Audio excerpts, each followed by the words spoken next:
The story begins in an abandoned construction place in the middle of the night. We see a boy being surrounded by a group of evil people who are armed with dangerous weapons while hanging above a cage full of zombies who are eager to eat the boy.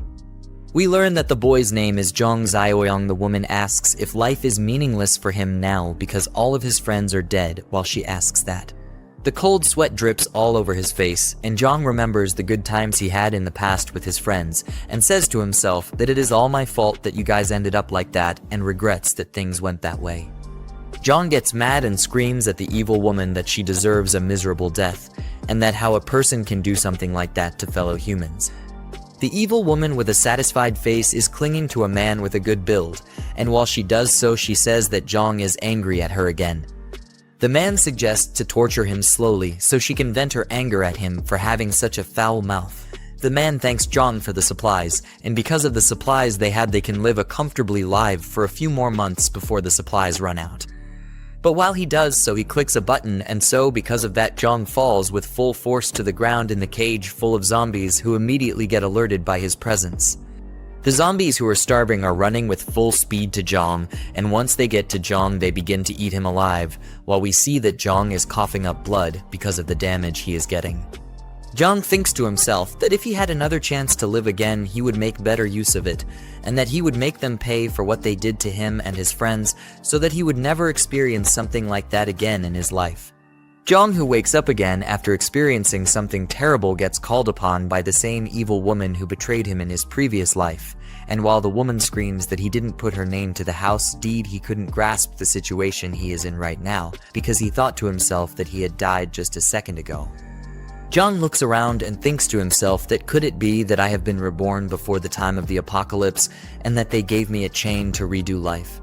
He says that in his last life he has been deceived by Jing. We learn that she stole the inheritance left by his parents and made him homeless, and because of that he had to sleep on the streets in the cold weather.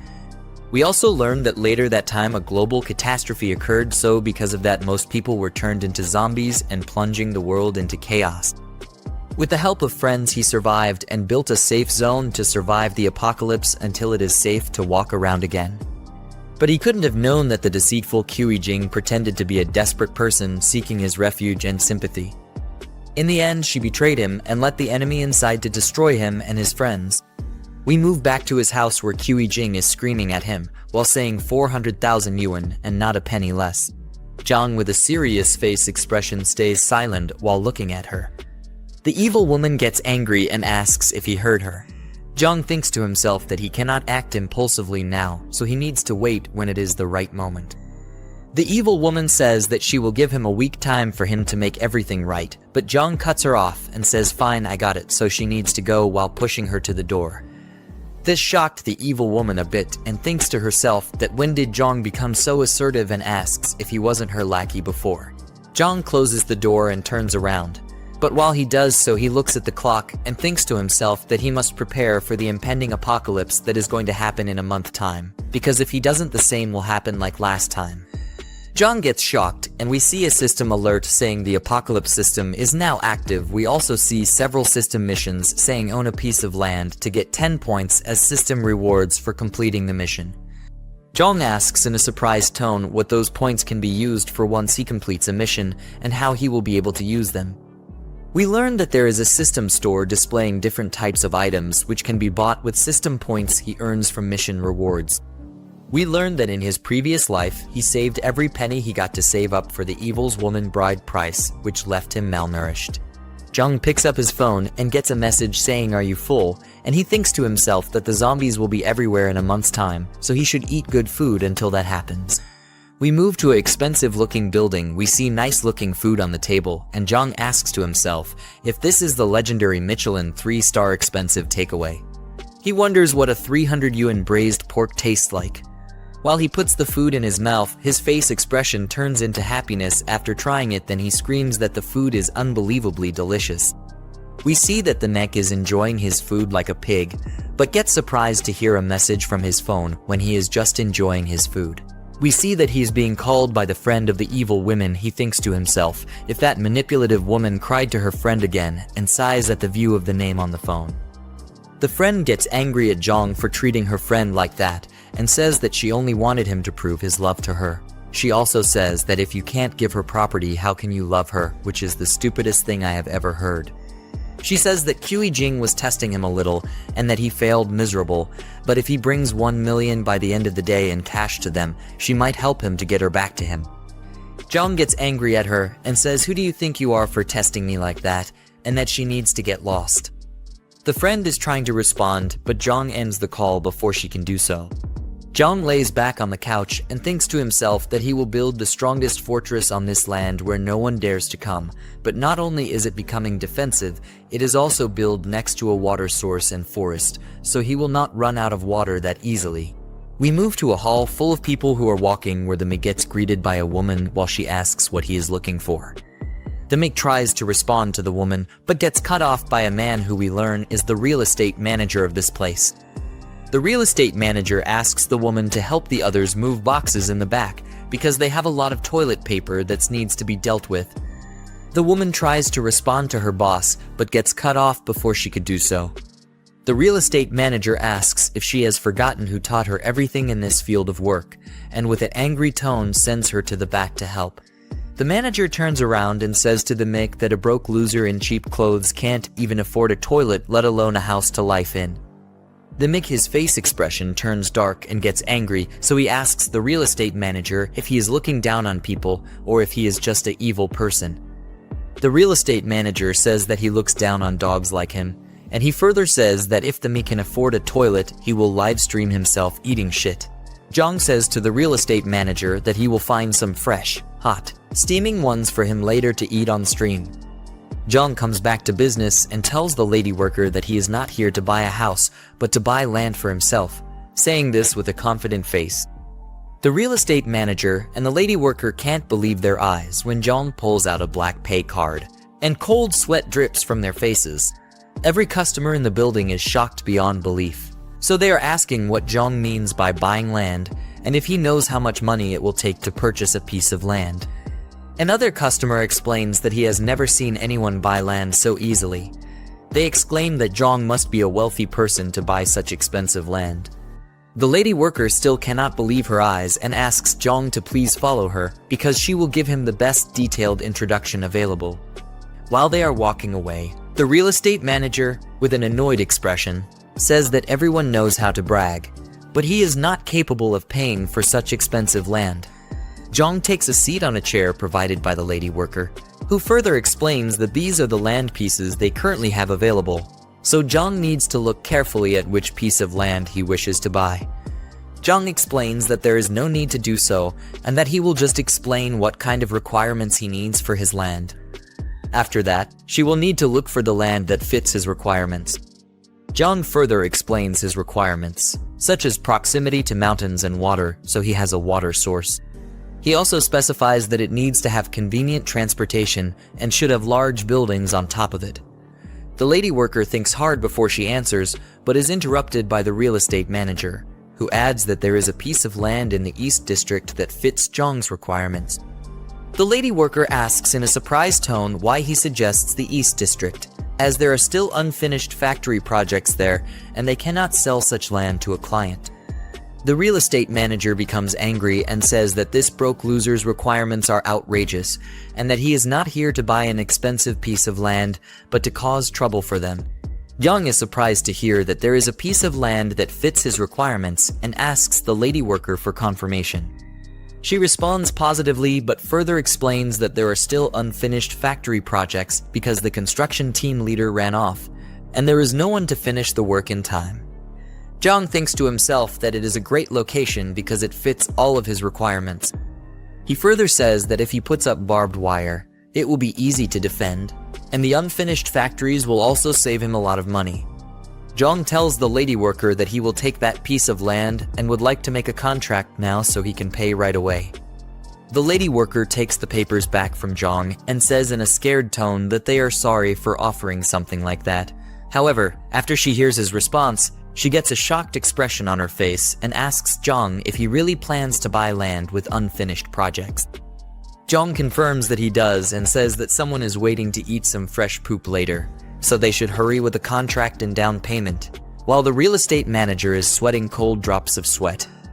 A while later, we see the real estate manager holding a receipt and saying that it is impossible. He further says with a dumbfounded face that he really paid a $300,000 down payment and questions how someone can buy such expensive land with unfinished projects on it. Jiang explains to the real estate manager, who still cannot believe his eyes, that he made the down payment and that it is up to him to perform in front of the camera, so he should at least enjoy it. Having had enough, Jiang walks away, while other customers tell the real estate manager that they have turned on the live stream, so he needs to hurry up. Another customer adds that his stomach doesn't feel good, but promises that it will be fresh for him. Jiang thinks to himself that he has spent all the bride money on buying that piece of land, but now he needs to figure out how to get money to stockpile supplies for himself. As Jiang ponders, a fat man walks past him and wonders if that was indeed Jiang. The fat man continues to his destination, but is surprised to see the real estate manager being forced to eat poop after making a deal with Jiang. The real estate manager, in a state of shock, protests that he doesn't want to eat poop, but the people ignore him and keep putting the poop in his mouth. The fat man, now angry, exclaims about what the hell is happening in his absence. We then move to the evil woman, who is meticulously doing her nails. She receives a call from the fat man and answers, greeting him and asking if he remembers her. The fat man cuts her off, asking if she knew that Jiang went to the real estate company to buy an expensive piece of land. The evil woman gets upset and asks how a broke loser like Jiang could afford something so costly. The fat man explains that it was a $300,000 down payment, so he must have used the bride money. The evil woman becomes even more upset, fuming about how Jiang could use her money, but the fat man calms her down and tells her she needs to figure out what's going on with him. The evil woman says that she will expose Jiang online for using her money, and for doing so behind her back. We then return to Jiang, who thinks to himself that buying supplies and building a base requires a lot of money, and he doesn't know where he can get such an amount when he's broke. Suddenly, there's a loud bang on the door, which surprises Jiang. It turns out to be the evil woman with her friend. Jiang asks what they are doing there, but the evil woman cuts him off, accusing him of spending her money behind her back. Jiang is dumbfounded and asks what she means, but the evil woman insists that she knows everything, including how he used her bride money to buy a piece of land, and since it was her money, the land now belongs to her. Jiang becomes angry and asks if she has suddenly gone crazy. He explains that he has plenty of money while slapping her with a stack of cash. As the evil woman looks on in disbelief, Jiang makes it clear that he will never give her anything and asks if he's dumb for knowing that she has been having an affair with the fat man for a long time. The evil woman begins to sweat coldly, wondering how Jiang found out about the affair. Her friend jumps in, saying that it's just a misunderstanding between a couple and that they need to take it easy. Jiang interrupts, stating that there is no misunderstanding and that a cheating woman like her is not his girlfriend. He tells her to go back to the fat man and, irritated by her presence, slams the door in their faces. The evil woman, left outside, thinks to herself about how Jiang knows about the affair since they were very discreet when booking rooms. The evil woman and her friend start to leave, but the friend stops her and asks if Jiang told the truth about her affair with the fat man and why she didn't mention it before they confronted Jiang. The evil woman uses the excuse that they only booked a room a few times. The friend, concerned about how everything has spiraled out of control, suggests that they should go back and come up with a plan to handle Jiang. The evil woman agrees, saying that it is the only thing they can do at the moment. However, the friend thinks to herself that since the evil woman messed up with Jiang, she now has a chance to claim Jiang for herself. After all, they are good sisters, but she's not holding back. We then move back to the construction site where Jiang has bought the land. Jiang is asking a middle-aged man how long the renovations will take to complete. The middle-aged man, clearly perplexed, asks Jiang what kind of force he has offended to require such extensive renovations. Jiang explains that he doesn't need to know the details and that asking too many questions isn't helpful. He then inquires about the cost to complete the work within a month. The middle-aged man tries to explain that it's impossible to finish in a month, but is cut off by Jiang, who says that if he doesn't want to do it, he'll find someone who will. The middle-aged man reluctantly agrees, but clarifies that his concern isn't the timeline, but the cost that will need to be paid. Jiang asks what the price will be, and the middle-aged man explains that because the construction needs to be expedited and the work intensity will increase, the cost will need to be at least this amount. Jiang, surprised, asks if $20 million is enough. The middle-aged man confirms that it is and adds that Jiang needs to pay a $5 million deposit before they can start building. Jiang says he will transfer the money within a week and instructs them to hurry up with the construction. The middle-aged man tries to respond, but is cut off by Jiang, who adds that if the deposit isn't paid, the land will be his, so the man shouldn't worry about the payment. The middle-aged man agrees and acknowledges Jiang's terms. Suddenly, the friend of the evil woman calls out to Jiang. He turns around with a confused look on his face. The friend clings to Jiang's arm and asks him what he is doing there. As the crazy witch's friend clings to Jiang innocently, she asks him what he's doing there. Jiang looks down at her in anger and remembers that she was the one who persuaded the crazy woman to swindle him out of his family's property in his past life. He swore to pay her back twice the misery he suffered, with his face still filled with rage. The friend, on the other hand, was still asking what he was doing there while trying to act like a good girl. She asked him if this was the land he bought and complimented the scenery, calling it a very nice place. She then asked if he planned to build there, while desperately squeezing her melons against his arms. Jiang pushed her away and told her that whatever he was building had nothing to do with her. The girl was completely shocked at his actions. She didn't think a pathetic loser would have the mind to push away a hot chick like her. She asked herself what was going on and didn't understand why Jiang was acting so weird that day. In a normal circumstance, just touching her hand would make him blush and his heart race. But now he was completely irritated by her presence. Even after deliberately caressing his hands, he still had no reaction towards her. While she was angry and nervous, Jiang went ahead to talk with the construction workers and told them that the gates needed to be expanded. The crazy girl's friend called out to him, but he just ignored her like a piece of garbage. Since he had broken up with Jiang, the friend didn't want to miss the opportunity to take Jiang for herself. She saw it as a golden opportunity for the land to be hers. She gritted her teeth and clutched her hand in desperation as she thought about how to make things work in her favor. Back at Jiang's home, he sat down on his couch with the documents of his newly bought land laid out on the table. He said that he had pledged the house to the bank, but it only got him $3 million, which wasn't nearly enough for the first phase of the construction. He needed to figure out how to get more money into his broke pockets. With a serious look on his face, he thought that since the apocalypse was coming soon, it wouldn't matter if he sold the house multiple times, and then concluded that he would do just that. Suddenly, he heard loud bangs at his door and a voice yelling at him to open it. As he walked to open the door, he said the voice belonged to his downstairs neighbor, Grandpa Lai. The old, rickety man was a nuisance who had some money, and he owned the first and second floors of the building where Jiang lived. Lai also wanted to buy Jiang's third floor, but the house was meant to be his matrimonial home, which was why he didn't want to sell it.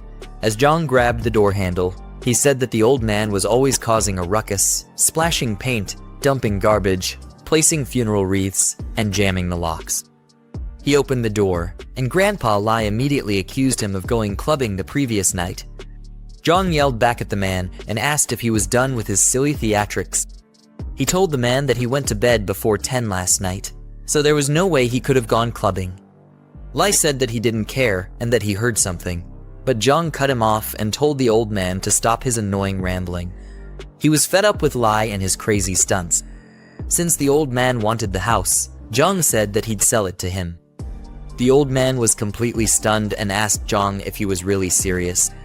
Jiang looked down at the monkey-faced old man and said that he'd sell it on one condition, and Lai asked what it was.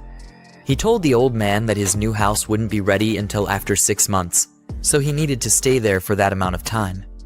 Before that, the old man would have to pay him a total of $5 million for the house all at once. With that, he'd be able to pay off the loan on his new house. Lai was about to respond, but Jiang cut him off and said that if he didn't agree, then he should forget it, while slowly closing his door. Lai stopped the door, pushed his head in, and nervously said that they'd have to sign a contract to avoid any regrets. Jiang looked really irritated as he looked at the ugly old man and told him that the contract wouldn't be a problem. Of course, with a plague coming in a month's time, Jiang had successfully swindled the old fool. He closed his door and cursed the old man out, telling him to stay in his house and wait to meet his maker. Jiang began going through his phone, calculating the old man's 5 million together with the 3 million loan, which came to a total of 8 million. The system popped up and showed that he had completed the first task of owning a piece of land. With that, he claimed the system's reward. The next day, he went into the city to complete the next task, which was to get a year's worth of supplies. He breezed through the shopping mall, collecting many items that could be useful to him. The people there thought he was deranged, and some even said the foolish boy should be avoided. They all stood and watched him as he filled numerous carts with supplies that would last him a year. They didn't understand what he was going to do with all that stuff, and some of them even called him a pathetic idiot who believed in doomsday rumors. Jiang wasn't bothered by their comments because he already knew what was coming. By the time he had gathered all the items, the task was completed, and the system rewarded him with 10 points. As he looked through the system's store, he thought about how enhancing attributes would be useful during the apocalypse, but he was too broke for that. The protagonist's supply box was the best thing for him to get with his 10 points. Jiang had a pumped-up look on his face as he convinced himself to get the protagonist's supply box and expand his advantage immediately. He bought the box, and his 10 points were deducted. The supply box popped out with an infinity symbol on the top of it and question marks around its body. When the box gets unlocked, we see the system information pop up and tell him that he got a level 1 space ring. The ring had a huge spatial space of 500 cubic meters, and time in the space was static. Jiang knew the first item he was going to get would be a gold one. With the time-static properties of the ring, it meant that fresh food wouldn't spoil. Jiang was happy about this information because he was a good-for-nothing idiot who didn't know how to cook for himself. After that, the system brought up his next task and told him to get supplies for 10 years, with the reward for that being 20 points. As that happened, the store manager walked out with some guards and asked who was causing trouble in his store. He looked like a mangy mutt as he asked Jiang to identify himself. Jiang recognized him as Yang Tao, his middle school classmate, and a dumb lackey of the school bully, Zhang Xingzhi. Yang always liked to bully weaker people, but couldn't stand up to those stronger than him. We see that in the past, Yang and a couple of other dumb-looking idiots bullied Jiang and asked him for a protection fee. During that encounter, Jiang told them to screw off, and that Sheng should come collect the money if he wants it. Anyway, he was surprised to run into the same blockhead at the store, much less as a manager. Yang told him to return all the items he put in his cart or else.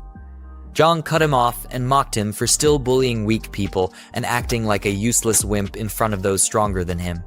He told Yang that he was there to make a purchase and asked if that was how Hurenfa treated its customers. Yang thought he was crazy for actually saying he was going to purchase all those items. He told Jiang to pay for them immediately or else he would get rough-handled. An hour later, all his items were scanned, and the cashier printed out the total. As Yang was told the total price by the cashier, he handed out the payment terminal to Jiang and yelled at him to pay immediately. With a spark of confidence in his eyes, Jiang swiped his card as if he were in a battle. The transfer was successful, but Yang didn't look too happy about that. As he walked away with his guards, Jiang called him back. Yang was already pissed off enough, and he asked Jiang what he was doing. Jiang told him to apologize for his rude behavior, or else he would return all the goods that he just purchased. The store manager felt insulted and told Jiang not to push his luck, but the other customers interrupted him and told him to apologize. They told the blockhead that an apology wasn't much, and if he didn't, they wouldn't let it go. One of them had even started recording and was ready to make Yang a famous piece of shit. Jiang told him again to apologize, and if he did, Jiang said he would buy 10 times the amount of items he had already bought. Yang didn't believe his words, so Jiang told him to bring the POS machine so he could show his balance. He swiped his card on it, and Yang was shocked to see that the pathetic weakling he knew had over 7 million. It was an amount that he had never attained in his wretched life. Once again, Jiang told him to apologize. With no choice, Yang bowed down like a peasant and said he was sorry. As he bowed, Jiang patted him on the head and told him not to be so reckless in the future and to leave room for others. Yang had an utterly defeated look on his face, but he couldn't retaliate since it would only bring more trouble for him. He asked Jiang what he was doing with all the things he bought, and the Mick said he was planning a big venture. Jiang told him that the supermarket's inventory wouldn't be enough for his venture and that he needed a wholesaler. Jiang turned back his head and asked Jiang if he knew some wholesalers since he worked at the store. Surprisingly, the wholesaler he knew was Sheng, the dumb bully who always extorted Jiang in school. Jiang quickly called Sheng and told him that he had found a big client. Jiang looked disappointed at the fact that Jiang was still Sheng's useless slave. He wondered how much gray income the two of them could have made in the supermarket. After that, Jiang and Jiang went to a warehouse. A badass car swiftly drove in and nearly turned Jiang into a cadaver. Jiang was angry at how arrogant the driver was. The driver, Sheng, stepped out of the car, smoking a cigarette and puffing the smoke clouds in the air. Jiang introduced him to Jiang and asked if he remembered him from their high school days. Sheng proved that all the smoke had clogged up his ears as he made Jiang repeat himself. He finally said that he remembered who Jiang was and blew smoke on his face. He referred to Jiang as the guy with a bit of a backbone. He tugged at Jiang's hoodie drawstring and called it a fake designer brand. Sheng said he hated people like him who pretended to be rich when they weren't. Jiang replied by saying that he didn't know if it was a designer brand and that he just bought it from a random store. Sheng grabbed Jiang's head and yelled at him for bringing such a useless guy as a client. He told Jiang that his time was wasted with Jiang's presence and kicked him in the butt. Jiang tried to explain that his client was a really big one, but Sheng didn't believe the idiot's words. He said that he could tell who was rich, and he wasn't because he had been in the business for many years. But it was obvious that his brain and eyes were also clogged up from his rubbish cigarettes. Jiang felt his aura wasn't working and said that he couldn't intimate illiterates like Sheng, who looked down on people. Sheng arrogantly grabbed him by the collar and told him to repeat what he just said. But Jiang wasn't fazed by the fool. Jiang repeated himself and said that he looked down on people, but Sheng focused on the part where he was called illiterate. Jiang took it that he didn't mind being told that he looked down on people. Jiang then tried to calm down the situation and said that Sheng's sore spot was when people called him illiterate because he really was one, and he hated being called that the most. Sheng kicked him to the side like a trash can and told him to shut up since he could talk so well. Then he threatened Jiang by saying that he wouldn't leave there standing if he didn't buy a truckload of goods. Jiang whipped out his phone and told the dumb bully to stop tugging on his collar and show him the account he was going to pay to. Seconds later, he wired $1 million to Sheng, who was surprised to see such an amount of money. He looked completely baffled as he read the transfer details on his phone. Jiang let him know that there was no other reason for him to be there. He said he was going to buy $5 million worth of goods. Then he told Sheng to load up the truck with the rest, and he would pay the balance when the goods were ready. Sheng asked him what kind of goods he wanted, and he replied, saying it was rice, salt, and basically anything that was edible or drinkable. He wanted it all.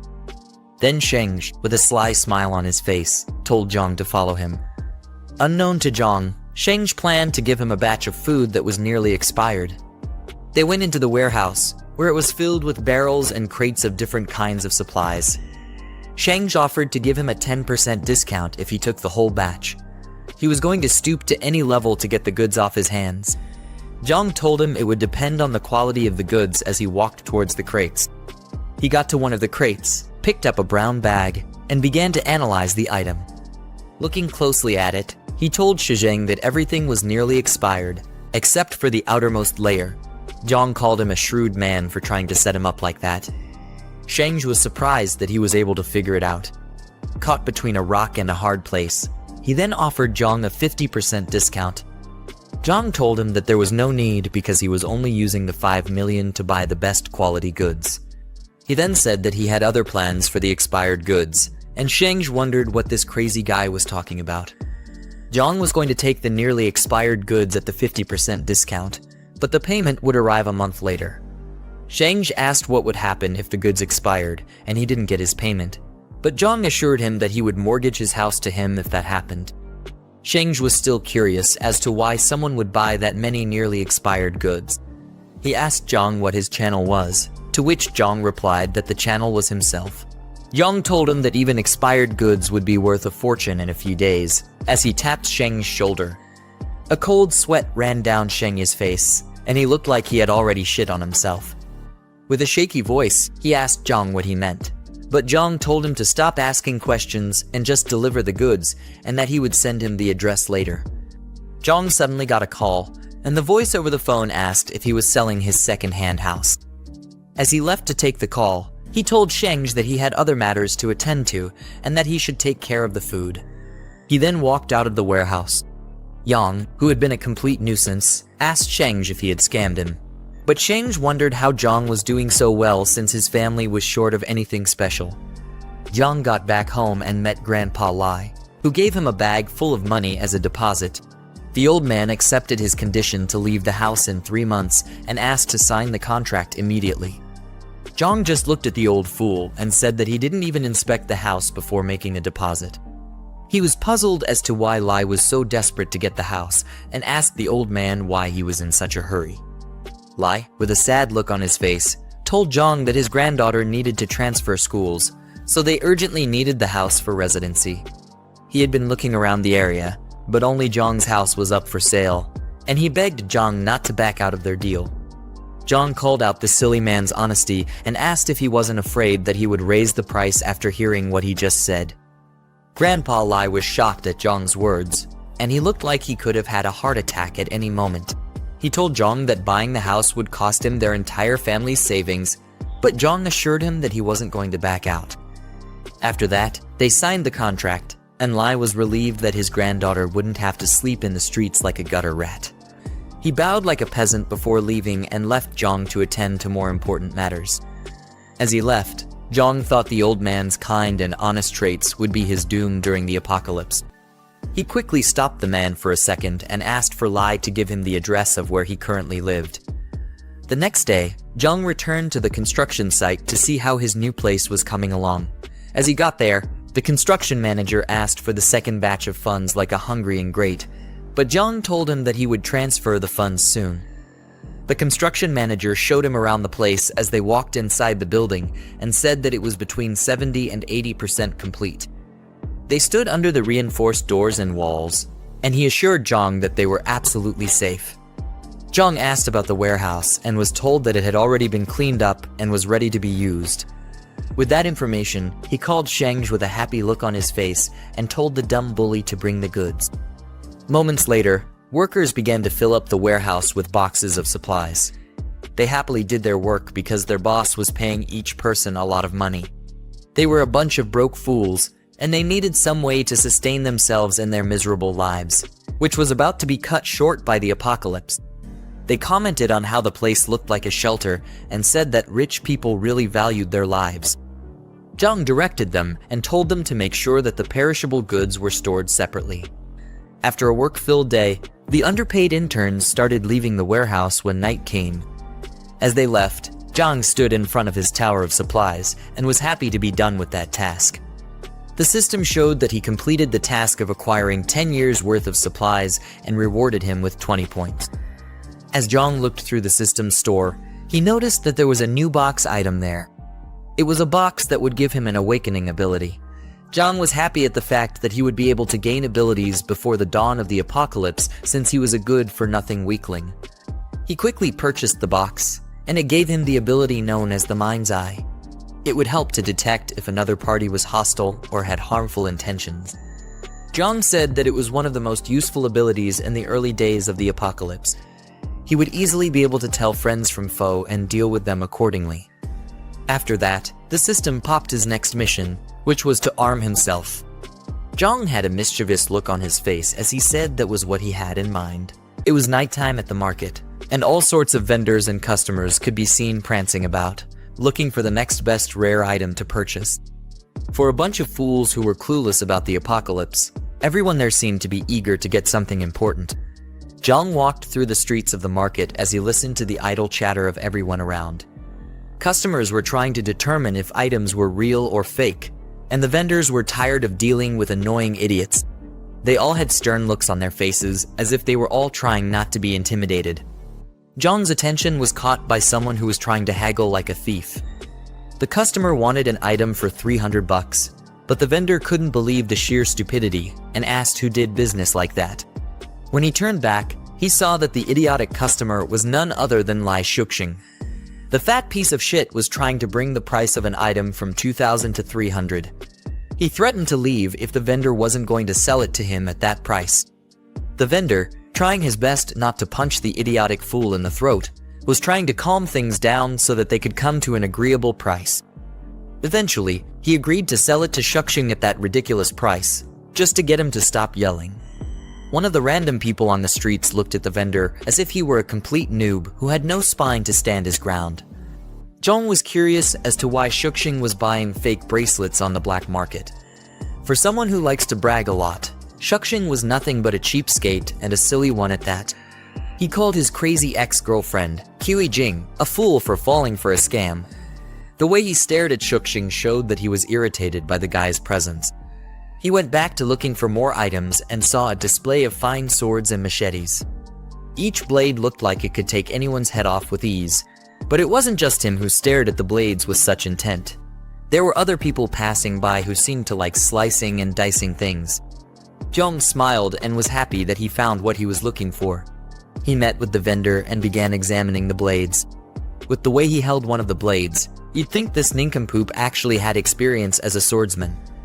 Jiang asked the vendor if he had any hard stuff there, and by hard stuff, I'm pretty sure he wasn't talking about their sausages. Anyway, the vendor didn't want to waste time with a loser like Jiang, so he showed the knife sharpener to him and told him to get to work if he wanted something hard. The vendor said that he could also buy a baton if he was too lazy to sharpen the blade himself. Jiang, with a mean look on his face, still insisted that it wasn't hard enough and he needed something harder. Yeah, this whole conversation was getting really sus. The vendor felt annoyed by Jiang's words and questioned if he was there to cause trouble.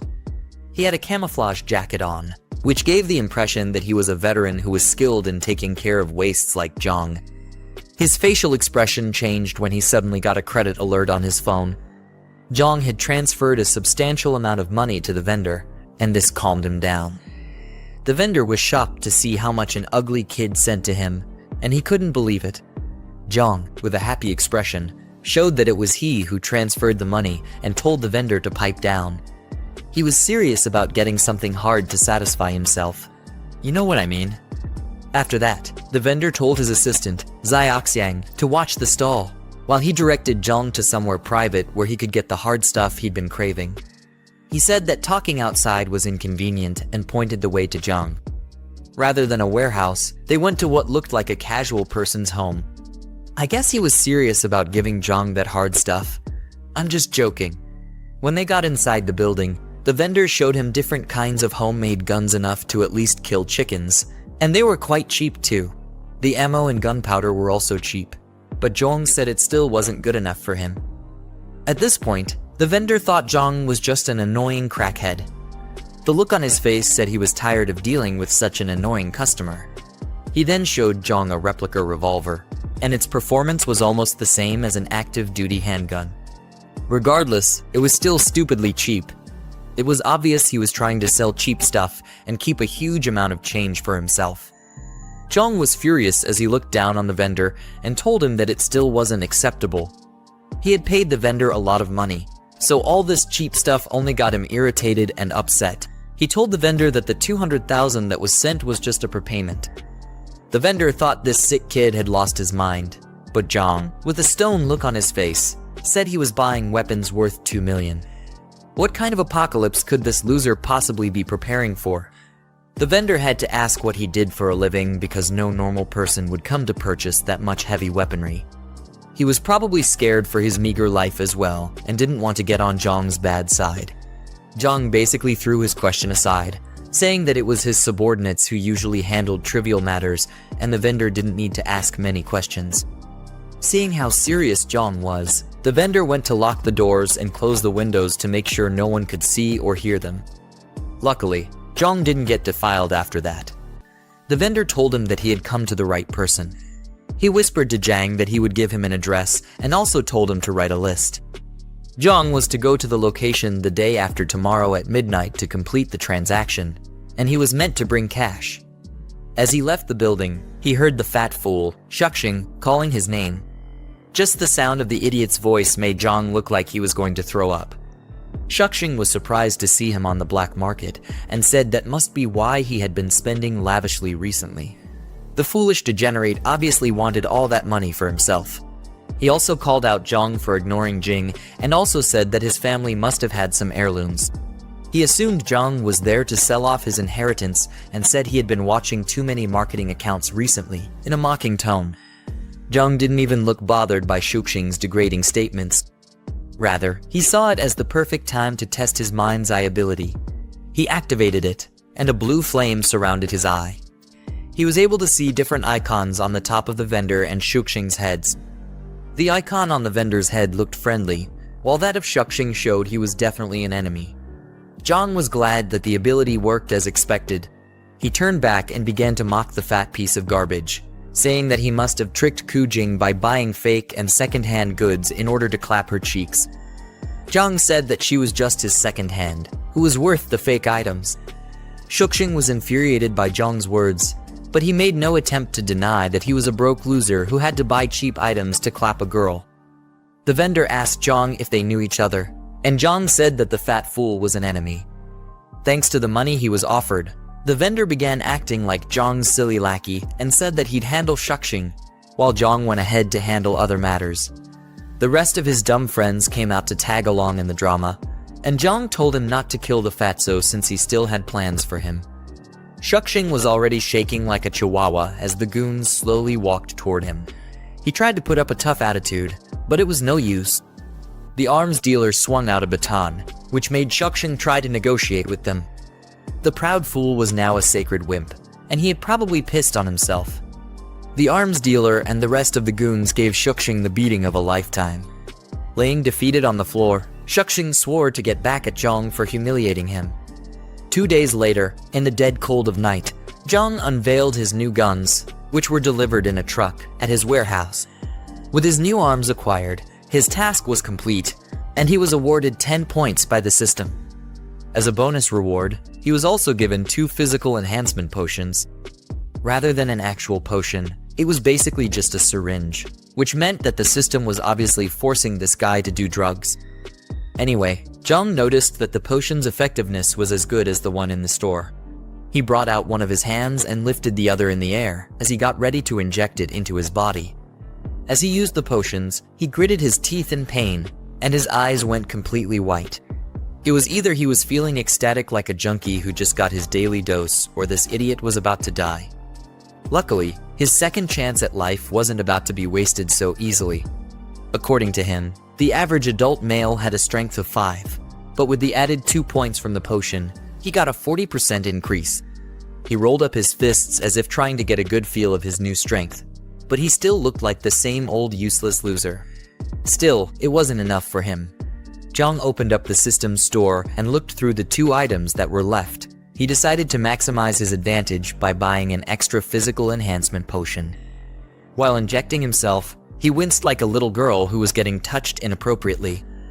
The extra potions brought him to a total of 8 points, and he had 60% more power than the average person. All that was left was to find a punching bag to test his new powers on. He looked to the wall by his side and saw some bags of cement and a couple of rods on the floor. As he picked up one of the rods, he looked like he was still unsure about his new powers, but there was only one way to find them. He pulled out some sweet Bruce Lee moves as he kicked the rod, bending it and sending it flying towards the wall, which also cracked the wall. With his new strength, Jiang felt like a big bad boss who was not to be messed with in any way. He was sure that he would be able to easily handle early-stage zombies when they showed up. After that, he decided to store the guns in the space ring since they wouldn't take up much space there. The weapon crates shrunk and flew into the ring as if they were being sucked in by a black hole. The day after tomorrow was going to be the first day of the apocalypse, so Jiang was trying to make sure that there was nothing else he had to do.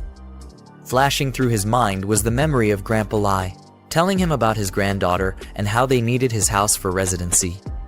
Jiang felt stupid that he couldn't completely ignore the old man's unfortunate situation, even after suffering at the hands of human treachery. He decided to send the man some essential supplies for the apocalypse, but it was up to the old fool to survive or become a tombstone. Jiang said it was going to be his repayment to the old man for funding his apocalypse plan. The next day, a black call pulled into what looked like an abandoned neighborhood. Jiang stepped out of the car and said that whoever was going to look for this filthy slum definitely needed some kind of GPS. He had to walk all the way to the top floor where Grandpa Lai was staying so that he could deliver the supplies. From the looks of it, the old man was a broke fool, and Jiang said he had a screw loose in his head for living in such a cheap place. Before knocking on the door, he remembered to take out the supplies from the space ring first, so he wouldn't have to get into a long explanation with the old man. After setting out all the boxes, he knocked on the door, and Lai crawled with his rickety legs to open it. As he opened the door, he already started saying that he would pay his rent by next Monday, but he had no idea who he was talking to at first. It was obvious that there were barely any working brain cells left in the man's head. Seconds later, his eyes sparked open, and he recognized that the person in front of him was Jiang. He was even more surprised to see the huge number of boxes that surrounded Jiang. It's as if his eyes finally started working well, and he asked Jiang what all the boxes were for. Jiang said he'd explain later and asked the man to help move all the boxes into his home. They had to be discreet about it so that the nosy neighbors wouldn't think they were doing something illegal. Jiang ended up doing most of the moving because the old man was an incompetent piece of garbage. Lai wished he was like the young folk because of how much stamina they had. He said young folk like Jiang could move so much stuff in one go without being out of breath. But I'm pretty sure moving just one box nearly sent him 6 feet under. When they were done, check the room and the door to make sure it was sturdy enough. While he was still looking around, he told Lai to listen well to what he was about to say. The old man's eyes and memory were barely working well. He was definitely expecting too much if thought that Lai's ears would be working normally. Jiang told Lai that he should use the supplies wisely and that they would last him for half a year. Then a picture caught his attention, while the old man was telling Jiang to keep the supplies in his room because they would be moving in soon. Jiang didn't even pay any attention to the old man's words. He had given him the supplies, so if the old man wanted to continue being a fool, Jiang wasn't going to be bothered. The photo that caught his attention showed Grandpa Lai and a very beautiful, brown-haired young lady. He immediately recognized the pretty girl as Shanshan, probably one of the girls he had clapped in his previous life. Jiang didn't think she'd be the crazy old man's granddaughter. He asked Lai if his granddaughter was named Meng Shanshan, and Lai was surprised that he knew who his granddaughter was. He asked Jiang how he knew, considering that he had never mentioned her name to him before. Jiang's face suddenly turned very cold and serious as he asked Lai where Shanshan was. Now that his hot chick was in the picture, he couldn't possibly abandon her and her grandfather. Lai told him that she was still studying back in their hometown, but once they were able to move into Jiang's house, she would come around.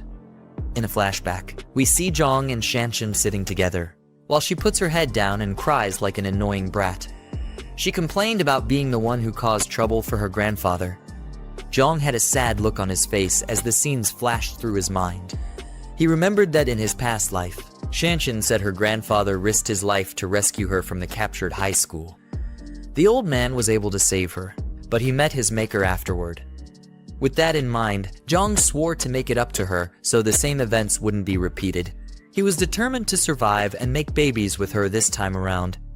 He told Grandpa Lai that he couldn't move houses anymore. Lai had a shocked expression and probably thought that Jiang had completely lost his mind.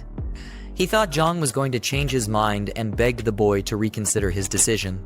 But Jiang told him that the world was going to fall into ruin the next day and humans were going to be plunged into a cesspit of suffering. The house and his granddaughter's school status weren't going to matter in the face of all this. The old man was confused by Jiang's words. He had a perplexed look on his face, thinking that Jiang was probably the one with dead brain cells. Either that or the boy was mentally disturbed. Jiang told him to guide them to the school where Shanshan was so that they could pick her up, and he would have a new place arranged for them. The only expression that ran through Lai's face was confusion and fear. He told Jiang that he sounded like a deranged idiot, and that he had no idea what Jiang was talking about. This wasn't making things easy for Jiang. He needed to look for a way to explain things to the stupid old man, but he was too old to understand anything, and they were running out of time. He had a very worried expression on his face as he thought about how to handle this. He began to explain the concept of hunger to the old man, something the broke fool should have been quite experienced with. Jiang explained how miserable and terrible the people in the famine era would be. Grandpa Lai didn't understand how such a tragedy could befall those in such a peaceful and prosperous world. He didn't believe such a thing would be possible in their time. With no other choice, Jiang pulled out his ring and sucked all the supplies back into the spatial dimension. The old man was frightened as this happened, and he didn't even know what to say. In the blink of an eye, all the items were gone from the room. Lai asked him what happened to the items and assumed it was some kind of dark magic. A powerful aura surrounded Jiang, and in a forceful tone, he told the old man that he had superpowers and that he could see the future. He said he wanted to live, and he also wanted Shanshan to live so they could make all kinds of happy noises together. Then he stated that from then onwards, everything was going to be done according to his words, and Lai would not be able to defy him. He demanded to be told where Shanshan's school was because there was barely any time left.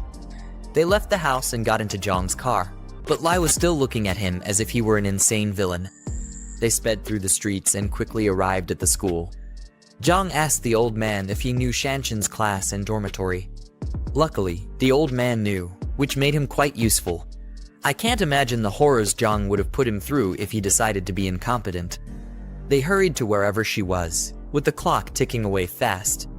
Meanwhile, in the middle of the school, we see a bunch of delinquents harassing a girl for some silly reason.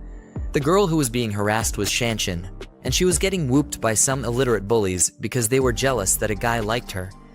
Rather than trying to get some good Riz skills so the guy could notice them, they decided to take it out on the poor girl.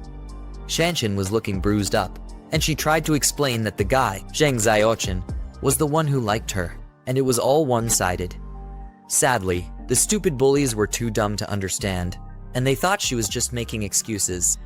They kicked her and pulled her hair to make up for their low self-esteem. They didn't believe that Xia Cheng was the one desperately trying to get into Shanshan's pants, and they felt she was silly for mocking him. Shanshan made some happy noises as her hair got pulled. I guess that's the kind of thing she was into. A voice called out to the stupid bullies and asked them what they were doing, but the girls looked unimpressed by whoever showed up. Luckily for Shanshan, it was Jiang and her grandfather who came to save her. One of the bullies recognized Lai as the useless grandfather. Shanshan was surprised to see her grandfather and asked why he was at her school. You'd think she'd be grateful to him for coming to save her pathetic butt. He screamed at the bullies and told them to let go of his granddaughter. Jiang, who stood behind him, looked like he was itching to give the stupid girls a piece of his strength. The other dumb-looking guys approached Lai, and they were holding knives and bats. They told the old man not to get into young people's business and he should stop meddling in their affairs. The blonde-haired leader walked up to him with his knife, but the old man stood his ground. Grandpa Lai rushed the guy with the knife and said he was mannerless for bullying his classmates. While they tussled, someone else was about to send Lai to the pearly gates with a bat. He swung down, aiming for Lai's neck, but Jiang caught the bat and saved the man from an early grave. Can you even call it an early grave? Jiang mocked the bully for being so young and learning how to be a thug. Of course, the bullies weren't fazed by Jiang's weak looks. They saw him as another pathetic, broke guy who was trying to act tough and assumed he was Shanshan's little brother. With one kick, Jiang sent one of them flying through the air like a frisbee.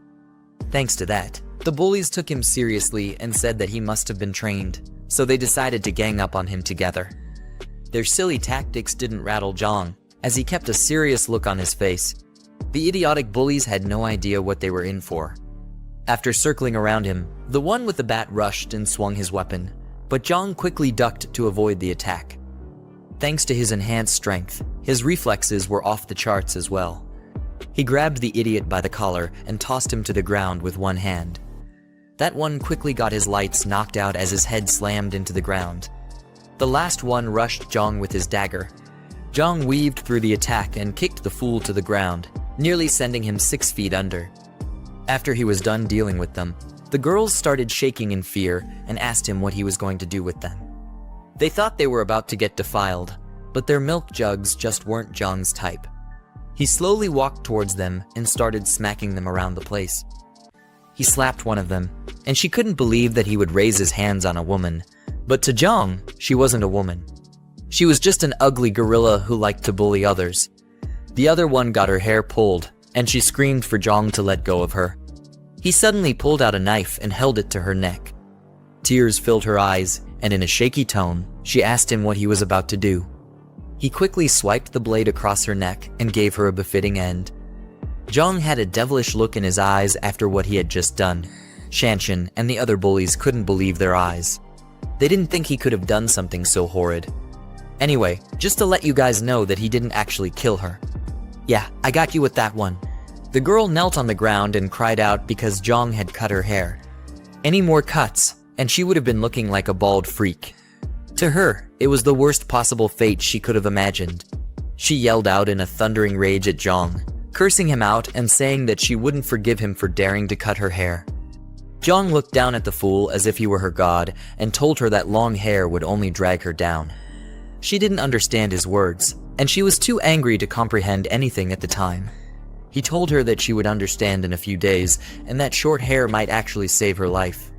Just like that, he killed all hair-pulling fantasies she probably wanted to satisfy in her miserable life. With the girls dealt with, he called Shanshan and her grandfather and said that they were leaving. Shanshan was confused and asked where they were going. Moments later, they got into the car and left. In the car, Shanshan was shocked to hear that she wouldn't be going to school anymore.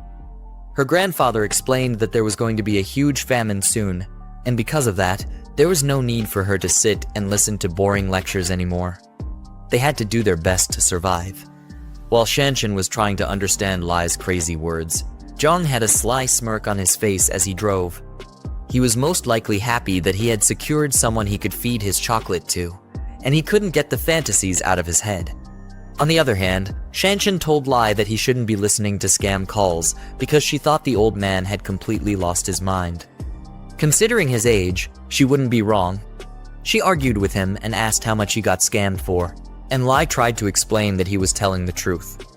While the two continued arguing, Jiang was just happy to have Shanshan and promised himself to protect her this time around. Then he butted into their conversation and told Shanshan that he was the one who informed her grandfather about the famine and it wasn't a scam. She was just surprised that the idiot could actually talk. Then she nervously asked who he was. Jiang introduced himself and told her that she could call him Brother Yang. Shanshan then thanked him for dealing with the bully, Sun Y, and teaching her silly bunch of stupid lackeys a lesson. Jiang told her not to worry about the fools because they barely had many days left in their useless lives. Shanshan was confused and asked what he meant, and if there was really going to be a famine. Then Jiang told her that he used the concept of famine to explain the situation to Lai's deteriorating brain. Shanshan was glad to hear that because she was sure that there couldn't be a famine in such peaceful times. But he burst her bubble by saying that it was the apocalypse that was actually coming. Now, she was even more nervous as she exclaimed the word apocalypse in confusion. Jiang claimed that the time was right and told her to check her for short videos and the news. He said if nothing unexpected happens, she should start seeing signs of the situation. Shanshan quickly picked up her phone and came across the news of someone with rabies who was biting others like a mad dog. From her phone, you could see some officers trying to hold down the despicable zombie-like person as he struggled to break free. More news came up about a strange smog, and they highlighted that it had a strange smell. Kinda like Jiang, considering that the piece of garbage hasn't showered since the beginning of this book. More screams could be heard from Shanshan's phone as people complained about getting bit by others. Her face was struck with fear. She couldn't believe the horrific events that had started to take place and thought it must have been a dream. She was completely shocked to hear Jiang say that these were all expected events and that they were signs of the beginning of the apocalypse. This idiotic girl still stupidly asked if there was really an apocalypse, even after seeing the signs on her phone. I guess stupidity runs in her family. The next day was going to be the first day of the apocalypse, and the toxic smog would cover several provinces, including Province B. The unknown toxic smog was going to affect all living creatures, and chaos would be slowly unleashed in the world. Slowly, a significant portion of humans would be turned into repulsive, brain-dead zombies, and everything would fall into ruin. People would try to run for their meager lives, but their efforts would be completely useless. Eventually, the zombies would catch up to them and turn them into a McDonald's Happy Meal, eventually turning the innocents into filthy zombies as well. Jiang said that Shanshan should obviously know what zombies were. She obviously did, But the whole story was still too unbelievable for her. Being popped out of school to being told about an apocalypse was the last thing she expected in her life. While they were stuck in a traffic jam, Jiang told her that she would believe everything in the coming weeks. By then, she would cling onto his sausage like a desperate ex-girlfriend because he would be her only saving grace. Jiang was pissed about the traffic jam and noticed that even the emergency lane was stuck as well. Grandpa Lai was worried, so he asked Jiang what they would do if the zombies caught up to them in the traffic jam. But Jiang said that it wasn't that urgent yet. But he started to think about it and the possibility of a small outbreak occurring while they were trapped there. While he was thinking about it, some crackhead driver tried to cut in front of his car. Jiang blocked him but suddenly slammed the brakes, nearly sending the old man and Shanshan flying through the windshield. Jiang was angry that the reckless driver was trying to cut into the emergency lane without a turn signal. He wasn't going to let the idiot get away with such tomfoolery, so he started driving like Vin Diesel in the Fast and Furious movies. The car kept trying to cut into the lane, but Jiang wasn't about that life. The stupid driver pulled up beside him and started yelling and cursing him out, but Jiang ignored the foolish ingrate. Lai tried to advise Jiang to let it go because the idiot looked like a rich and powerful person, but Jiang was ready for the worst. If the driver eventually wanted to step out and cause trouble, he was ready to beat him to a pulp. The traffic was over, and the cars finally started moving after being stuck for almost an hour. Shanshan noticed the reckless driver from before was still trying to cut in front of them, and she told Jiang to watch out for the fool. At this point, Jiang was enraged, and he was ready to send the idiot to the deepest depths of hell. The two of them got into a crazy road rage, and Lai begged Jiang not to stoop to such a foolish level. With the apocalypse already approaching, Jiang wasn't bothered about traffic rules anymore. He said that there was no need to be lenient with a stupid, reckless driver. He eventually broke free, causing the driver to nearly crash by the side of the road. The ugly fool got out of his car, cursed him out, and called the police, telling them to find the plate number of Jiang's car. He was probably another spoiled rich brat who loved to spend daddy's money recklessly. He swore to get back at Jiang and teach him not to mess with certain people. At nighttime, Jiang got back to his new safe house. As they stepped out of the car, Grandpa Lai and Shanshan were amazed at how massive the place was. Shanshan even said the place was a bit too much. It definitely won't be when she and Jiang finally get down and dirty. Jiang told them to get some rest because the following days were going to be a whole lot tougher. The next morning, Jiang was standing in front of his huge window while sipping a hot cup of coffee. Shanshan stepped out of her room, yawning and stretching, while stating that it had been so long she slept so well. She finally didn't have to wake up like she was at a boot camp and get ready for morning classes. Jiang looked glad that she was able to rest well. I guess he couldn't satisfy his urges yet since her grandfather was still with them. He then asked to go with him so they could check out the fortress together. You'd think they'd finally have some alone time, but Lai the Great Fool just had to tag along. As they took a tour of the place, Jiang told them that the walls were made of reinforced concrete and the remote-controlled gate was also made of pure steel. The only way to break through was with heavy weapons, so neither zombies nor regular humans could easily get in. He reminded them that without his permission, no other person was allowed into the fortress except the three of them. Shanshan asked whether they were going to let survivors who made it to the fortress just die like a bunch of wastes. He ignored her question and told her to follow him like a lost puppy. He explained how people's true intentions would be unpredictable during the apocalypse. Being too kind would get them swindled, and humanity's dark side would fully show itself when the events begin to unfold. They walked to the back of the building and came to a place he called the buffer zone. They were shocked at how huge the place was. We could see some lined up crates and a small building that was to serve as a shelter. Jiang told them that if survivors came while he was away, the buffer zone could provide them with temporary shelter, but they would not be allowed into the fortress until he returned. Next up, he said he would take them to the food storage, which was the most important thing in an apocalypse. If they weren't able to find food, Jiang and Shanshan might have to start eating themselves, not in the way your dirty mind was thinking about. He said he'd show them the areas of food that would be distributed sparingly. As he led them into the food warehouse, he suddenly stopped to look back at them. He activated his mind's eye ability to make sure that Lai and Shanshan were truly on his side. The two of them looked confused because they didn't understand what he was doing. Jiang saw two happy emojis at the top of their heads and figured it was a sign of trust. It was his first time seeing it, which meant that the old man and his granddaughter completely trusted him with their lives. Jiang brought out a weapon crate from his ring and told them that weapons were the most important thing during an apocalypse. Isn't it supposed to be food? Anyway, he told them to make sure to keep it under their control and not let it fall into enemy hands. The two of them were shocked as they picked up a shotgun and a crossbow. It was as if they had slowly started realizing how serious things were. Lai, with a stupidly dumb look on his face, agreed to keep the weapons under control. With that done, the system popped up and showed Jiang that he had completed the task, which was to reunite with Shanshan. It then told him to find and rescue his former companion, Zhang Kai. Jiang was shocked to see that the system was trying to bring him and his comrades back together.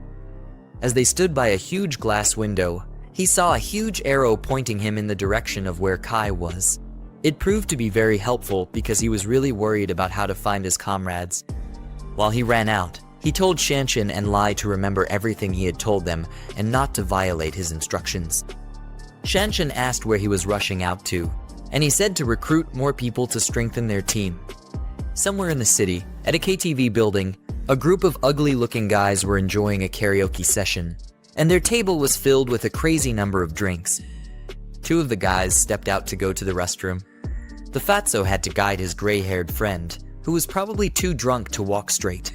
He told his friend to eat slowly and not to choke. I hope it's not what I'm thinking. The gray-haired dude then told his fat friend that he would pack something for him to take back. It's definitely looking too suspicious between these two. When they were done with whatever the hell they were doing to each other in the restroom, they started heading back to meet up with the rest. The gray-haired guy mistakenly bumped into a girl who was walking with her man. He apologized, but the stupid man, feeling like it was a good time to show off his foolishness, kicked him and told him to watch where he was going. The gray-haired dude flew through the place, and his friend, who had never spent a single day in the gym, came to check if he was okay. We find out that his name is Zhang Kai, the companion who Jiang was looking for.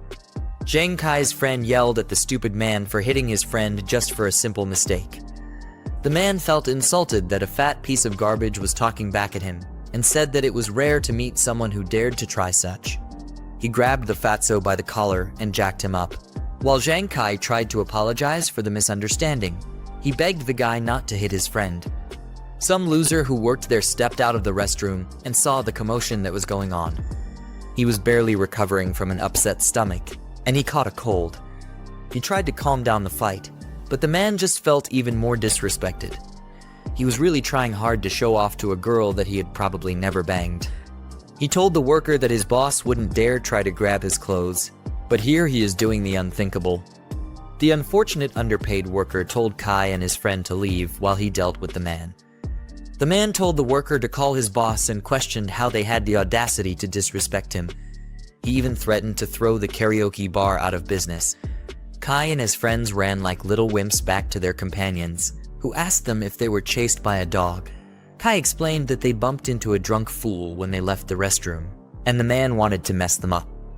Luckily, they got saved by the waiter. If not, they would have gotten really bruised up. One of the guys got angry that the fatso didn't fight back, saying that their mechanical engineering class had never backed down from a fight. It was obvious that he was the idiotic musclehead of the group, and he was always ready for a fight. He said he'd make a call to gather more of their brothers to take care of the thug. The brother with a white jacket looked at him like the dude had completely gone bonkers. Zhang Kai told him to stop showing off because they were graduating in less than a year, and the last thing they needed was more trouble on their hands. He told them to enjoy the music and keep dancing. Sadly for them, the thug walked into the place with more of his retarded lackeys and the waiter, who looked like he was barely conscious. Zhang Kai and his crew were shocked to see the pitiful state of the waiter.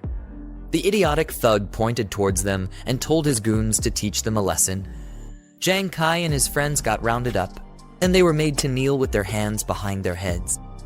The waiter, on the other hand, was seriously shaking from the pain he was in. The stupid musclehead demanded to make a call, but instead got a bottle smashed on his head for speaking when he wasn't allowed to. He started bleeding from his head, and Zhang Kai screamed his name, Chen Chong. All this was just because a foolish thug wanted to show off to an ugly girl who looked like a troll. Meanwhile, Jiang arrived at the karaoke bar, but was completely clueless as to what was going on inside. The butlers at the door ushered him into the venue as he said that the world was ending and his friend still had the mind to sing. While the music was going on and the lights of the club were still spinning, Jiang was bleeding from his head like a waterfall after one of the thugs smashed his head with a glass bottle. The thug still held the broken bottle as if he were prepared for another round, while Jiang Kai called out to his bleeding friend. The foolish guy who was doing all these theatrics for his ugly girlfriend asked her if she was feeling better after seeing him display the traits of a deranged idiot. He put his arms around the girl and tried to get a good feel of her arms, but she wasn't impressed by his lame heroics. The girl was more pressed about how her nail polish looked as she asked him what was there to feel better about. She told him that he wasn't even dealing with the actual person who bumped into her. The thug, with the brain of a buffoon, turned his attention to Jiang Kai. He held the broken bottle to Jiang's face and slowly approached him. The girl still showed no signs that she was the least bit impressed with all this tomfoolery. Meanwhile, Jiang was slowly getting up and trying to recover from his bleeding head. Out of anger and frustration, he quickly reached for an ashtray and wanted to use it to make the thug pay for nearly sending him to his maker. He tried to smash it on the guy's head, but the other goons held him back. One of the brain-dead thugs called him a little punk and mocked him for being foolish enough to try and fight back, given his unfortunate circumstances. Jiang struggled to break free, but it was no use because he was too much of a weakling to them. The thug, who was nothing but a simp, felt irritated and angry that Jiang was bold enough to try and fight back. He didn't expect him to have so much guts, and he gritted his teeth fiercely in anger. As the other goons held Jiang down, their leader smashed another bottle on Jiang's head. Yeah, he definitely can't be coming out of this one. The wine splashed everywhere, and broken bottle pieces could be seen flying through the air. Jiang was knocked out cold, and he slumped to the floor like a sinking rock. Jiang Kai and the rest of his friends were completely shocked at the horrid event they just witnessed. You could see the anger on one of the friends' faces, while the other two tried to call out to their friend. At this point, there wasn't any need for them to hold back anymore. They had tried their best to be calm and respectful, but it ended up quite bad for them. Jiang Kai and the fatso rushed towards the leader of the thugs to send him 6 feet under, while the last guy stood at the back, holding a baseball bat. On the other hand, one of the waiters was hiding in the corner and shaking like a pathetic coward. In the background, you could hear the thugs calling Jiang Kai a punk, and they were furious that he just wouldn't back down. Things got out of hand, and everyone was ready to go all out. Lao Si was told to grab one person and make sure that they never see the light of day again. While everyone was brawling and being a nuisance to the club, the waiter was in a lot of pain, and he groaned as a lot of cold sweat ran down his body. His body was shaking a lot, and you could see some purple veins pop out from his back and his forehead. It was like he was slowly having a bad mutation of the Hulk. At the same time, Jiang Kai was dishing out knuckle sandwiches to all the idiots who tried to mess with him and his friends. He swung hard at one of the goons, but the guy was quick enough to dodge, while another person was coming at him from behind. The waiter, who was shaking like a junkie earlier, now looked completely possessed, with blood dripping from his eyes. His eyes had gone completely white, he was sweating profusely, and he was drooling like a hungry beast. As he looked at the bunch of fools who were fighting, all that ran through his mind was how good they would taste once he got a bite. He roared out like a filthy beast and rushed to join the fray. Whatever caused him to mutate made him run at an inhuman speed, but it was probably at the cost of whatever was left of his brain. The waiter, who was now a mindless zombie, quickly grabbed one of the thugs and forcefully held onto him. The thug tried to break free, but the zombie displayed a terrifying level of inhuman strength. The filthy thing quickly took a bite of the thug, who was now in agonizing pain. The dumb girl, who was the cause of all this mayhem, screamed in shock as she saw the zombie take a large bite out of the guy. The thug called the waiter a dog and tried to get him to let go, but it was hopeless for him. He then called out to his guys so that they could help him. A man who was watching the whole thing couldn't believe his eyes. It was as if he had been thrown into those horror movies, and he was the side character who was completely useless. All he could do was put his hands behind his head. He opened his mouth wide and screamed, hoping for it to all be a dream. Meanwhile, the thugs were trying to hold down the zombie, but his crazy strength left them shocked. They still had yet to clock that they weren't dealing with an average human being. The zombie let go of the person he was clinging to before and went ahead to bite the other unfortunate soul. The guy called him a good-for-nothing and was surprised to see that he was really acting like a deranged dog. As the thug struggled to break free, the zombie knocked him down to the ground, while his teeth were still firmly planted into his arms. The thug was baffled at how insane the zombie's strength was because his arm was about to be completely ripped off. As the struggle continued, a hand suddenly popped out and grabbed the neck of the zombie from behind. As the person lifted the zombie into the air, we saw that it was Jiang performing such crazy feats with his physical enhancements. Everyone else in the room was surprised that he could lift up a fellow human with such ease, and even with one hand. Jiang slowly squeezed the zombie's neck, and his face didn't look too happy about what was going on. With blazing anger, he smashed the zombie onto the glass wall and held his face to it so that the shards could cut him up slowly. Then he turned to the rest of the idiots who had been causing a ruckus and told them to stop. Everyone else there was still freaked out by Jiang's crazy strength. The man who was a snack for the zombie looked beyond frightened as he looked up at Jiang. He said that the deranged zombie was as strong as a bully, but he didn't understand how Jiang was able to pin him to the wall with one hand. It was as if he was also angry at himself for being a pitiful weakling. The stupid thug leader screamed out and asked Jiang who he was. Rather than thank the protagonist for saving their miserable lives, this brickhead thought it was wise to yell and act like he had some use. The other pathetic goon beside him was in a lot of pain because the zombie had taken a chunk of his shoulder for dinner, and it looked like the wound had become infected. Jiang ignored the idiot's question and turned to Zhang Kai. He wanted to make sure that his friend had been bitten by the monster and also make sure that he was alright. Zhang Kai told Jiang that he was fine, but with a perplexed look on his face, he asked Jiang why he was worried about him being bitten. Jiang ignored that foolish question as well and, with a mean look, told his friend to come with him. There wasn't any time to waste, and he needed to assemble his past comrades as fast as possible. While Zhang Kai stood up to go, that idiotic simp pulled him back and said that they weren't done. A literal zombie just wreaked havoc in their midst, and his men were severely wounded, but he was more bothered about how much he had to impress some ugly girl, who he had probably never laid before. Anyway, as he was being stupid, one of his goons, who got bit on his shoulder, suddenly started coughing and complaining about his spinning head. His boss asked him what was wrong, and he thought it was just a cold, but he was about to find out how his foolishness would be the end of him. Jiang had a look on his face that said he already figured out what was happening to the thug. He wasn't fazed at all, but just kept his composure and waited for the worst to happen. The purple veins began to break out of the thug's neck and head. He gritted his teeth in pain and held onto his wound, but it was already too late for him. He tried to explain that he just had a runny nose in the afternoon, but got interrupted by Jiang. The protagonist asked him if his shoulder was bitten by the zombie while still holding onto the monster's neck. The zombie was still fighting to break free, but Jiang had that dog in him, so he wasn't breaking free anytime soon. The thug was confused and wondered how the zombie's bite had anything to do with the way he was feeling. While still fighting the pain, he told Jiang that he was bitten and asked what that had to do with anything. You could see as the purple filthy mutation was slowly creeping up from his back to his face. The fact that no one else in the room could figure out what was going on showed why they must have died like fools in Jiang's past life. Jiang started to analyze the whole situation and thought to himself that the thug was probably already infected before he got bitten.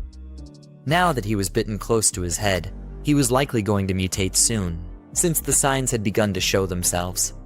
Jiang dragged the already deranged zombie and was heading out, while the H-Tug leader asked him what he was doing. The others were staring at him, and they hoped that he would give a reasonable explanation for all his strange questions and actions. Jiang got to the door and tossed out the mutated filth like he was a pile of trash. Then, he quickly shut the door. The zombie started to bang and claw at the door, trying to force himself back inside. Jiang, on the other hand, was glad that zombies were too dumb to figure out how to open doors yet. Because of this, they were all safe in the meantime. As he dusted off his palms, he turned to the others and saw that they were all looking at him weirdly. It was obvious that they were waiting for him to start explaining himself, but Jiang was taking his sweet time. I mean, it's his show, so you can't really blame the guy. His mood shifted, and you could see the killing intent spilling from his eyes. At this point, the demons of hell were scared of what this idiot was about to do. He cracked his knuckles and asked Jiang Kai which one of the stupid thugs he needed to take out first. However, Jiang Kai had no idea who this crazy kid was, and he asked him if they knew each other. The leader of those thugs was looking completely pissed off because he was being threatened. He rushed towards Jiang, telling him that he was getting cocky, and he attempted to land a punch on the pretty boy's face. That punch looked like it was taking years just to hit, and Jiang wasn't the least bit bothered by the idiotic simp. Before the guy's hand could halfway through, Jiang swiftly grabbed his head and shut him up before he spewed any more rubbish from his mouth. With his Hulk-like strength, he smashed the man to the ground, knocking him out in the process. The other foolish goon who was bitten on his shoulder rushed towards Jiang in an attempt to attack him. He cursed out Jiang and said that he was definitely asking for it. Sadly, he was no match for Jiang's Bruce Lee moves. Jiang gave him a hefty punch to the nose. Now the idiot's nose wasn't only runny but bleeding as well. Jiang barely used his true power, but he was able to send the guy falling straight to the ground. As the guy got knocked to the ground, Jiang maintained his fighting stance like he was a character in a fighting game.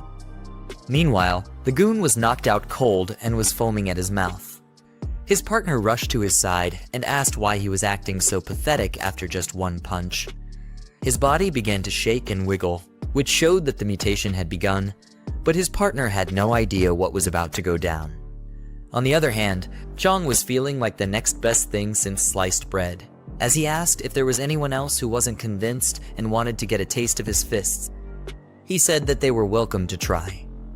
After everything, he told Jiang Kai to take his friend and wait for him outside the private room.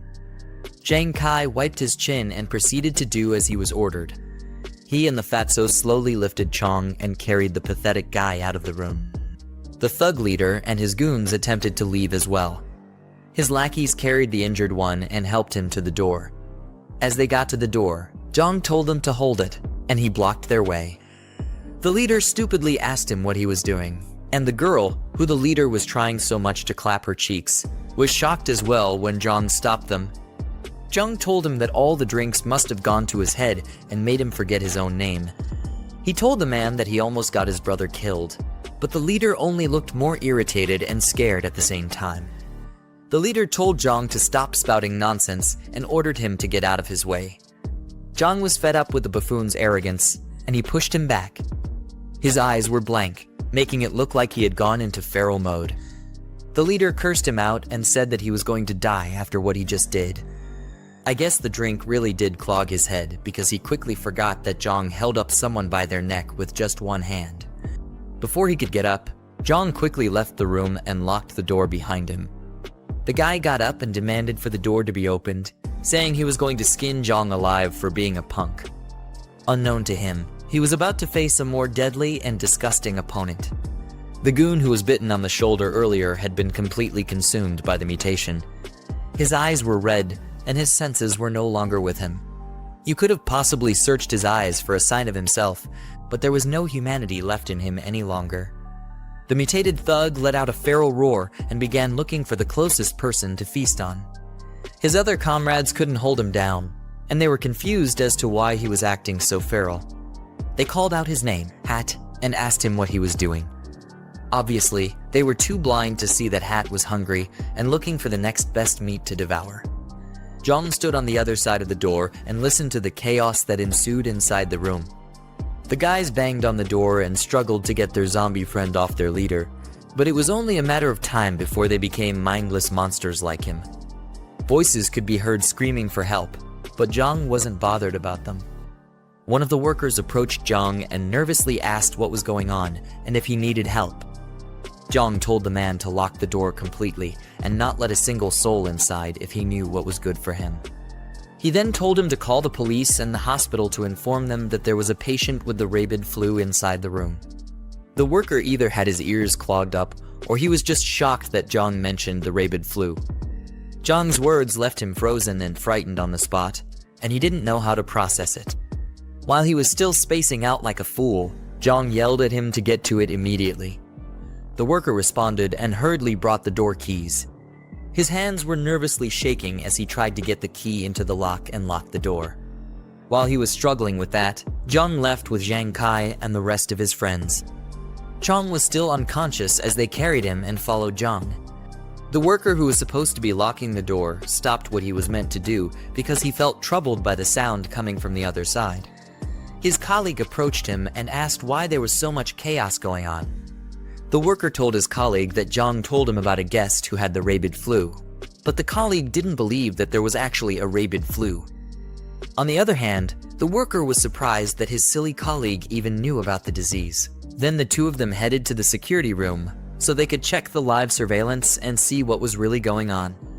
They ran through the hallway as quickly as they could, but when they got to the room, they saw the horrors that had been unleashed. The security man who was watching over the cameras couldn't even believe what he was witnessing. Their ugly faces showed that they couldn't stomach whatever the hell they saw on the screens. The security footage showed that the thug leader and his goons had all been turned into brainless zombies. They feasted on each other, and the leader was finally able to get a taste of his girlfriend. The girl lay dead on the floor, and her eyes looked like she had also gotten infected with the disease. The workers quickly called for the police, but I wondered if they were calling them to become part of the feast. Meanwhile, Jiang and his friends had finally gotten outside to where he parked his car. He told them to hurry up because the club wasn't safe anymore and things were about to get way worse than they already were. They got into the car and quickly drove out that night to somewhere safer. Inside the car ride, Zhang Kai thanked Jiang for saving them and asked him who he was. Chong was still knocked out like a light, and the others were eager to know who Jiang was as well. Jiang introduced himself and told them that he was hired to protect them, and that they didn't need to know who the employer was.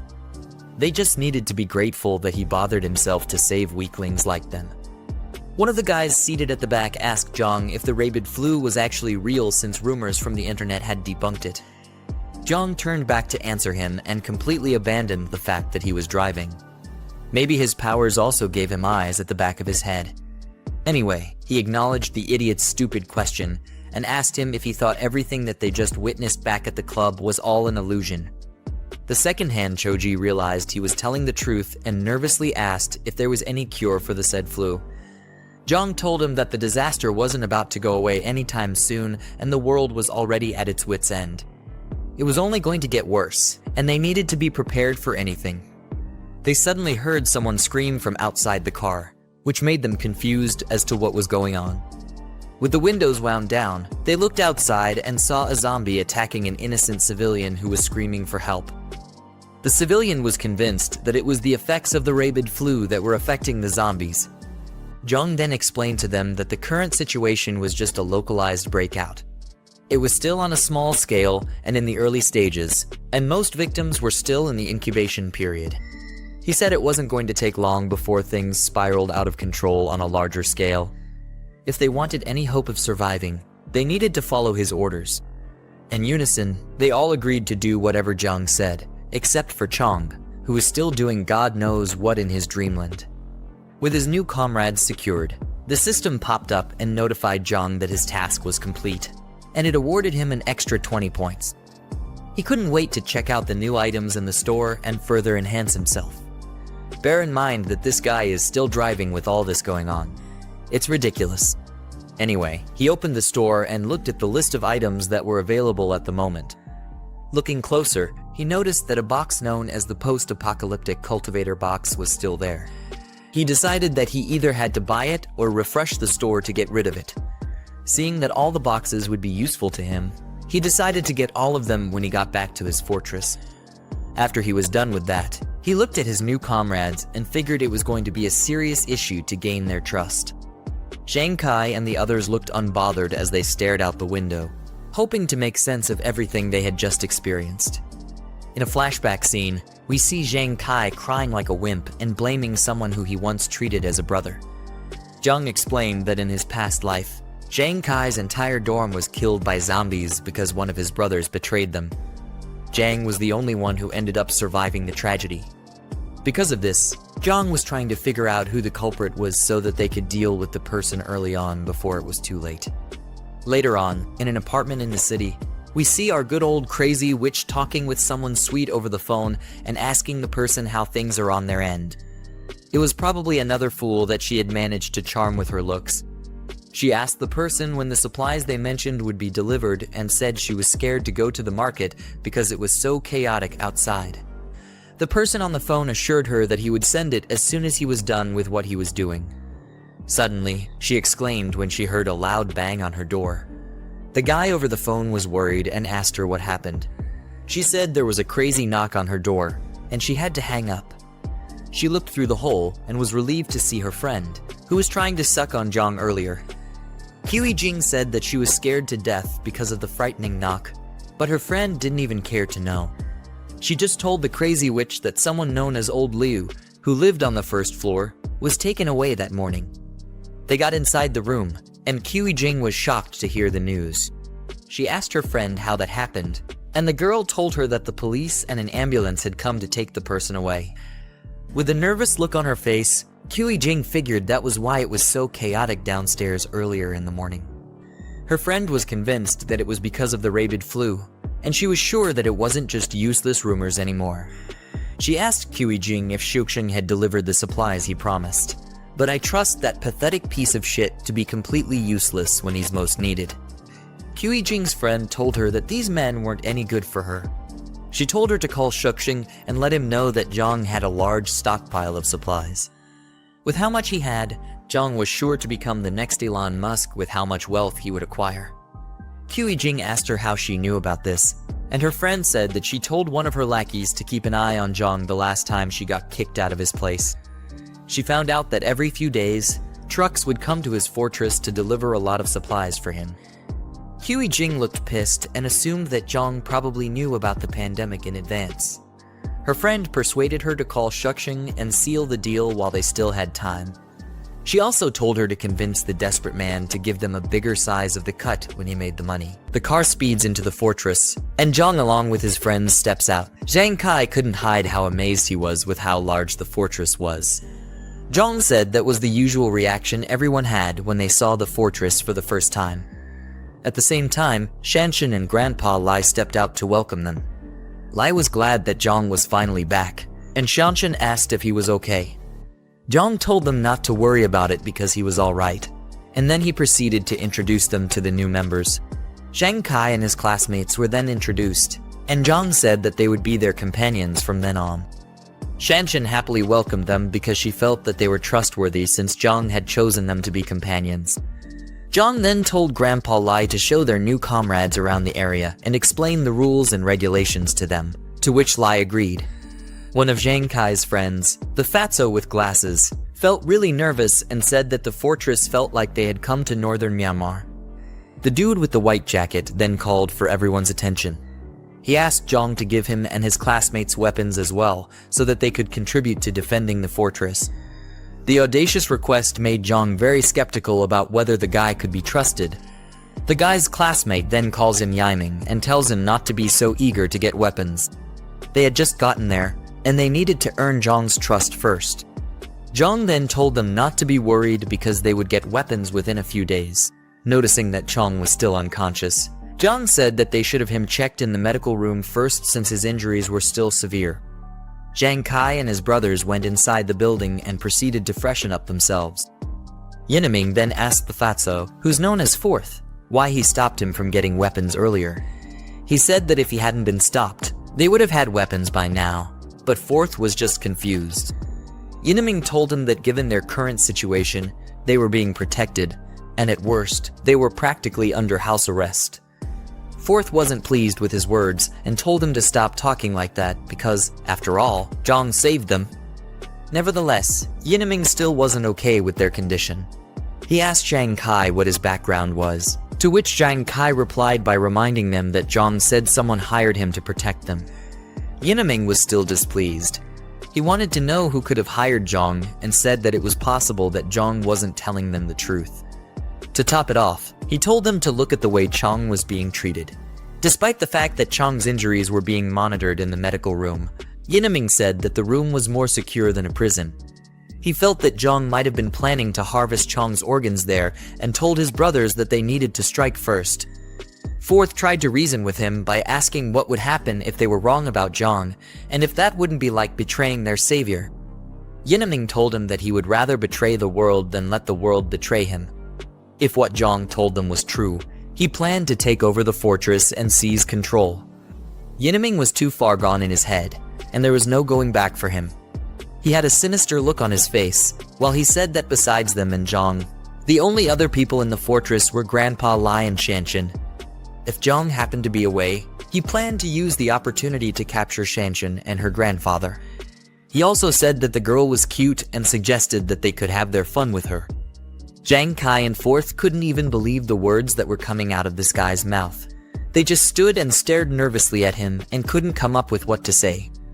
Yineming then tried to play off his sinister plans by telling them to relax because he was just playing with them.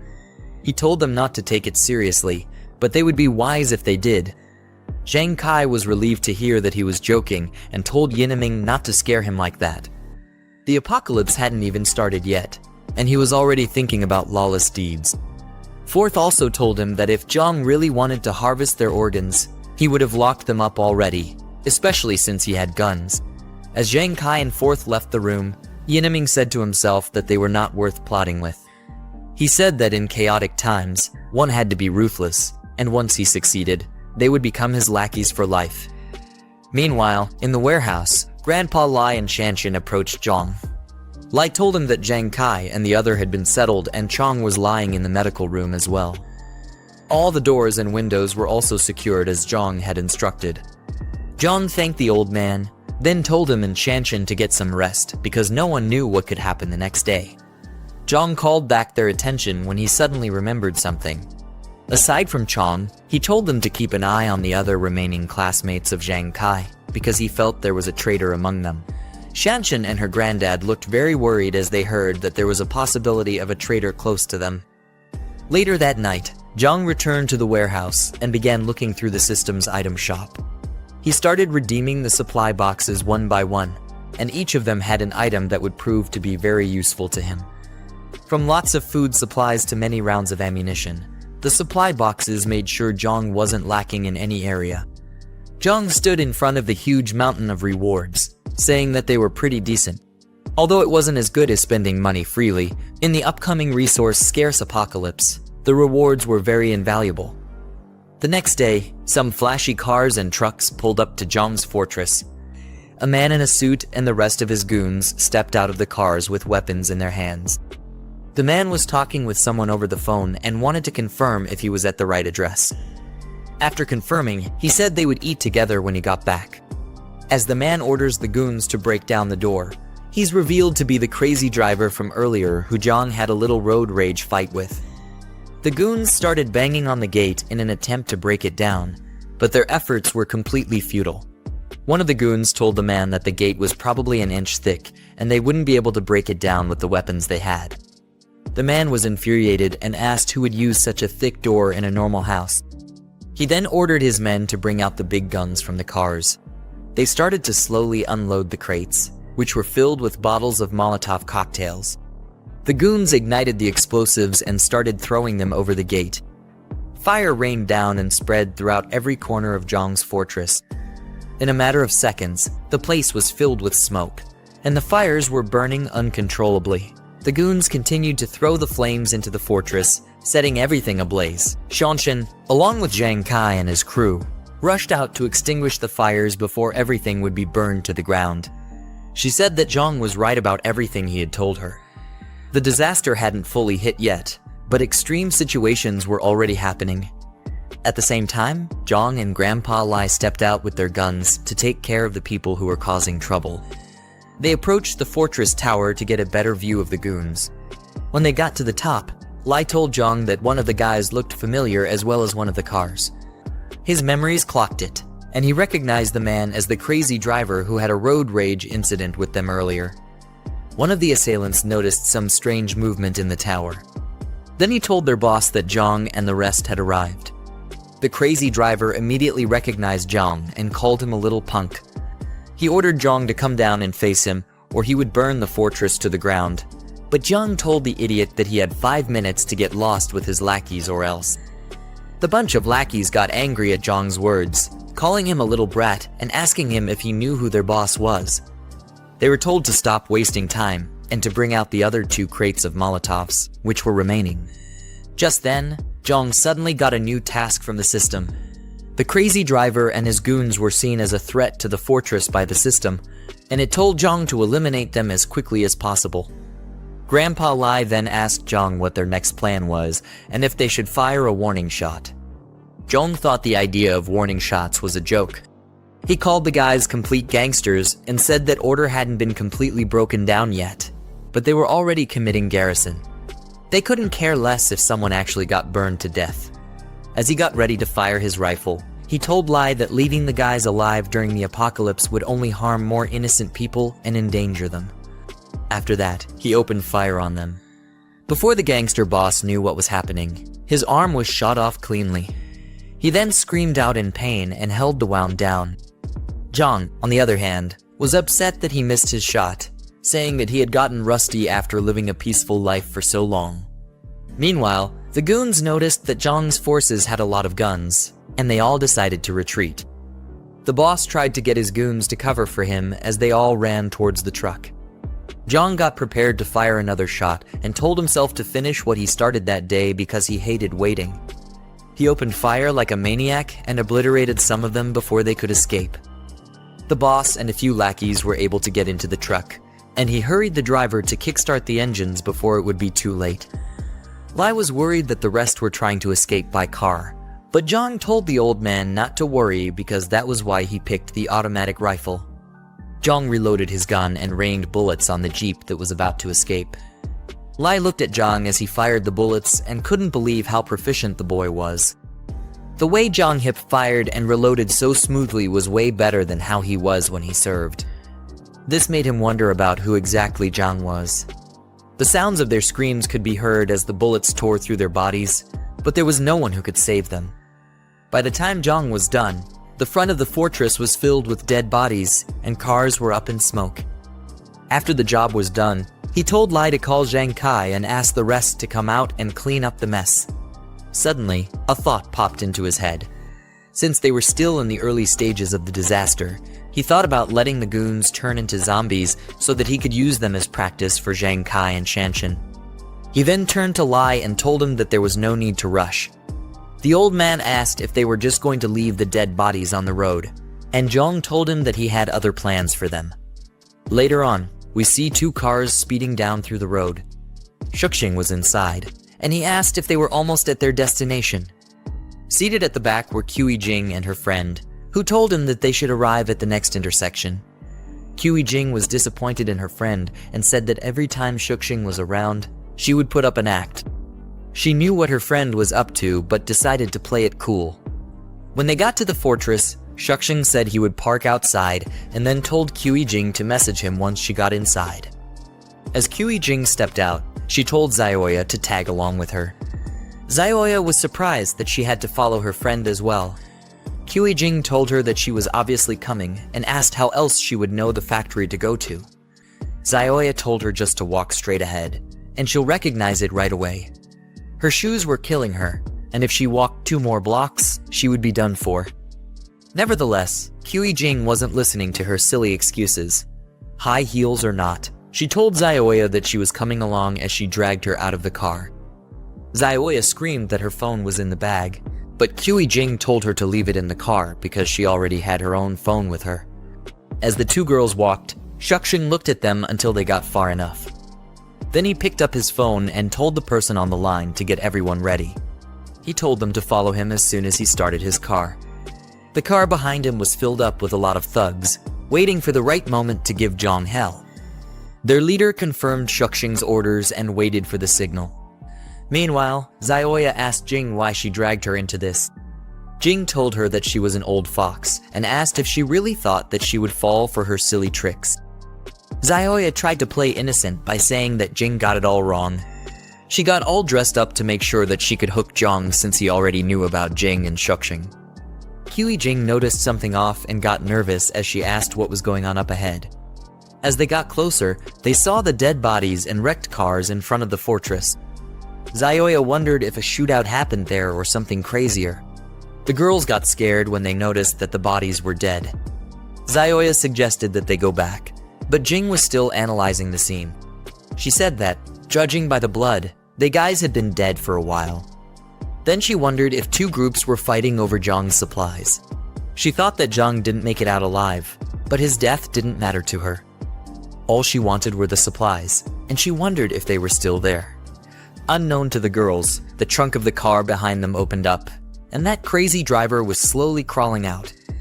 They decided to head back and let Shuxing's people handle the situation, but they were completely clueless about the guy who was slowly mutating into a zombie. Jing and Zioya walked up to the huge gates of the fortress and thought about how they would get in. They were really nervous because of how exposed they were in the open. Zioya said that they couldn't see anything inside because of how tightly the gate was shut. Seeing how reinforced and tight the security was, Jing wondered if Jiang was okay. While they were still fiddling with the gate, a voice called out to them, and they panicked. Looking up, they saw Shanshan with her crossbow, and she asked them who they were and how they knew about the fortress. Zioya said that they were friends with Jiang, and Jing told her that she was Jiang's girlfriend. Quite the audacious statement. Shanshan didn't trust the two girls, so she called out to Jiang and told him that there were two witches outside his gate. She also told him that one of them claimed to be his girlfriend, which she highly doubted. Jing was pissed off and felt that Jiang suddenly changed his attitude because he found a new girlfriend, whom she thought was Shanshan. Zioya told her to calm down and not to show any displeasure because they still had important matters to handle. She asked if Lai Shuxing would be able to handle the ambush, considering that Shanshan had a crossbow in her hands. Jing told her friend that Lai Shuxing would be able to handle it because he brought a few pistols. She was confident that he would be able to take down Jiang once the gates were open. But her expression showed that she was very angry that Jiang had another girl that he was taking care of. Jiang finally came out and questioned the girls from the top of the tower. He called them by their names and asked what they were doing at his fortress. He was obviously disgusted at their presence. Jiang quickly activated the Eye of Insight ability to check if they were really friends or foes. Zioya said that they were friends and asked if it was a bad thing to come check up on him. She tried her best to play the role of an innocent girl, saying that things were very chaotic at the time and they were worried about him. Zioya then asked Jiang if he didn't care about them anymore.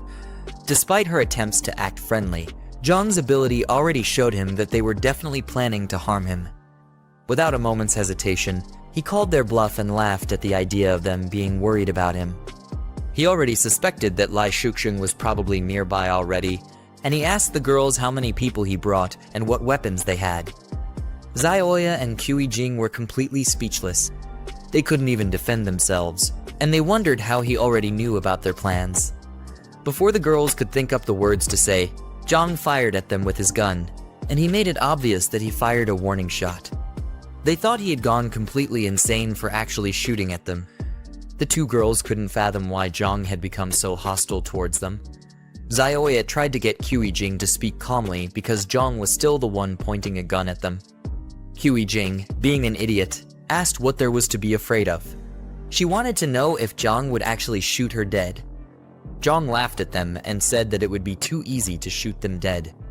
Left to him, there were more treacherous things that could have been done to those girls. Their situation only got worse when they turned back because they started hearing strange noises. From the truck behind them, the mutant zombies had started slowly approaching them. Jing questioned if they were rabid flu patients. The zombies had their eyes fixed on the girls, and it was only a matter of time before they became repulsive creatures like them. Zioya wondered if the rabid flu was able to bring dead people back to life. Jiang looked at the horrible situation they were in and said that he would let the girls die at the hands of the zombies. The mindless zombies roared furiously and rushed towards the poor girls. As they dove to tackle Zioya and Jing, the girls were able to escape and started running for their lives. The girls ran as fast as they could back to Lai Shuxing's car. They yelled his name as they got closer to the car, and he wound down the windows to figure out what was going on. Tears and sweat dripped down from their faces as the zombies got closer to them. Jing yelled for Lai Shuxing to come to save her, but it was looking like it was the end of the road for them. They weren't expecting the tables to turn on them so drastically. Lai Shuxing panicked as he saw how terrible the situation was. He asked how it was possible for the rabid flu patients to have been outside the fortress at that moment. He spoke to his goons over the walkie-talkie and yelled to them that she turn around as quickly as possible. He needed to move quickly before the infection would get into his body and mutate him into one of them. The cars quickly swerved around and fled the scene. Jing cursed out Lai Shuxing for abandoning her and Xiaoya to the treacherous claws of the monsters. The distance between the girls and the vehicles was far greater than the distance between them and the zombies. There was no hope for them, and the situation called for desperate measures to be taken. Just when it looked like the curtains had closed on them, Jing said that she didn't want to die as she raised her handbag. She tossed it towards Xiaoya's legs, and the poor girl's legs got entangled in the handle. You really can't trust anyone during an apocalypse. Xiaoya lost her balance and fell face flat on the ground. She screamed out in pain as her face hit the cold, rough road. That was how Xiaoya's life flashed before her eyes. She became an easy target for the vile creatures, and they quickly piled on her before she could get up. Her eyes were filled with fear, and her heart beat so fast that it could have probably broken through her rib cage at that moment. She told the zombies to wait, but she forgot that she wasn't talking to people who could be reasoned with. Her blood was spilled, and sounds of bones being crunched could be heard as the zombies feasted on her. Her vision quickly turned red, and all she saw were mindless creatures eating her up like a McDonald's Happy Meal. In her last moments of consciousness, she looked toward Jing with boiling rage and rained curses on the girl for setting her up like that.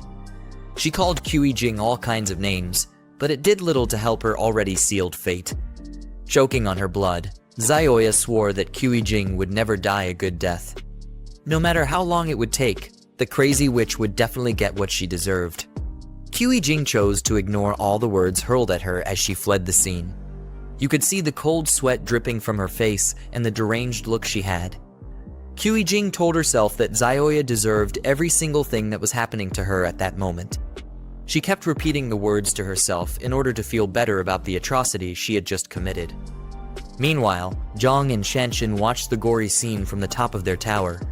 While Jiang was unfazed by what he was looking at, Shanshan was deeply disturbed, and she couldn't believe her eyes. The system then awarded Jiang 10 points for taking care of the threats that befell his fortress. With that done, it quickly gave him a new task, which was to clear the area of the infected monsters who were lurking around his base. Shanshan then turned her attention to Jiang and was shocked that all those people had mutated into zombies just like that. The thought of it caused her mind to become very troubled, and she wondered what the future would look like if this was just the beginning of the apocalypse. Jiang remained very calm and told her that the apocalypse had officially begun, with a large amount of alien infection sources in the air. The dead who were exposed outside would quickly mutate into zombies, but it didn't just stop there. Anyone who was injured and those with weak constitutions among the living were also at a high risk of getting infected. Shanshan found it hard to grasp all the information Jiang was giving her, but she eventually understood that things were like that for them. After that, Jiang told her to call everyone together for a meeting. She looked at him and was baffled at how someone could remain so calm in such trying times. Moments later, everyone in the fortress gathered in a room. Shanshan locked the door, while others sat down and waited for what Jiang had to say. Yinming, who was obviously still very hostile, refused to sit and decided to stand while the meeting went on. Jiang then told them that they had to remain indoors for the next 2 days, except it was absolutely necessary for them to step out. He said that they had to keep the doors and windows tightly shut in order to let their bodies gradually adapt to the infection source. From his words, it seems the body is able to fight it when it's introduced slowly as opposed to when the virus takes the body by full force. Anyway, Jiang said that it would greatly reduce the risk of them getting mutated if they adhered strictly to the rules he stated. Zhang Kai, on the other hand, was very worried about his friend, Chong. From the expression on his face, it didn't look like Chong's condition was getting any better. Later that night, in the infirmary, we see Chong lying on the bed, and he looks to be in a lot of pain. Part of his face and body were slowly turning purple. This was a sign that the mutation was slowly taking over his body, and if push came to shove, they might have to send the poor guy to his maker. It had spread all the way to his arms, and the veins were really bulging out. Cold sweat ran down his forehead as he gritted his teeth and tried to fight the pain, but only time would be able to tell what fate had in store for him. A chaotic scene in front of a tall skyscraper with dark smoke swirling around its facade. People in business attire are seen panicking and running away from the building, suggesting an emergency or disaster situation, as one man shouts in distress while others flee towards a yellow taxi. Shang's a worried expression looking out of a window, shouting, "It's complete chaos out there." He's observing a tumultuous or dangerous situation unfolding outside. In a tense moment, Shang's urgently tells a woman and child, "We have to go to the warehouse tonight and bring back the remaining supplies," he instructs. "Zio Lai, you and Shuai stay at home. No matter what, don't open the door for anyone except me, understand?" This suggests an urgent and possibly dangerous situation, emphasizing the need for caution and safety. Shang's looking determined and tense, is preparing to leave while the woman holds the child protectively. Shen posture and expression convey urgency. Suddenly, someone knocking on the door. Shang's face displaying a serious and tense expression as he looks towards the door. A tense moment where Shang's, with a serious expression and a finger raised to his lips, signals for silence. The woman looks anxious while holding the child close, who covers his mouth, reflecting a situation that requires them to remain quiet and alert, likely due to an imminent threat or danger. Shang's cautiously opening a door while holding a golf club, indicating he is prepared for a potential threat. Someone calls out, "Brother Ji, are you home?" suggesting he is looking for someone.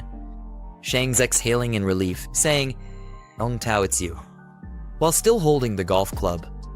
His expression suggests that he was initially tense and ready for confrontation, but recognizing Yang Tao has eased his worries, indicating he found the person he was searching for and no immediate danger is present. Shang's hand, gripping a door handle, opened the door. Suddenly, Shang's is being kicked in the chest, causing him to fall backward with a pained expression. In shock and anger, he shouts, "What the hell?" Shang's being restrained and attacked by a group of individuals. He is on the ground, struggling against multiple assailants as more people rush towards him, emphasizing a coordinated assault. Shang's pinned down forcefully by one of attackers. He struggles against their grip. Yang's dressed in suits loom over him with stern expressions, emphasizing their control and dominance in the situation. Shang's in a state of shock and betrayal as he yells, "Yang Tao, what the hell are you doing? I treated you so well." His expression shows disbelief and hurt, emphasizing the emotional impact of being betrayed by someone he trusted.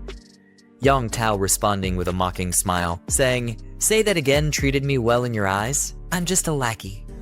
His defiant posture and words reveal his resentment and bitterness, as Shang says, "Do you have any conscience?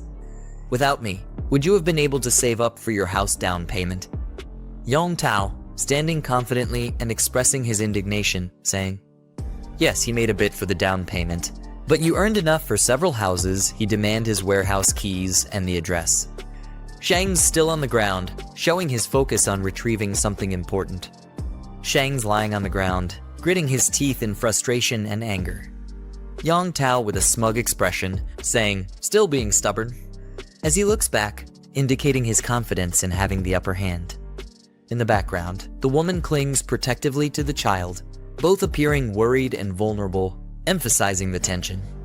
Yang Tao aggressively grabbing the woman by her hair, forcing her to look up as he commands, "Look over here, you bastard!" The woman in pain, while the child watches in shock and fear, highlighting the intense and violent nature of the confrontation. The child, filled with fear and anger, shouting, "Please let go of my mommy," as he reaches out in a desperate attempt to protect his mother. His face is flushed, and tears well up in his eyes, reflecting his emotional distress. Child biting Yang Tao's arm in a desperate act of defiance, tears in his eyes as he tries to protect his mother. Yang Tao reacts angrily, shouting, "You little brat. You've gone crazy, haven't you?" Child is forcefully thrown back by Yang Tao. The child cries out in pain as he is pushed away, while the mother watches in horror, her expression filled with shock and fear. Shang's on the ground, glaring defiantly at Yang Tao with determination and anger. He shouts at her, "Bastard, if you got guts, come at me. Leave my wife and child alone." Yang Tao standing confidently with a smirk, arms crossed, as he says, "Don't worry, as long as you cooperate, your wife and child will be safe." While Shang's, visibly angry and desperate, is on the ground behind him. Yang Tao's command, "Now, take us to your warehouse." Meanwhile, Yang Tao and his group standing confidently in the doorway, silhouetted by the light outside. They strike imposing poses, with Yang Tao at the center, exuding a sense of dominance and control as they survey the area. Yang Tao inspecting a few remaining boxes and questioning, "This is all that's left." Shang's beside him, facing away, responds defensively, "Weren't you the one who found those big clients? Everything's been sold off. Even the near expiry and expired food is almost gone." Yang Tao face, deep in thought, as he touches his chin with a contemplative expression. Yang Tao with a cunning and ambitious expression, reflecting a bold and unscrupulous plan to capitalize on Zhang Xiaoyang's resources. Shang's advised to stay away from him. When he was delivering goods, he accidentally saw that he was carrying a gun. His serious expression and furrowed brow indicate the danger he perceives, while the person beside him listens attentively. He continues, "That guy must have somehow gotten wind of this disaster ahead of time." Yang Tao dismissively addressing the man, "That's his problem to deal with." His posture is confident and uncaring, with arms crossed and a smug expression, indicating that he has no intention of getting involved in the complications or risks mentioned. Yang Tao looking down with a cold expression, while Shang's behind him reacts with surprise, saying, "What do you mean?"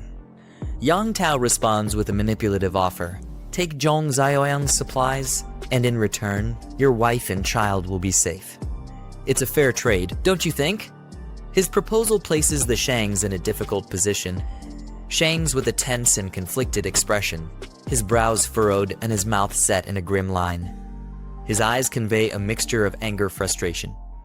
In Jiang Fortress wide view of a large industrial complex or facility situated on a hillside. A tense confrontation, Jiang with his group, Jen Kai's facing someone off screen.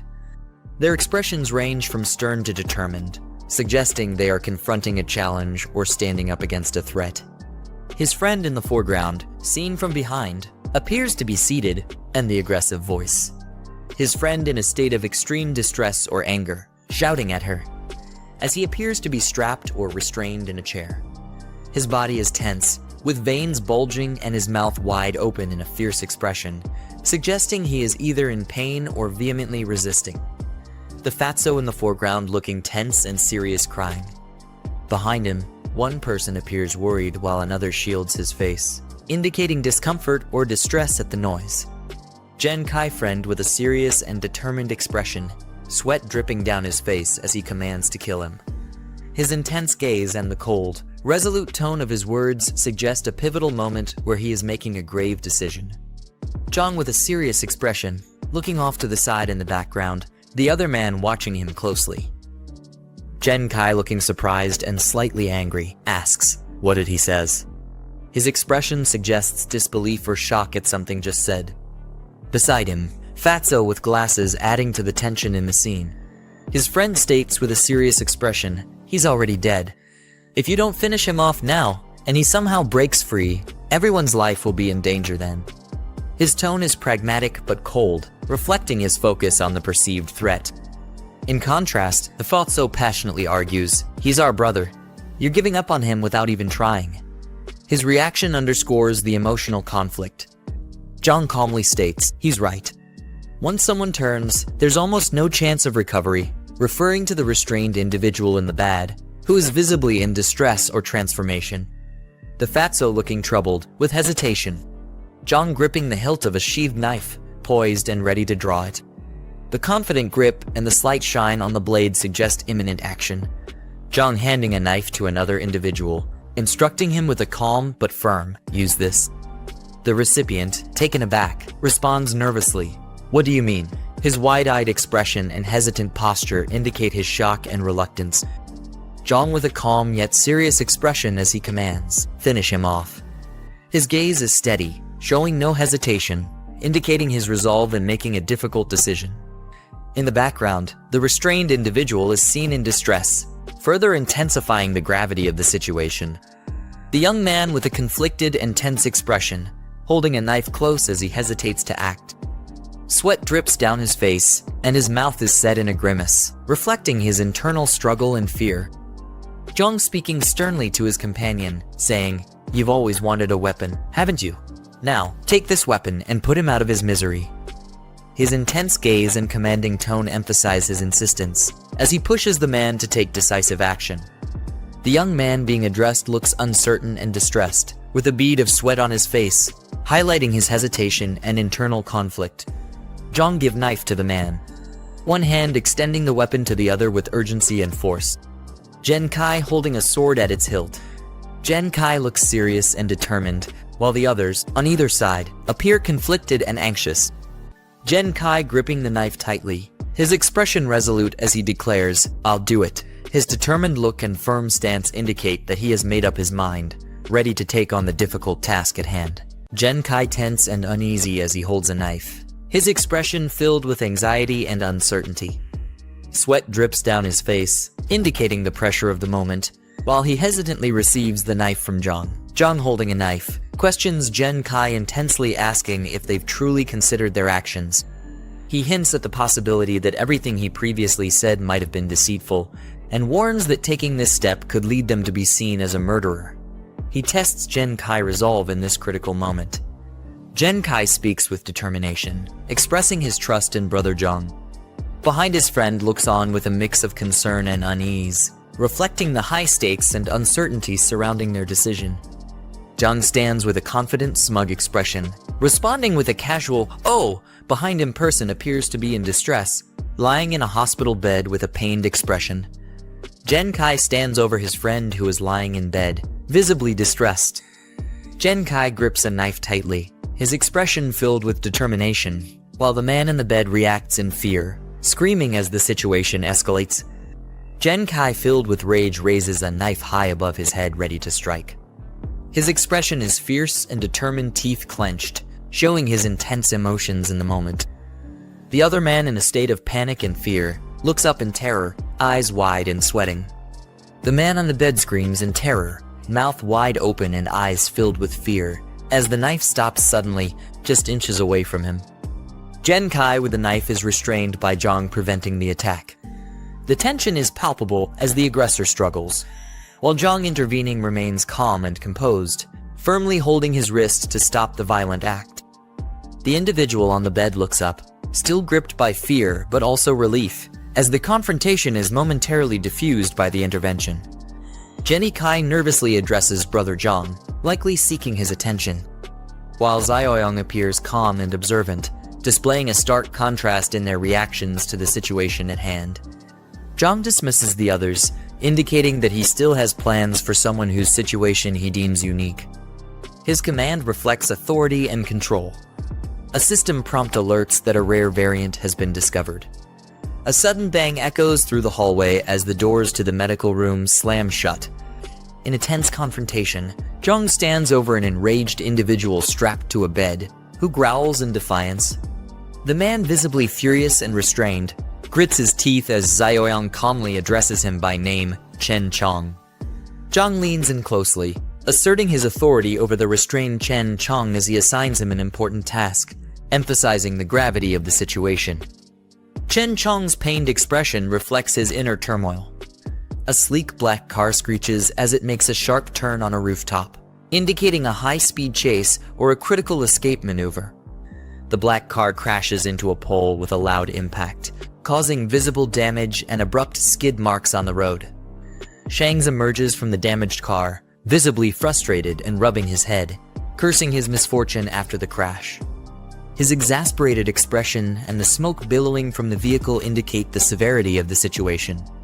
As the zombie gazes into the distance, he reassures himself that help or something crucial is on the way, easing his earlier frustration. The man finds himself in a sudden confrontation with a zombie that roars ferociously, lunging at him with unrestrained aggression. In the heat of the clash, the man struggles to fend off the creature's relentless assault, managing to push it away just in time, sending it crashing to the ground. The man sprints toward his vehicle with the zombie pursuit, determined to reach a weapon or tool inside. He grabs a metal rod from the car, his urgency and desperation clear as he prepares to defend himself. In a fierce act of retaliation, he swings the rod with full force, striking the creature brutally and venting his anger in a violent clash. The man stands over the fallen zombie amidst the debris, panting heavily after the fierce battle, the wrecked car smoking behind him. With exhaustion evident on his face, he grips the rod tightly, receiving a warning from an onlooker to leave quickly, prompting him to hastily retreat from the scene under the bright blue sky, still reeling from the intense confrontation. A vehicle pulls up near a building as a group of individuals prepares for their next move. Jiang steps through a squeaky door onto the rooftop, signaling the beginning of a planned operation. He is accompanied by a determined team, each armed and ready, reflecting their resolve and unity in facing the challenges ahead. Shanshan expresses her discomfort with the gear, addressing Jiang and questioning the necessity of their protective equipment.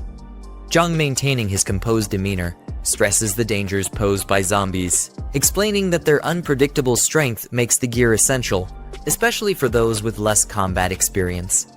As the group huddles together behind a building, strategizing their next move, Jiang leads them with caution and determination, emphasizing their need to stay alert. Jiang signals his team to prepare, warning them that they are now within the perception range of the zombies, and readiness is crucial. As a zombie detects their presence, its vicious appearance and ferocious movements signal an imminent attack. Jiang shouts reminders to his team, urging them to maintain distance and watch out for one another as they brace for a fierce confrontation against the relentless zombie threat. A zombie pounces aggressively toward Jiang, but he narrowly evades the attack, keeping his focus sharp. Jiang quickly instructs his team, emphasizing that the moment a zombie misses is their best opportunity to strike, targeting the temple and the back of the neck for maximum effectiveness. One of the team members, driven by Jiang's guidance, steps up with determination, ready to deliver a decisive blow as he shouts his attack command. A powerful blow lands on the zombie's head, sending shockwaves of impact, but causing the creature to react violently, showing its resilience. The attacker yells in pain, realizing that striking the hardest part of the skull was a mistake, as Xiaoyang critiques from a distance, highlighting the error as a lesson for the group. As the zombie roars back, it aggressively counters, grabbing and pushing the attacker, demonstrating the peril of misjudging these relentless foes. In a desperate cry for help, the team member calls out for Jen Kai as the zombie closes in with menacing intent. Jiang acknowledges a correct defensive move, urging Jen Kai to step in as teammates rally to assist. With precise timing, Jen Kai swings a bat, delivering a powerful strike to the zombie, turning the tide of the battle in their favor. The zombie takes a powerful hit to the head from the bat, staggering but still standing, showcasing its resilience. Jiang, watching the group's effort, urges them to keep attacking, emphasizing that one hit won't be enough to take the zombie down completely.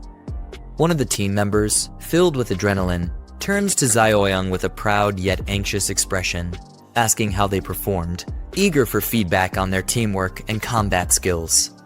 Jiang smirks confidently, unfazed by the approaching zombie as he casually dismisses the danger with a nonchalant attitude. Jen Kai urgently shouts a warning for Jiang to be careful, clearly alarmed by the zombie's rapid advance. The zombie lunges with a fierce snarl, closing in dangerously close, its gaping maw aimed directly at Jiang. Jiang grabs the zombie by the head with a firm grip, halting its attack effortlessly and displaying his superior strength and composure. He admonishes the zombie as if it were capable of understanding, reminding it of the crucial lesson to always be aware of one's surroundings, turning the tables with a sharp command. The rest of the team looks on in stunned silence, clearly impressed and taken aback by Jiang's cool and commanding control over the situation. Shangs approaches a large reflective surface, scanning his surroundings with a cautious expression as he notices vagrants roaming nearby. Frustrated by the unexpected presence, he questions whether Jiang would have alerted them or confessed something important. Meanwhile, a rugged vehicle pulls up with urgency, and a commanding voice resonates, urging everyone to stay vigilant and support their comrades, signaling a rallying call to action. Jiang arrives to the vehicle, a voice confirms that it's Jiang, causing a stir among the scattered group below. Shang peers out from the back of the vehicle, astonished to learn that Jiang and his gang are actively hunting down someone referred to as the Madman. Meanwhile, a shadowy figure with glowing eyes emerges from beneath the vehicle. Kaijing crawls desperately on the ground, reaching out with determination despite the severe injuries, eyes filled with fear and urgency. The hand grasps tightly onto the leg of a bystander, startling him and causing a sudden reaction. The man stumbles backward in shock, yelling out in surprise as he falls, the grip of the injured person still firm, intensity of their plea for help or escape. The man's face contorts in a mix of fear and shock as he realizes the threat before him, his expression filled with dread. Suddenly, the Kaijing rises with an unearthly roar, her eyes wide and furious as she lunges toward him, embodying a terrifying transformation that catches him completely off guard. Shang is brutally attacked, his face contorted in shock and pain as he screams out in horror. Blood spurts from Kaijing's body as the force of the strike overwhelms him, leaving him helpless and panicked, unable to defend himself against the onslaught. Jiang, holding a smoking gun, stands over a lifeless body while the survivor, drenched in blood, struggles to catch his breath. Desperation fills his face as he looks at the carnage around him. Jiang holds his rifle firmly, his expression serious as he confronts the situation before him. Shang stumbles toward him, overwhelmed with relief, calling out to his older brother, grateful to have finally found him alive amidst the chaos. Shang's eyes widen as he notices something unusual, his attention drawn to the blood-stained arm of the man before him. The infected wound becomes more visible, causing a moment of tension as the situation grows more dire. Jiang coldly informs Shang that he has been bitten, raising his weapon to confront him. In a panic, the man begs for mercy, pleading with Jiang not to shoot as he tries to reason with him, but Jiang remains firm, warning him not to come any closer. Shang is filled with despair and admits that he knows he's beyond saving and will soon turn into one of the crazed infected. However, with tears of anger and desperation, he reveals that Yongjing has taken his family hostage, using them as leverage to manipulate him, in a plot to steal Zhang's resources. With determination, the man pleads his innocence, insisting he has never committed any heinous acts and that his family is blameless. He begs Jiang to protect them from the cruel fate that awaits, leveraging the loyalty they've built and the resources he's accumulated as his final desperate attempt for mercy. Jiang reflects silently, acknowledging that while Shang's initial motives may have been selfish, there's no denying that his actions had helped Jiang in the past. With a determined expression, he contemplates his next move, fully aware of the weight of the situation before him. His group of survivors, led by a determined Jiang, gathers with weapons in hand, ready to take on the next challenge. Jiang smirks, realizing that the added incentive of rewards for completing tasks has only strengthened his resolve to move forward. Jiang smiles confidently as he reviews the newly assigned tasks from the system, his determination growing with the promise of rewards. His mission is clear: to rescue his wife and eliminate any infected lurking outside the base, with every success adding to his reward points. Shang, battered and covered in blood, reassures Jiang that he will handle matters concerning his family, standing strong despite his injuries. In an emotional display, he falls to the ground, declaring his undying loyalty, swearing to repay his debt even if it means serving in another life. The man kneels before Jiang, urging him to take action, his desperation evident. He hesitates, but Shang pleads for him to end it, not wanting to become a threat to his family in the future. Jiang, holding a gun and deep in thought, remains silent as he weighs his decision. Shannon, nearby, orders someone to fetch a bicycle for him, signaling a change in the situation as the older man looks on from behind. Jiang, with firm resolve, instructs Shang to leave and go somewhere far from the crowds, as time is running out. Shang, realizing the gravity of the situation, expresses his gratitude with a solemn smile, thanking the younger man for his final act of kindness. He speeds away on a bicycle, racing against time as the desolate streets blur behind him. With fierce determination, he calls out for his wife and child, pushing himself to the limit in his final act of desperation. Shang, now overwhelmed with emotion and tears, presses forward despite the pain and fear as his eyes glow with determination. Meanwhile, Jiang stands in front of a group of defeated enemies, his rifle slung over his back, commanding respect and authority from those around him. A petrol bomb smashes down with tremendous force, taking out another enemy in a brutal display. At the same time, a lighter ignites, signaling the start of something dangerous and possibly destructive. A massive fire erupts as the group of survivors stands in silence, watching the destruction unfold before them. The leader coolly evaluates their progress, reminding them that with their current skills and teamwork, future challenges should be manageable. Shannon, with sharp eyes and determination, expresses her concern about facing larger hordes, noting that their current abilities might not be enough. The group listens in silence, with the weight of her words causing them to reflect on the looming dangers ahead. Jiang, resolute, commands the group to follow him as he strides ahead with purpose. The group approaches a large, imposing door, preparing for whatever awaits them on the other side, with the tension in the air thickening as they get closer. Jiang acknowledges a man named Shenbo and informs him about the warehouse.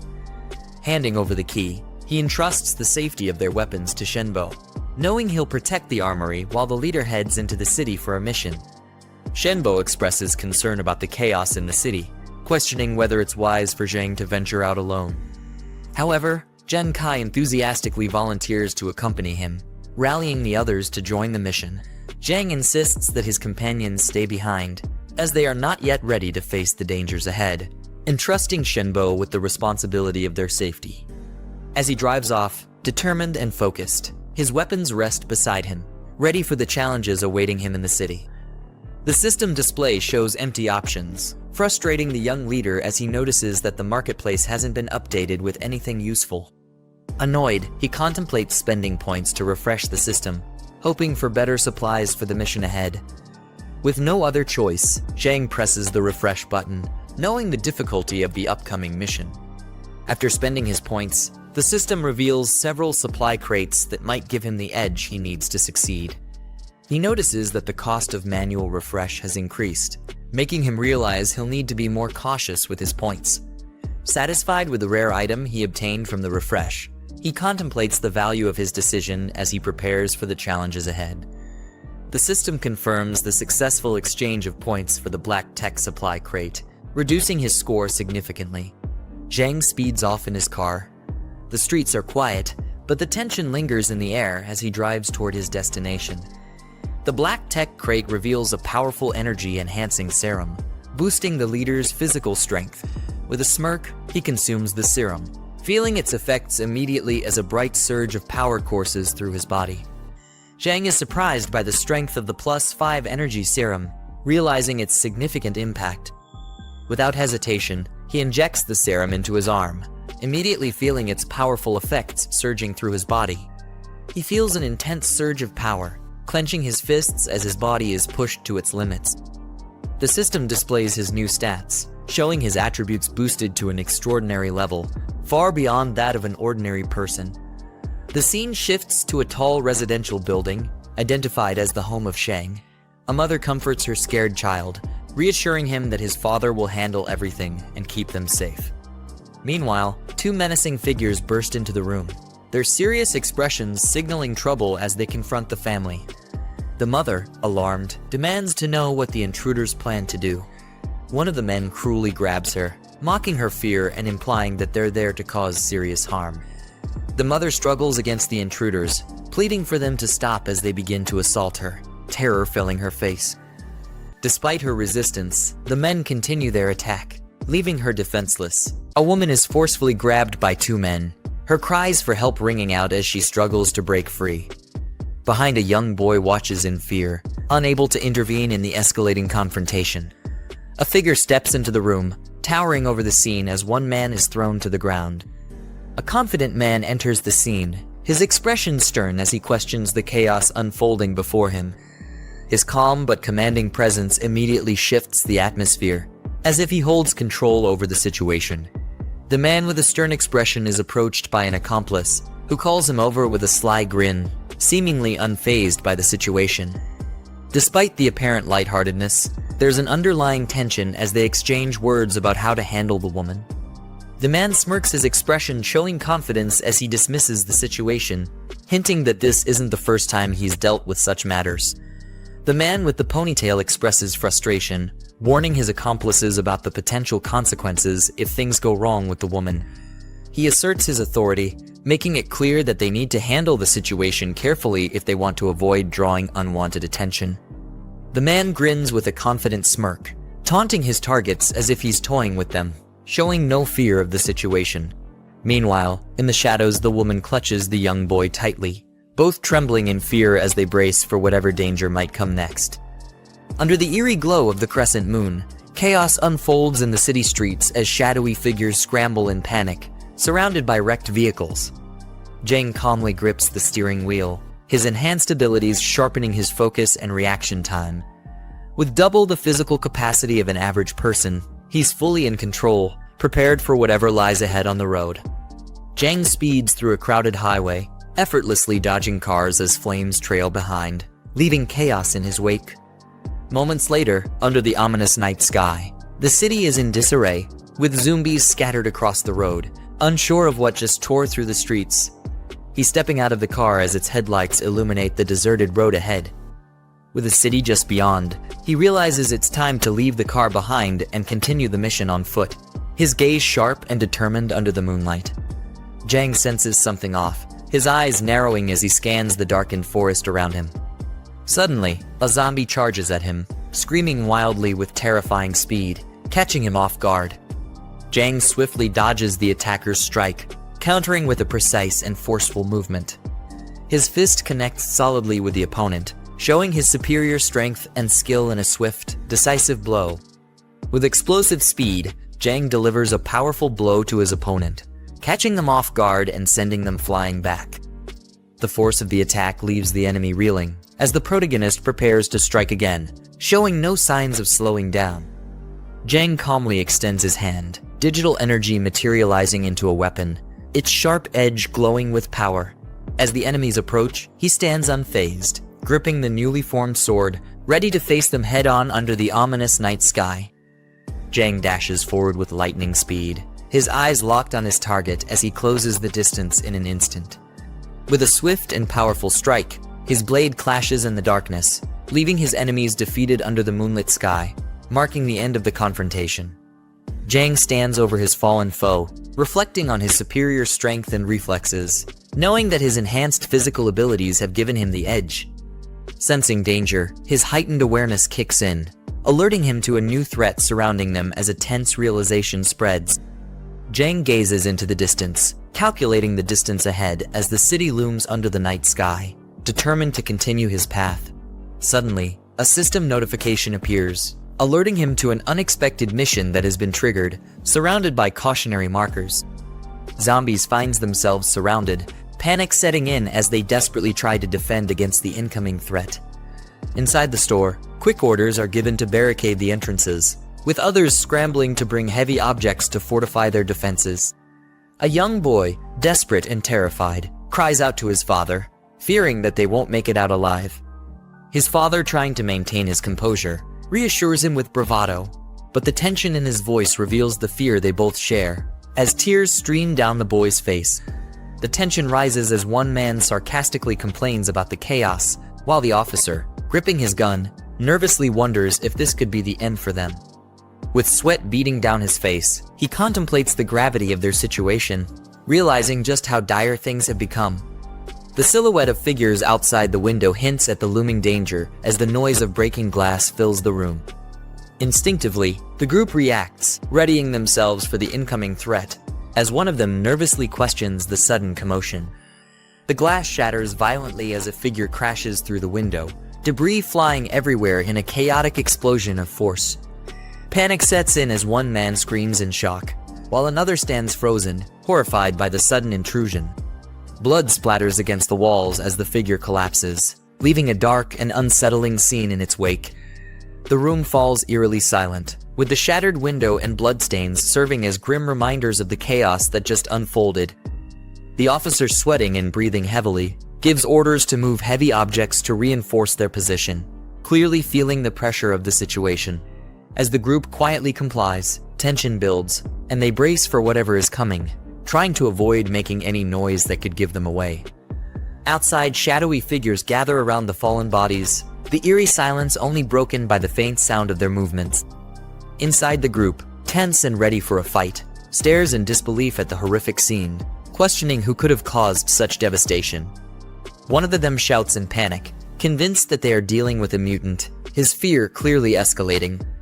Confused, the other person asks what a mutant is, and the first explains that it's an enhanced version of a zombie, stronger and more agile, just like in comics, novels, and games. A police officer, clearly frustrated, criticizes the younger man for always indulging in comics, novels, and games, blaming them for his poor performance. His partner, exasperated by the comment, calls out his lack of tact and urges him to focus on carefully observing their surroundings to avoid being caught off guard by the mutant. The group cautiously moves forward, each person scanning their surroundings as they slowly gather at a designated point. Suddenly, one of the officers signals for everyone to stop, bringing the group to a halt as tension fills the air. Jiang receives a system notification, confirming that his mission is complete, with additional points earned for his actions. Meanwhile, a frantic voice exclaims that the entity they encountered must have been a mutant, filled with fear and disbelief. One man observes Jiang from a distance, commenting that he appears to be a survivor. Jiang, with a smirk, dismisses the notion of mutants, confidently stating that it's not yet time for them to overrun the streets. One of the men exclaims, confirming that Jiang is indeed a survivor. The officer, urging him to join their group, warns that it's far too dangerous to be wandering around alone in such uncertain times. Jiang questions the group's numbers, curious if they are the only ones left. The officer explains that they are out searching for supplies and that a large number of civilians have gathered at a place called Xiang Garden, which isn't far from their current location. The officer, confident in his group's abilities, invites the protagonist to join them, assuring him that with their numbers and experience they can protect him from the dangers ahead. The Jiang smiles warmly, thanking them for the offer, though his expression hints at something deeper. Three people stand in the middle of a street at night, surrounded by a faint glow. Their serious expressions suggest they are preparing for something important or dangerous. A man with a stern expression asks Jiang in the hoodie about an important meeting. Jiang responds simply with yes. The man with a stern expression turns back, asking if Jiang they're talking about is a relative or a girlfriend, implying that their relationship with the missing person might be important. The man confronts Jiang, reminding him that this is the apocalypse, and whoever he's looking for is probably already dead. He tells him to prepare himself mentally for that reality. The man angrily explains that even if someone isn't killed by the crazed attackers, they could still run into a dangerous crowd of survivors. His frustration and concern are evident as he warns about the different threats in their world. Jiang looks surprised and repeats the phrase, dangerous crowd of survivors? He's either confused or concerned. The man explains with a serious expression that a brutal group in the eastern part of the region will do anything to survive, even attacking other survivors without hesitation. He recalls that they encountered this group once before, losing companions to their violent actions. The man smirks and warns that whenever you come across other survivors, you should always stay alert and cautious, no matter what. A younger man yells in shock, warning, "Uncle Lai, watch out," as he sees something dangerous approaching the older man. The man engages in a struggle with a zombie, both of them fighting over a gun as the man tries to defend himself from the attack. The man fires the gun at the zombie, neutralizing the threat in the midst of the struggle. The man stands over the defeated zombie, breathing heavily, and curses out loud in frustration, relieved that the danger has passed. A group of zombies turns their attention toward the man, drawn by the sound of the gunfire. Their aggressive expressions show they are ready to attack. The man realizes the danger and tries to stay calm, gripping his gun tightly while quickly assessing his next move as more enemies approach. The man spots something in the distance and shouts, "I've got it," as he notices a bus that could be their means of escape. The group runs toward the bus with urgency, as the man yells for everyone to get inside quickly to avoid the approaching danger. Jiang reflects on their decision, noting that while running might attract more zombies, the bus is an ideal place to defend themselves. He also realizes that once they're inside, there will be no turning back. Calmly assessing the situation, he gives himself a score of 70 for his quick judgment in this crisis. The man urgently calls out to Jiang, telling him to hurry up as he runs toward the bus while a zombie chases him closely. Jiang barely makes it onto the bus, jumping inside just as the man helps pull him in. The man quickly closes the bus doors and warns Jiang to carefully check every seat to make sure no zombies are hiding inside. The boy responds, panicking as he notices that the zombies haven't given up and are still outside, crowding near the bus. The man, frustrated and panicked, yells, "Damn, were we too slow?" as zombies start banging on the bus window, trying to break in. A group of zombie hands reaches for the bus, aggressively pounding on the side as they try to get inside. The zombies crowded around the bus desperately reach out, as one of them mumbles something ominous, indicating their relentless desire to attack. The man struggles to keep the door closed as a zombie tries to force its way in, shouting that he's losing control of the situation. The man looks surprised as Jiang places his hand on his shoulder, signaling something urgent while a zombie continues to try and break in from behind. Jiang pushes the man back with sudden force, surprising him as he reacts quickly to the dangerous situation. The man, startled by Jiang's strength and decisive action, questions just how strong Jiang is in disbelief. Jiang calmly tells the man that he can no longer hold the door closed. He suggests they rally the team and break the windows to counterattack the incoming threat. The man coughs and gathers his strength while Jiang stands ready, as both prepare to fight back against the incoming zombies. The zombies start breaking through the windows of the bus, shattering the glass as they move closer to attacking the group inside. A crowd of zombies reaches for the bus, trying to climb inside through the broken windows. One of the zombies screams as it makes its way toward the bus, the darkness of the situation closing in. The man fiercely attacks a zombie, yelling, "Die," as he drives his weapon forward in a life or death struggle. A couple of survivors help pull someone inside the bus as the man keeps his gun ready, protecting the group. The man checks his gun, realizing they are running low on bullets, and worries that they don't have enough ammo to deal with the large number of zombies. The man is startled when someone hands him an unexpected item, saying, "Use this," while he looks on, confused and unsure of what it is. Jiang, now armed with a crossbow, looks surprised and questions, "Where did this come from?" as he prepares for the next action. The man responds that he grabbed it without thinking during the chaos, now holding the crossbow firmly, ready to use it. Outside, the zombies scream in frustration as they continue their relentless assault on the bus, determined to break through. The survivors on the bus begin shooting down the zombies from above, yelling insults as they fend off the horde. The survivors stand in front of the bus after successfully fending off the zombie horde, surrounded by fallen bodies as they regroup. One of the younger survivors holds his weapon and exclaims that surviving 2 dangerous situations in a row is no coincidence, claiming they must be the chosen ones of this apocalypse. Jiang calmly advises him to remain cautious and avoid becoming overconfident in these dire circumstances. Under the crescent moon, a distant view of a peaceful-looking Jiang mentions, and someone expresses hope that everything is going smoothly on the other side. The group is walking down a hallway. One of the men volunteers to take the night shift, showing his readiness to help.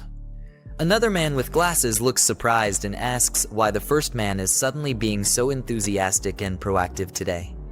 The man, clearly annoyed, snaps back, insisting that he's always been this way and tells the other man to mind his own business. The man with glasses, now confused and a bit nervous, wonders why the first man is overreacting so much to his question.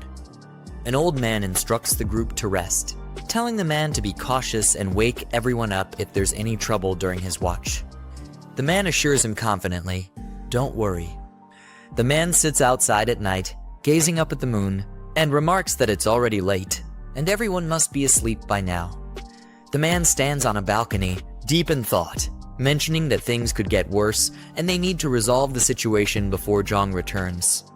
The older man is shown peacefully asleep, unaware of what's happening, with his radio communicator resting on the pillow beside him. The older man continues to sleep soundly, unaware of any disturbances or the situation around him. The man stands in the doorway, watching intently, with a serious and focused expression, possibly checking on the older man or thinking about his next steps. Yiming sneaks into Grandpa Sheng's room, making his way toward the armor key. However, Grandpa Sheng wakes up and questions what he's doing. As Yiming punches him, he quickly retreats from the room. Grandpa Sheng shouts, cursing at him and demanding to know what he's trying to accomplish, then orders him to return the key. Shanshan and the others, awakened by the commotion, ask what happened. Grandpa Sheng informs them that Yiming has stolen the armor keys and that they must hurry to stop him. The others chase after Yiming, demanding to know what he's doing. In response, Yiming throws various objects into their path to block their way. Jiang Kai curses, calling him one sneaky bastard, as Yiming rushes through the infirmary. Yiming thinks he might as well go all the way now. Entering the medical room, he cautiously approaches his infected friend, only to be shocked when Chen Chong roars. Yiming wonders why one of Chen Chong's bindings is loose, thinking it's strange, as it had been tightly secured before. He then realizes it's perfect since it saves him the trouble of untying his friend himself. As Zhang Kai and the others arrive near the infirmary, they realize that Yiming let Chen Chong out of the medical room. They question if he understands that he's endangering everyone by doing this. Grandpa Sheng curses, admitting he had never imagined that Yiming could be such a sneaky person and that he'd severely misjudged him. Shanshan anxiously asks what they should do next since all their weapons are locked in the armory. Grandpa Sheng replies that, no matter what, they have to work together to restrain Chen Chong and lock him back in the medical room. He instructs everyone to use the techniques the Mick taught them, warning them to be cautious and not to let Chen Chong bite anyone. With careful coordination, Jiang Kai successfully chokes Chen Chong into submission, and the others restrain him. Jiang Kai confirms that they have him under control, and Grandpa Sheng orders them to tie Chen Chong up securely and return him to the medical room. They push him back into the room and lock the door firmly. Relieved but puzzled by how relatively easy it was to subdue Chen Chong, they speculate that perhaps he was the only threat they'd face. Grandpa Sheng mutters, frustrated about how much time they've wasted. Meanwhile, Yiming, having already slipped away, emerges from an alley and sarcastically questions who Grandpa Sheng is calling a sneaky bastard. He clarifies that he never found the main stash of weapons, and that there was only one weapon in the armory, but he claims it's more than enough to handle them. He aims the gun at them, ordering them to move to the back room. Jiang Kai, shocked, asks why he's doing this, reminding him that the Mick is their savior. Yiming retorts that a big favor can easily turn into a huge burden, declaring that the Mick saved them once, but now they're practically slaves for life. Grandpa Sheng shakes his head, commenting that some people are simply ingrates by nature and never learn. Yiming barks at them to shut up, but from the window, Chen Chong, holding a key in his hand, watches the exchange and prepares to attack. The scene shifts to the MC, who is being briefed by a policeman. The officer informs him that they're just one more intersection away from the Jinyu mansion. He warns that the area is a maze-like complex, ideal for mutants to hide in, so they'll need to be extremely careful. The Mick nods, listening closely. The policeman adds that once the Mick finds his people, he should head to Rongxiang Garden to meet him. He specifies that the MC's group is located in Building 8 and instructs him to enter through the side gate, not the main entrance. The Mick gives a thumbs up in response, thanking him for the advice. After the Mick departs, someone beside the policeman suggests they should help the MC, pointing out that he saved them earlier. The policeman hesitates, explaining that they have no idea what dangers lie inside the mansion. He emphasizes that if they stumble into a horde of zombies, they'll be doomed. The companion, undeterred, points out that the mech is likely walking straight into danger himself. The policeman shrugs, saying he did his duty by warning the mech about the risks, and that it's a shame since the mech has proven he's quite skilled. Meanwhile, Yang Tao and his ally are strategizing. Noting that the power is out and they have no phone signal, Yang Tao wonders aloud if Zhang managed to complete his task, but ultimately decides it doesn't matter. His lackey grins, saying he's been holding back for far too long and plans to cut loose tonight. Otherwise, he won't be able to sleep. His ally chuckles, agreeing that Zhang is likely dead by now. They agree on their plan to tie up Zhang's wife when they go up, ensuring she won't have a chance to kill herself. They reason that, given the uncertain nature of their lives, they might as well take their opportunities to enjoy what they can while they can. Brother Lot, however, reminds them to be cautious and to make sure the woman survives. Just then, he pauses, noticing something strange. All the zombies downstairs are lying dead. The super henchman opens the door to see what's happening. Meanwhile, he wonders if it's a rescue. Suddenly, he's startled.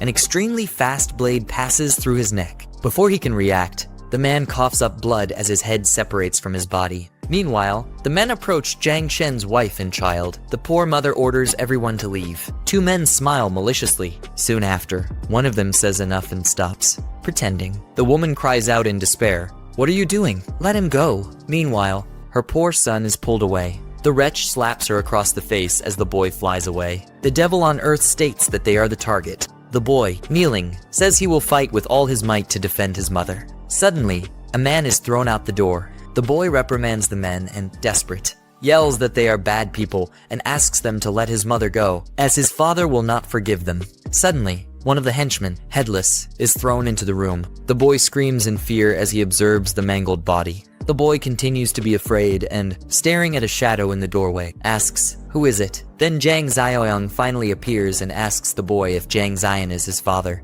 The frightened boy murmurs. The woman despairs and shrinks back. Suddenly, Ling slaps the woman and, furious, yells at her, asking if she's afraid her son will hear. He threatens her, saying that if she doesn't talk, they will have their fun. One of the henchmen says that since there's no sound, he'll go first. He strokes the woman's head as she cries. Then the bedroom door bursts open. One of the henchmen sneeringly comments that the boy has quite a bit of strength. Suddenly, one of their necks is swiftly cut. Ling turns and, looking towards the door, asks why they haven't gotten rid of the boy yet. Then, against all their expectations, one of his henchmen falls in front of them, headless. Lush Zhang wonders what's going on. Then, in the blink of an eye, Jiang Ziyang crushes the wretch's head.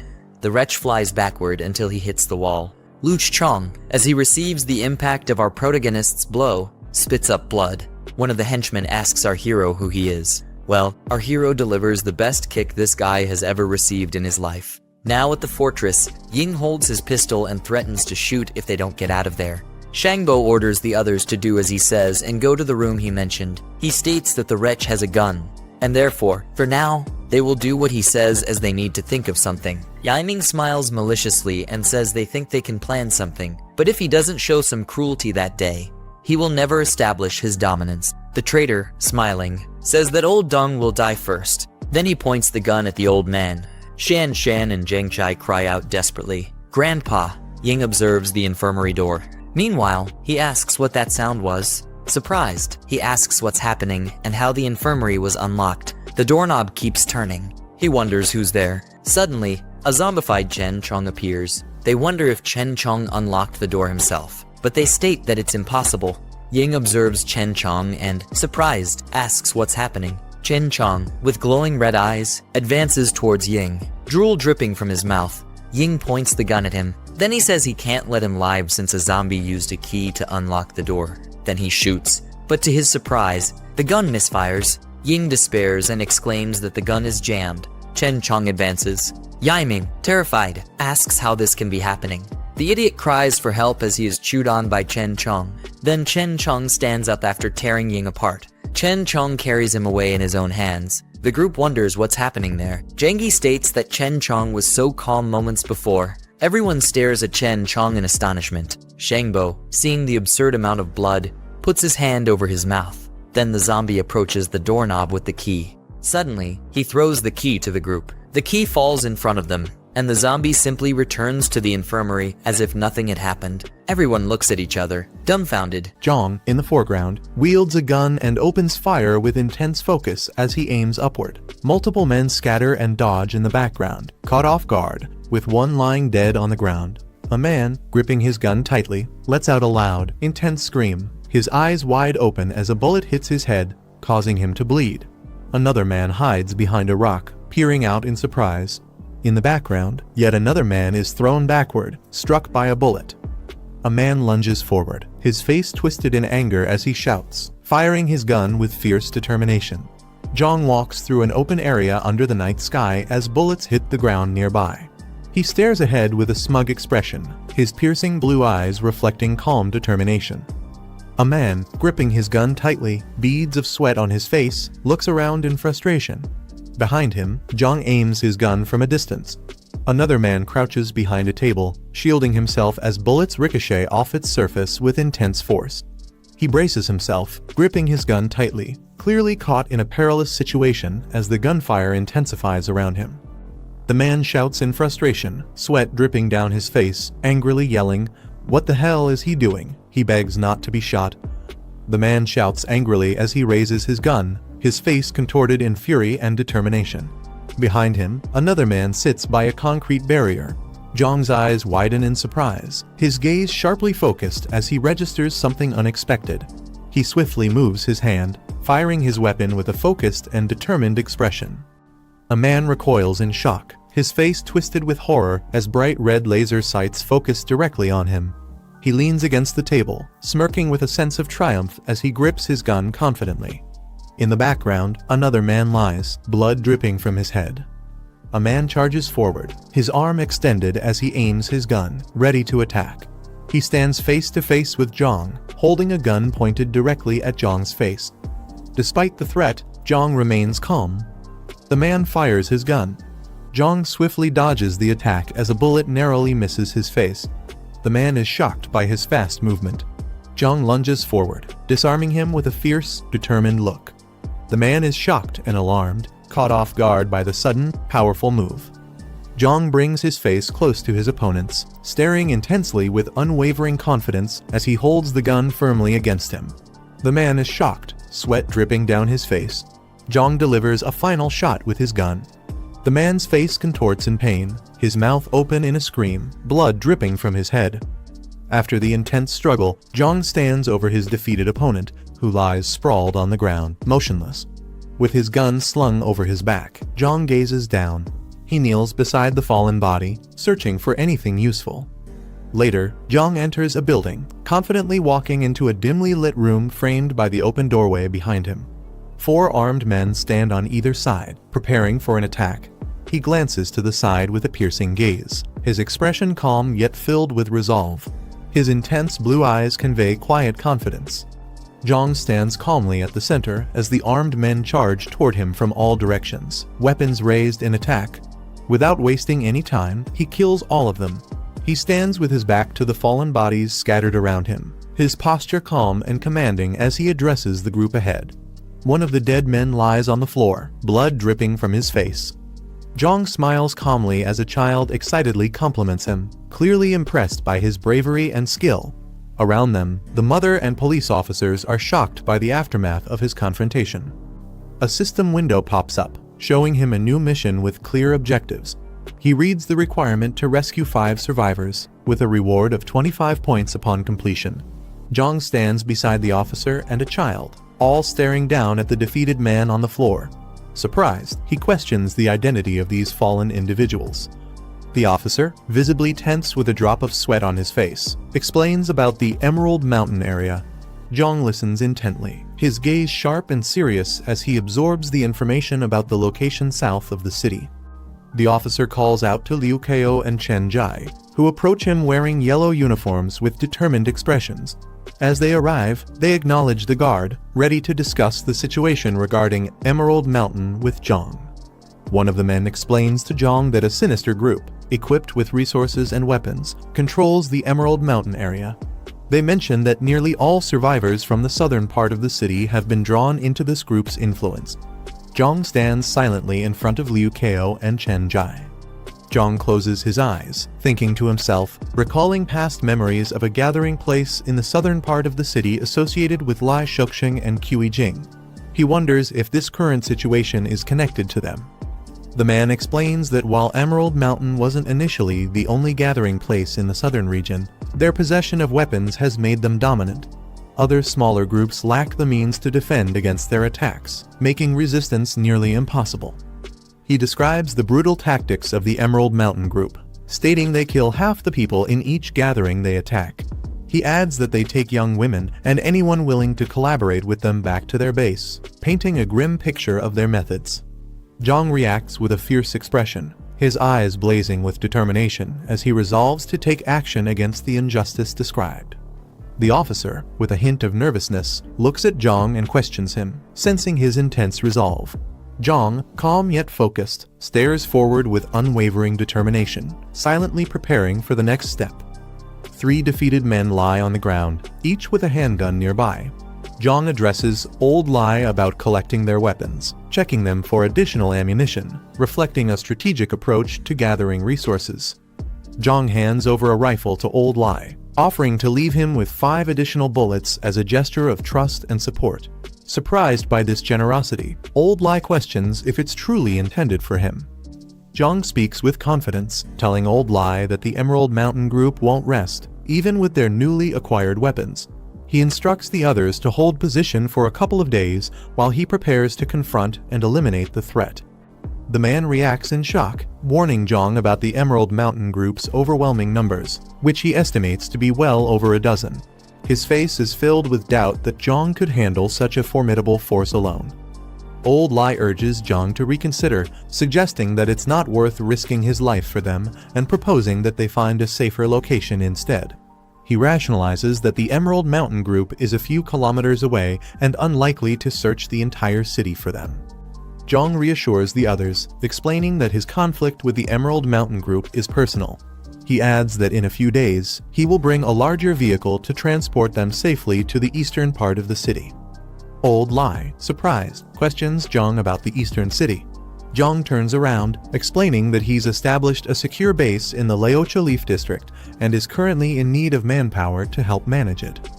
Old Lai and the others bid farewell to Jiang, urging him and his companions to stay safe.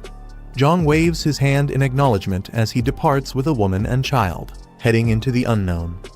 1 hour later, a man sits calmly on a rooftop, shaded by a hat, with his weapon in hand, overlooking a quiet, empty street. 3 lifeless zombies hang grimly in front of a building labeled Emerald Mountain, their forms battered and broken. 4 individuals sit around a large conference table, engaged in a serious discussion.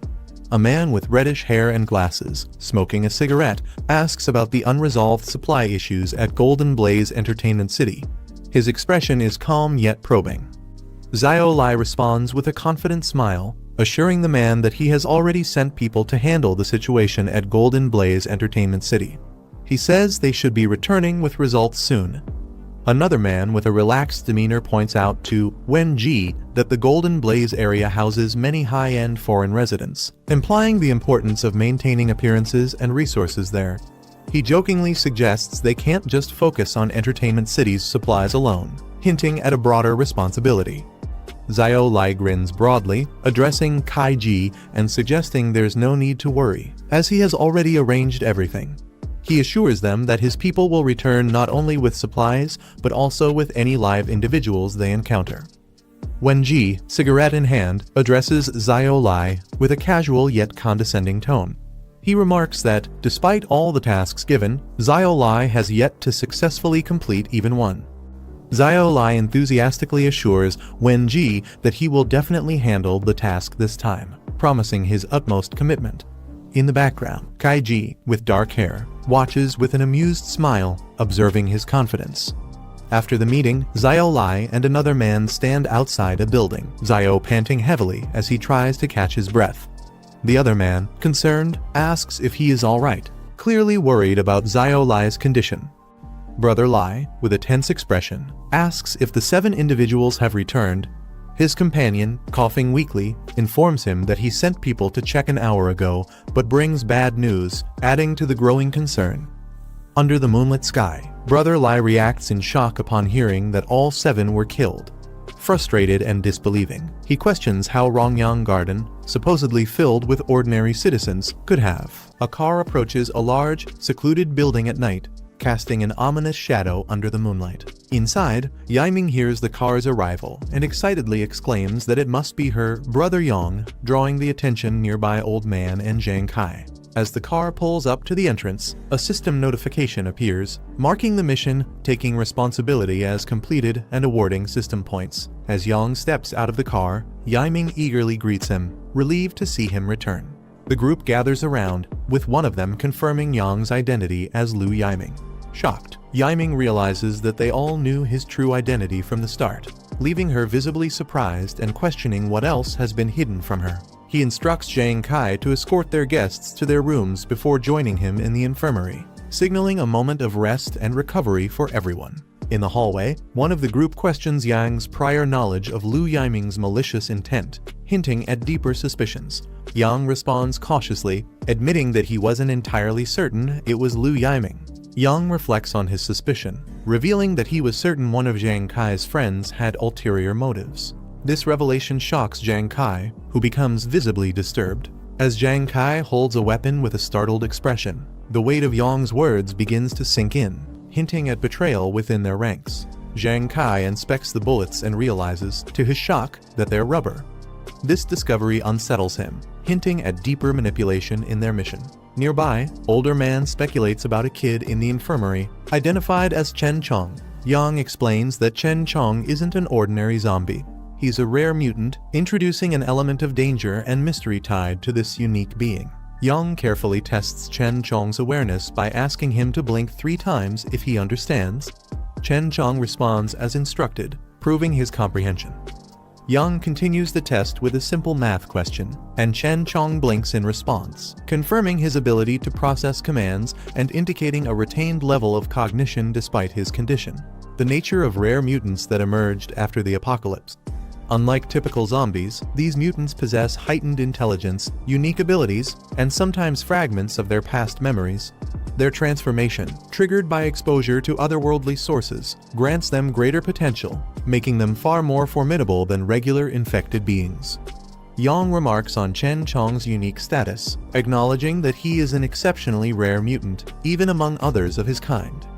The group stares in shock as they come upon a gruesome scene. A body lies on the ground, lifeless, with blood pooling around it. Chen Chong, now fully alert, lets out a curious sound as he observes the group with a menacing stare, his body covered in injuries yet standing tall. The group watches him in silence, tense and uncertain about his next move, sensing the potential danger he poses even in his weakened state. Yang, displaying a calm yet cold resolve, instructs the others to end Chen Chong's threat without restraint. As Chen Chong stands, one of the group members desperately holds him back but struggles against his strength, while the others watch, visibly tense and bracing for the worst.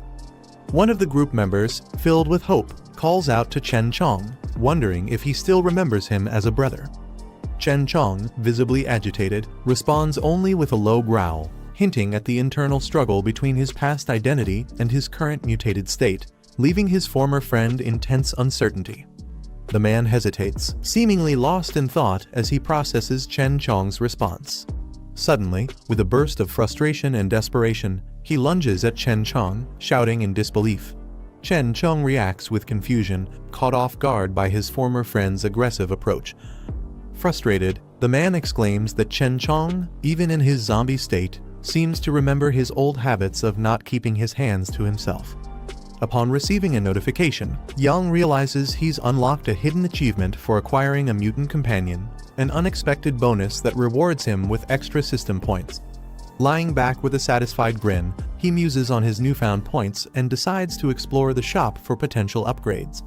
As he browses, he's pleasantly surprised to see the inventory includes various supply boxes, each with unique attributes and costs. His eyes widen in astonishment when he spots a level 2 supply box, a rarity he's never encountered before. This discovery excites him, knowing that such a high-tier item could provide him with substantial resources or gear, likely giving him a considerable edge in his journey ahead. Enthusiastic about this fortuitous upgrade, he contemplates his next steps, eager to maximize the potential of his newly acquired achievement and resources. Yang examines the high-priced level 2 supply box, realizing that at 50 points, it's a significant investment, one he isn't quite ready to make yet. Deciding to be cautious with his resources, he opts to redeem the more affordable level 1 boxes first to conserve space and points. He selects the Lifesaver and Armed Deterrent supply boxes, each costing only 5 points. As he successfully redeems them, his remaining points decrease, but he feels reassured by his wise choice. The items materialize, their glow filling the room, hinting at the potential advantages they'll provide. Satisfied with his decision, Yang prepares to inspect his new gear, knowing that every resource counts as he advances in his unpredictable journey. Yang opens the Lifesaver and Armed Deterrent supply boxes, eagerly examining their contents. The Lifesaver box provides an interdimensional infection blocker, capable of preventing otherworldly infections but unable to reverse completed mutations, a potentially life-saving tool in their world. The Armed Deterrent box rewards him with a powerful Barrett M82 sniper rifle and 10.50 BMG bullets, leaving him awestruck by the firepower packed in a level 1 box. Amazed by these resources, he wonders what the higher-tier boxes could offer, jokingly imagining himself wielding a tank. As he contemplates the infection blocker's potential, especially for those on the brink of turning into zombies, his determination strengthens. Motivated to open the coveted Level 2 box, he checks his ongoing mission to recruit survivors from Rongxiang Garden, a task that promises 25 points upon completion. With renewed focus, Yang resolves to finish the mission the next day, excited by the thought of unlocking even greater rewards that could significantly boost his chances of survival in the harsh world he inhabits. In the quiet of the night, a helicopter flies over the high walls of a secure facility. As morning breaks, a group of individuals gathers in the open courtyard of a heavily fortified building under the clear blue sky. Yang addresses the group with a strict directive, emphasizing that everyone must dedicate at least an hour each day to shooting practice. This commitment to skill building is evident as they line up with determination, each member focused on honing their aim.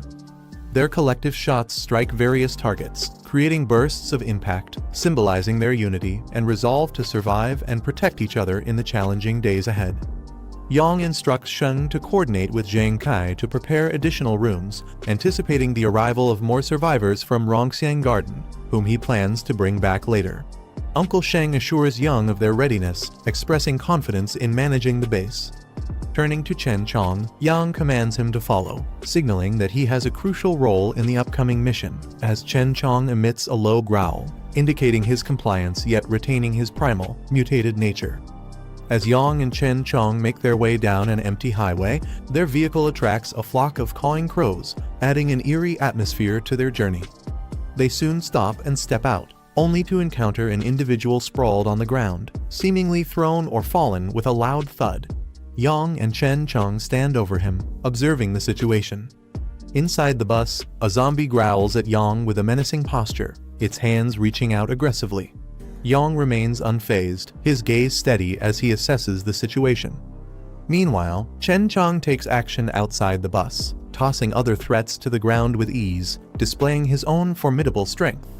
A group eagerly waits outside a large building, one member impatiently questioning the delay.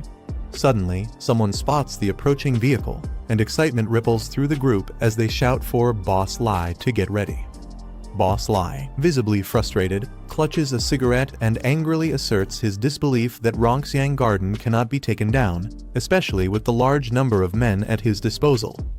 With a powerful command, "Let's go!" Boss Lai's vehicle speeds forward, launching over a ramp as his team holds on, ready for the imminent assault. The zombie surrounds a fallen girl on the street, as a more zombies stands nearby, observing. One of the zombies suddenly turns its head sharply, its eyes wide and filled with an inhuman hunger. Its gaping mouth twitches, emitting a low growl, drawing the attention of the others as their bodies jerk unnaturally. Without warning, the zombies are violently flung into the air, crashing against the truck. The force scatters them, their lifeless bodies colliding with the vehicle, leaving behind deep dents and broken glass. The chaos spills onto the highway as a speeding bus swerves desperately to avoid the carnage. A towering apartment building. Inside one of the apartments, the group sits in a circle, their expressions weary yet alert. They exchange hurried whispers while eating, trying to plan their next steps as sunlight streams through the windows. The young man suddenly perks up, his face lighting up with excitement as he hears the sound of a vehicle outside. He exclaims that it must be someone coming to rescue them, while the others exchange skeptical, wary glances. The officer holding a rifle gestures for everyone to stay silent. He insists on checking the situation himself before anyone makes a move, his calm but firm demeanor keeping the group from acting recklessly. He peers cautiously out of the window, sweat dripping down his face as he scans the quiet street below. Outside, a group of armed men gather near a pickup truck, checking their weapons. They point toward the tall apartment building, identifying it as their next target, their intentions clear from their sharp movements and loaded guns. Brother Lai, commanding presence, shouts orders to his group, urging them to move quickly. The soldiers respond immediately, gripping their weapons tightly as they prepare for an assault. Back inside, the officer realizes the intruders aren't friendly. His face hardens as he declares their true identity, a gang of ruthless looters from a nearby settlement. His warning silences the room as fear spreads among the survivors. One man smirks confidently, pointing out that they now have firearms to fight back against the invaders. The officer steps forward, formulating a quick strategy to deal with the approaching threat. He insists that everyone take their assigned positions, while he prepares to head to the rooftop for a better vantage point. The invaders move closer, their vantage point allowing them to scope the building.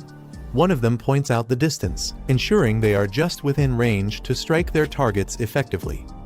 With a commanding gesture, Brother Lai raises his firearm, signaling the group to prepare for an assault. The team aligns behind him, their faces devoid of hesitation as they aim their weapons at the building. Inside the apartment, the survivors spot the attackers from the window. Shouting in alarm, they quickly duck, narrowly avoiding the barrage of bullets that rains down on their position. The gunfire echoes through the air as the invaders unleash a relentless volley, shattering windows and tearing through walls. Their precision and firepower force the survivors into a desperate scramble for cover. The man invaders charges ahead, shouting commands as he dodges the shattered glass. His determination is evident as he leads the offensive, undeterred by the chaos around him. Moments later, he halts and issues new orders. He instructs his team to surround the building, warning them to fire at anyone who dares to show themselves. Standing in front of his crew, he raises a megaphone, preparing to deliver a chilling ultimatum to the survivors. As the leader speaks through the megaphone, a sudden gunshot pierces the air, striking one of his men in the head. The group is caught off guard, panic spreading as they realize they're under fire. Chaos ensues as one of the attackers collapses to the ground, his weapon falling from his hand. Brother Lai and his subordinates react quickly, scanning their surroundings for the sniper.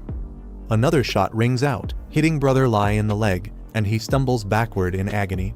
His cries echo through the courtyard, urging his team to find cover as the sniper continues their assault. The officer retreat, their weapons still drawn, while the survivors inside the building press their advantage.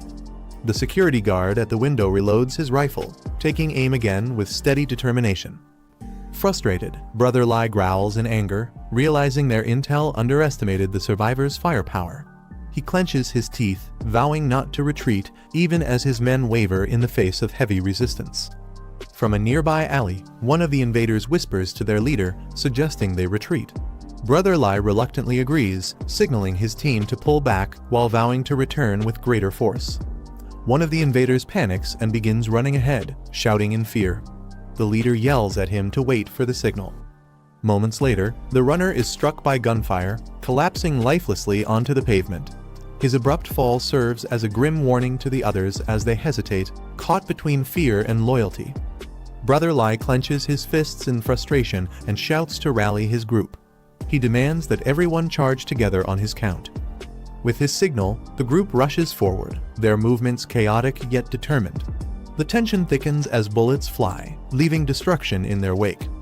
Amidst the commotion, he smirks confidently, realizing the survivors' defenses are dwindling. However, as he reloads his weapon, his mind races to figure out their next move. Gunfire erupts again, striking down more of his men. Brother Lai takes cover, dodging a close shot, as his frustration begins to show. He curses under his breath, realizing the situation is spiraling out of control. Despite the mounting losses, his resolve remains unshaken as he calculates his next step. The officer reloads his rifle calmly, keeping a sharp eye on the fleeing invaders. His composed demeanor contrasts with the chaos unfolding below. The invaders rush to their vehicle, shouting for the driver to start the engine. Their desperation is evident as they scramble to escape the hail of bullets from the survivors. One of the attackers, left behind, waves frantically as the truck speeds off. He yells for them to stop, but his pleas are drowned out by the sound of gunfire. A bullet whizzes past, knocking off his cap as he stumbles in shock.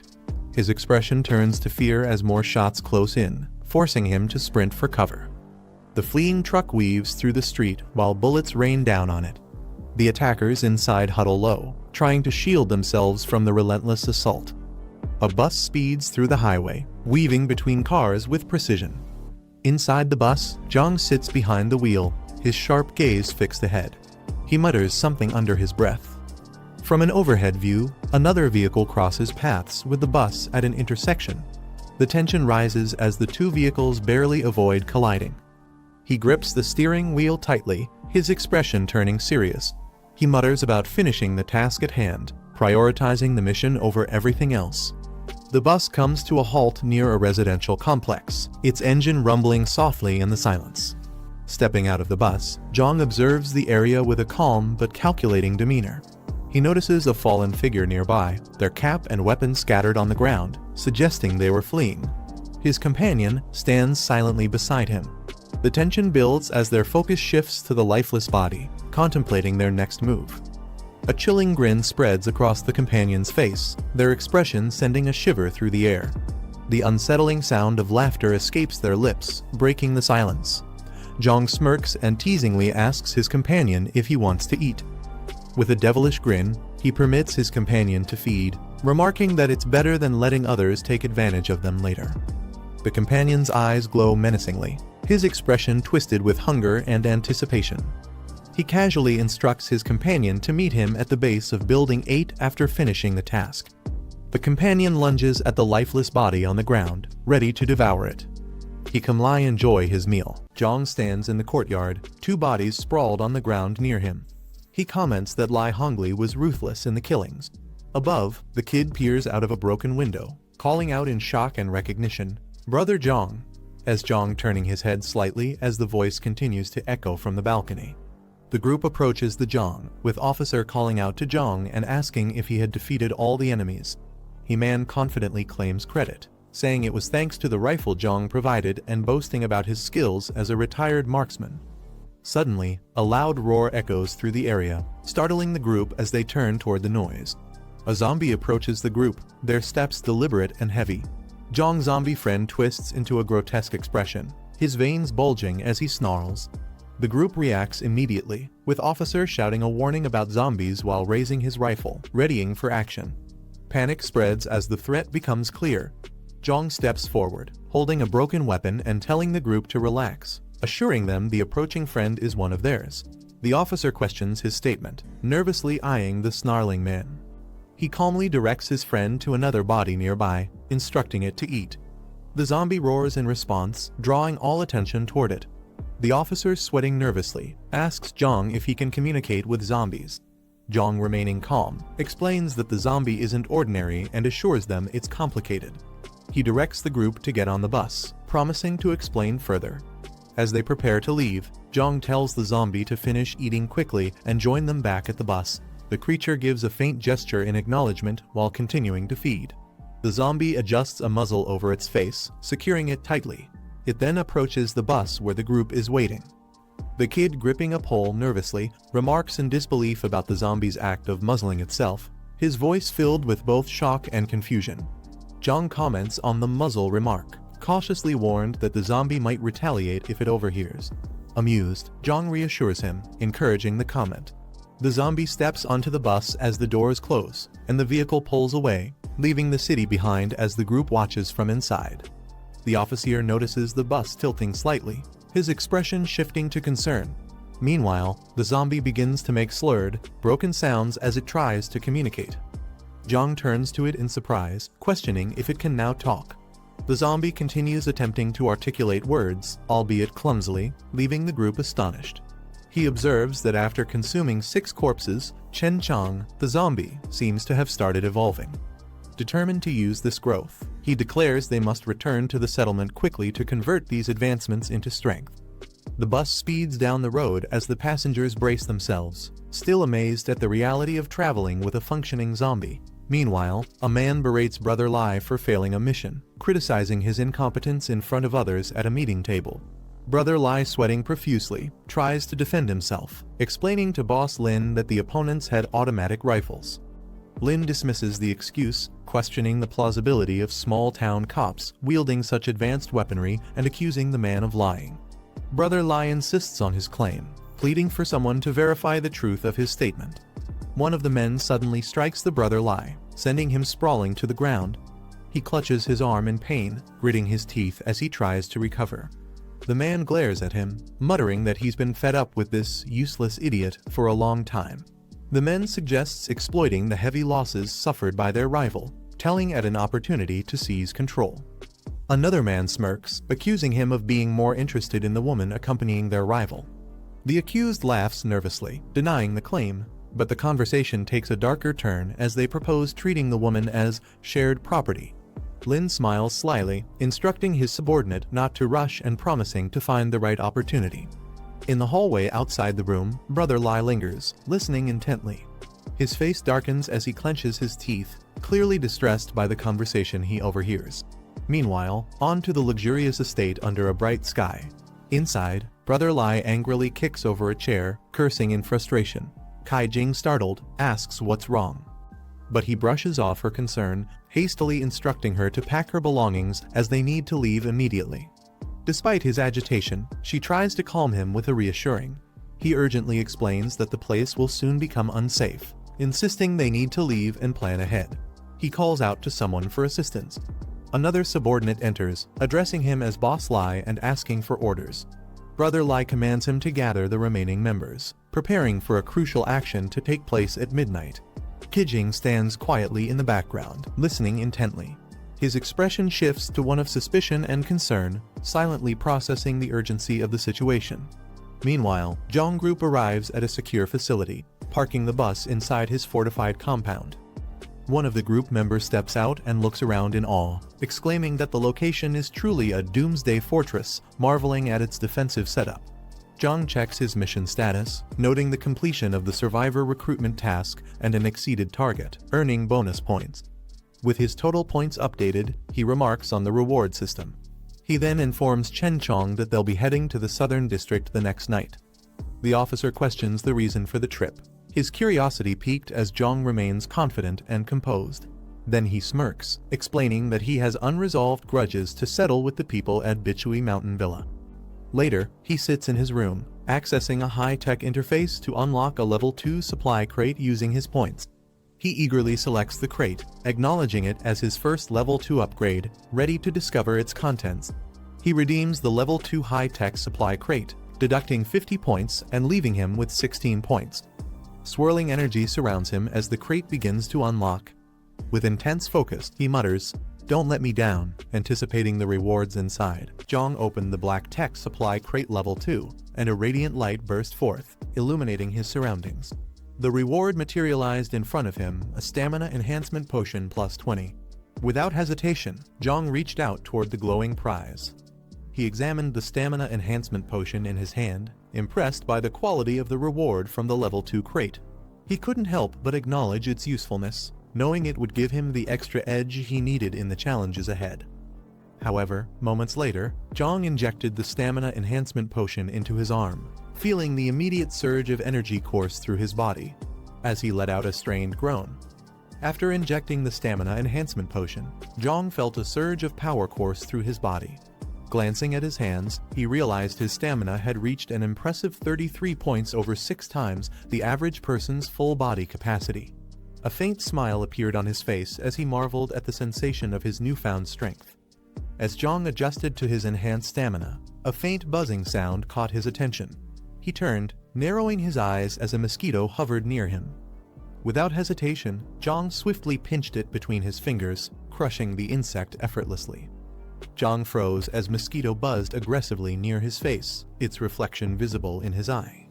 Moments later, he casually flicked it away with precision, causing the insect to fall to the ground. Sitting comfortably, he glanced at twitching body with a confident smirk. As the sun set over the horizon, the fortress stood tall against the vibrant sky. Outside, Jiang and his group stood alert, with weapons ready and their focus unwavering. They prepared for the challenges that lay ahead. The officer turned to Jiang, confirming his assignment to head toward the south side of the city. Jiang nodded slightly. He was ready for the task ahead as the evening light cast long shadows across the fortress. Jiang handed over the task of training the group to Zai, recognizing his exceptional shooting skills. Jiang requested Zai to prepare the team for the upcoming challenges, trusting his expertise to strengthen their combat readiness. With a confident smile, Zai assured Jiang that training was his specialty and promised to handle it without any issues. He signaled to Chen Chong as they prepared to head out for their mission. Without wasting a moment, they boarded the vehicle, ready to face whatever challenges awaited them.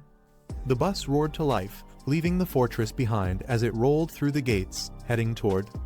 Under the starry sky, Boss Lai glanced at the towering building and asked about King's progress, concerned about his position. Assured by his men that King was already in place, Boss Lai gave the command to move out. With a determined stride, he led his team forward, their footsteps echoing in the quiet night as they prepared for the next phase of their mission. As the headlights of a speeding vehicle illuminated the night, Boss Lai and his men shielded their eyes, momentarily blinded by the sudden glare. The unexpected interruption left them on high alert. As the car's headlights illuminated the dark street, a group of armed men surrounded it, forming a menacing barrier under the night sky. At the center, a leader stepped forward, his sharp silhouette cutting through the tension. Inside the vehicle, shadows masked the identities of the occupants. The sudden flash of light from the approaching car left the group momentarily blinded, forcing them to shield their eyes in confusion and frustration. Before they could regroup, a commanding with a sharp mustache stepped forward, holding a gun and demanding sternly, "Where are you guys going?" The man named Dongzu confronted the group, his sharp gaze freezing them in their tracks. Boss Lai, trembling slightly, quickly tried to explain, stating they had planned to use the cover of darkness to scout out Rongxiang Garden. Jiang immediately asked Boss Zhu's sharp gaze fixated on Rongxiang Garden, questioning the unexpected plan. Before anyone could respond, one of the men collapsed to the ground under a brutal strike, highlighting the harsh and unforgiving environment they were navigating. As the unconscious man lay on the ground, the group was thrown into panic. One of them shouted King's name in a desperate attempt to get a response. Boss Lai met with silence.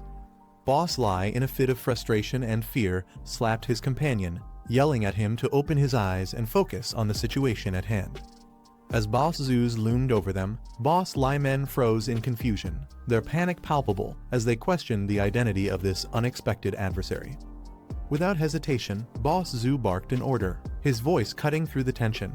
"Take action." His armed subordinates immediately raised their weapons, bracing for what appeared to be an imminent confrontation. As the sound of gunfire erupted, bullets ricocheted off the surroundings with deafening bangs. Chaos unfolded as Boss Lai clutched his head in pain, reeling from the assault. Amidst the mayhem, his eyes widened in horror as his hand instinctively moved to cover his face. Boss Lai's icy stare bore down on the men, his frustration mounting as they stammered excuses. Their trembling forms sprawled on the ground were a clear sign of their fear. Instead of wasting words, he pointed firmly, a clear demand in his actions, urging Boss Lai to look at the car, pushing them to confront the truth of who might be inside. Boss Lai's focus was instantly drawn to the vehicle as Boss Zhu revealed the occupants. The moment Boss Lai laid eyes on them, his expression shifted from disbelief to rage. Among the individuals seated in the car, a familiar face sent a shockwave through him. It was Qi Jing. Jing, seated in the car with a confidence, smirks as he reveals the betrayal plan. Meanwhile, outside, Boss Lai erupts in rage upon hearing this. Held back by two of Jing's men, he furiously screams accusations of betrayal. Jing turned toward the composed Boss Jiang, seeking guidance amidst the tension. With a sly grin and calm demeanor, Boss Jiang lightly adjusted his glasses, exuding confidence as he prepared to respond to the unspoken chaos brewing outside. As the man clutched at the metallic collar tightening around his neck, gasping for air. Outside, one of Boss Zhu's enforcers pulled a rope with precision, leaving Boss Lai helplessly suspended in the air as a clear warning of the consequences of betrayal. As Boss Lai is hoisted by a rope outside the gates of a luxurious estate. Struggling and coughing, his helplessness is accentuated by the imposing backdrop of the grand building and the serene night sky. Jiang and his team began moving in silence. The bus stopped a short distance from their target, a large, heavily guarded mansion. With their faces shadowed by the dim streetlights, they crept along the high walls, their steps light and deliberate, blending into the night. Each step brought them closer to their objective, with Jiang signaling for caution as they neared the mansion's side gate. As Jiang and his companion quietly advanced along the dimly lit street, they suddenly noticed Boss Lai towering over them. Jiang, sensing the tension, subtly raised his hand, his eyes narrowing in silent anticipation. As Boss Lai hung there gasping, his body shaking with fear and humiliation, Jiang stood beneath him, his cold eyes gleaming. Jiang looked up at Boss Lai with an air of dominance. With a dismissive flick of his fingers, a sharp sound echoed the signal for the release. The tightly bound rope gave way with a sudden snap, the tension unleashing as Zhu's body plummeted to the ground. Jiang watches coldly as Boss Lai collapses onto the ground. Walking forward, Jiang kneels down, gripping Boss Lai hair firmly and lifting his head. With an icy glare and a slight smirk, he leans closer.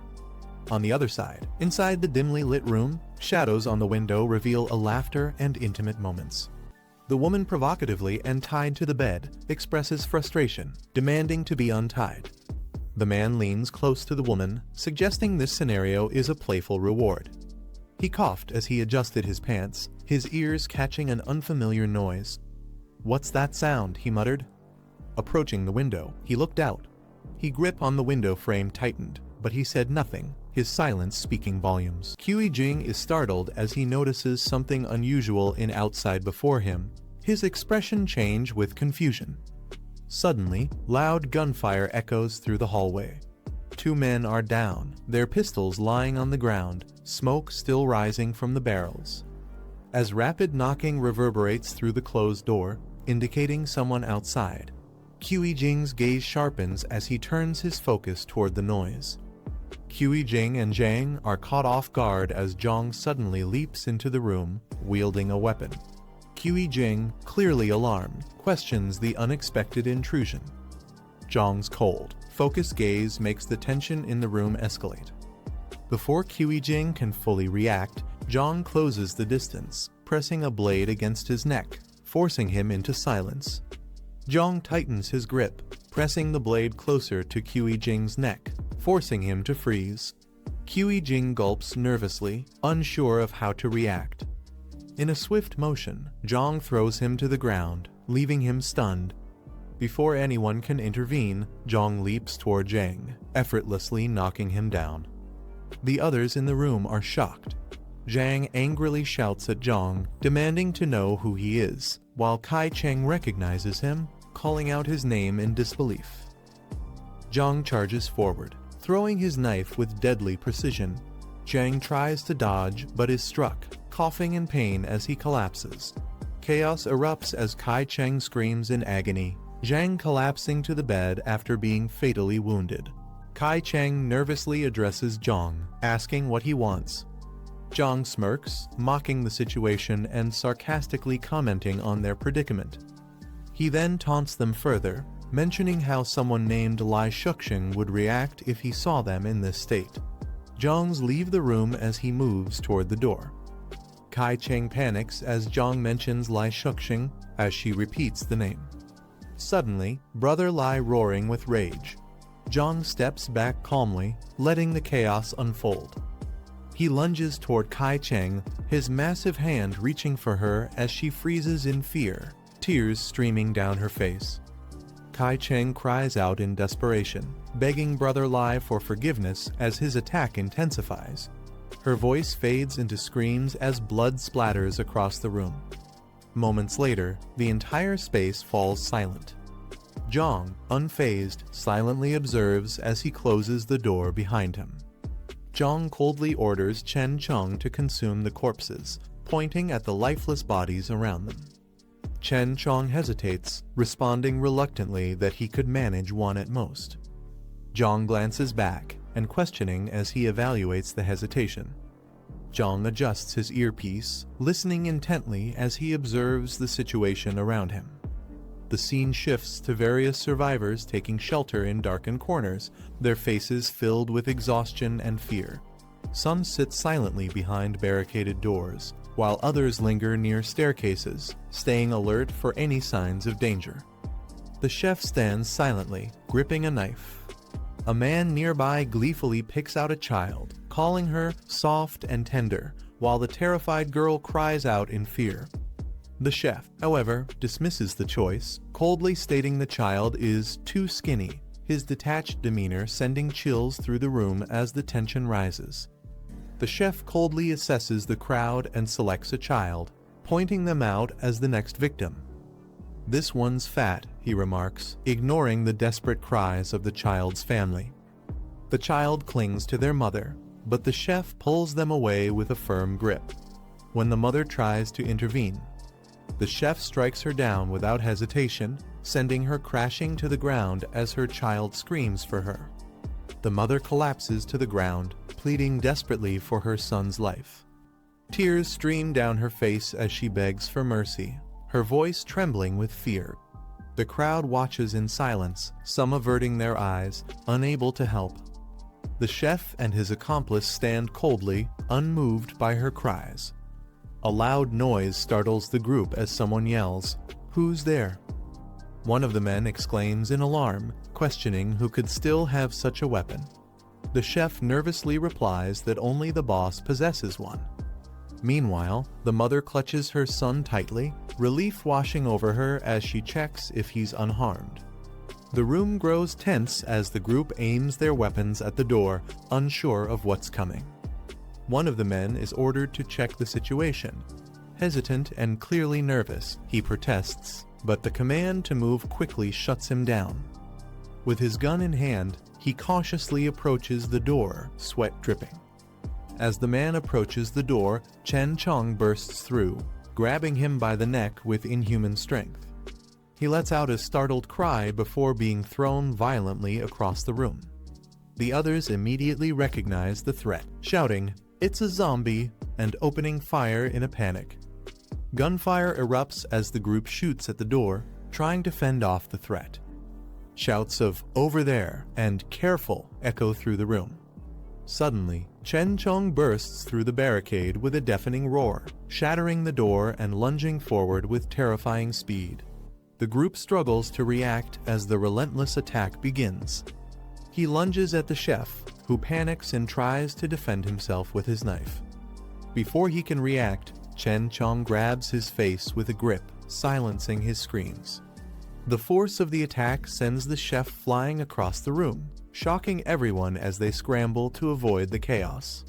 The zombie rushes forward with incredible speed, knocking over everything in its path. Screams echo as people cry for help, their panic filling the night. Inside, the survivors watch in confusion as Chen Chong stands amidst the chaos. One whispers in disbelief, "It's not killing us." The survivors are baffled by Chen Chong's behavior, questioning what's different about it. Jiang casually praises Chen Chong, calling it Brother Chong, and remarks how fast it is despite its restraints. He even adds that it looks cooler this way, leaving everyone even more confused about his connection to the Chen Chong. The group stood frozen in shock as the woman, clutching the child tightly, trembled. She couldn't believe it, a zombie had talked. At the center of the room, Cheng in a gas mask stood silently. Everyone's eyes were fixed on him, uncertain of what to do. The woman holding the child and another girl nearby shook uncontrollably, overwhelmed with fear. Their bodies trembled, unable to process what was happening. Breaking the tension, Jiang stepped forward calmly. With a reassuring smile, he gestured toward the child and told them not to be afraid. He explained that Cheng wouldn't attack, trying to ease the fear spreading among the group. The girls trembled as she described Cheng a terrifying monster capable of killing without hesitation. Tears welled up in her eyes. Jiang, standing calmly, narrowed his eyes, trying to process what she said. Something about it made him curious. Without hesitation, he asked if she had seen creatures like this before. The girl nodded hesitantly, clutching tightly onto the woman beside her. Jiang's sharp gaze fixed on her as he pressed further, demanding to know where she had seen it.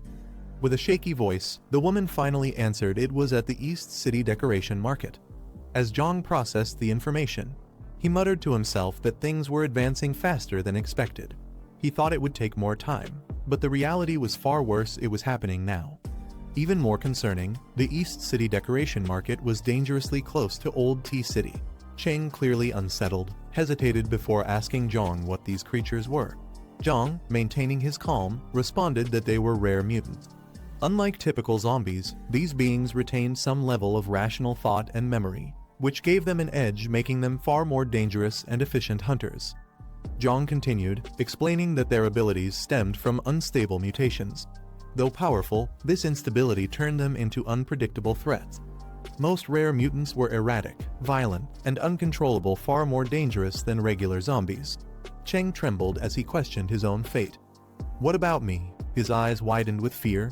Jiang placed a steady hand on his shoulder, reassuring him. He explained that the masked man was one of the rare, lucky ones, a mutant who retained his sanity. Jiang promised to keep him grounded, ensuring he wouldn't lose control like the others. Shifting the focus, Jiang asked if there were other survivors nearby. The group hesitated before answering. They explained that many people were still trapped in the sales office, while others might have sought refuge in the basement. Jiang's expression turned serious as he realized the scale of the situation. He silently prepared himself. More people needed saving, and time was running out. Jiang led the group down a dark, narrow staircase toward the basement, their footsteps echoing in the silence. Suddenly, a faint noise broke the stillness. Open doors stained with blood. Jiang's eyes widened as they entered the space. The others stood behind him, faces pale with dread as the scene unfolded. In the dim light, traces of blood and shadows hinted at a grim truth. Jiang's tone darkened as he explained what was happening. Survivors were being captured and brought here, only to be slaughtered mercilessly. The group walked deeper into the dark basement, their expressions tense as they processed the horrific scene before them. Jiang's voice broke the silence as he questioned if this was why there were no survivor camps left in the southern city. The realization weighed heavily on everyone. One of the survivors spoke up in disbelief, questioning why so many people were being killed. Surely the monsters couldn't consume all of it. Another added that the bodies were regularly moved elsewhere, and no one knew how many of them truly existed. Jiang stood near the bodies, piecing together the grim puzzle. His voice turned cold and sharp as he acknowledged the numbers: far too many victims for consumption. A chilling thought crossed his mind. He speculated out loud. Could it be that they're feeding the zombies? Jiang turned to the group, asking for details about the sales office they had mentioned earlier. One of the survivors explained that it was located near the south gate, just about a kilometer away. Captured people were first taken there and locked up. Those deemed unfit or eliminated were then brought here to be slaughtered. Jiang's expression tightened as he listened, his sharp eyes reflecting his rising concern. Suddenly, a faint sound caught his attention. He turned, muttering to himself, his focus sharpening as though sensing something unusual. Out of nowhere, a system window appeared in front of Jiang. The group watched silently as the text revealed itself. Mission activated. Read Utopia objective. Expand the community. Requirements: increase the community score as much as possible. Current score: 2 reward points, 20 current points. 36. Jiang and the others approached the sales office, its ominous exterior casting a heavy shadow. Inside, 2 guards patrolled the area, casually chatting about earlier gunshots they had heard near the north gate. One of them sighed, remarking with a grim tone that live people were being used for target practice. Suddenly, a loud noise shattered the calm. Cheng landed on the ground with force, surrounded by armed guards. Before they could react further, chaos erupted. Screams filled the air as terrified shouts rang out, "Zombies!" The guards panicked, their voices rising in fear and confusion. Inside one of the dim rooms of the sales office, a group of women sat huddled together, their faces weary and hopeless. Suddenly, loud noises from outside startled them. One of the women stood up in alarm, demanding to know what was happening. Another woman yelled to keep the door shut. She didn't care what chaos was unfolding outside. Her only plea was to stop anyone from coming in.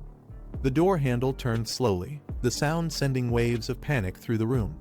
One of the women, her face drenched in sweat, screamed desperately, begging whoever was outside not to come in. Fear had pushed her to her breaking point. The door opened, and standing in the doorway was Jiang. His calm, composed figure contrasted sharply with the chaos inside. Stepping forward, Jiang addressed the group firmly, telling them to come out. The women, though hesitant, sensed something different about him. Slowly, they gathered themselves, following his command.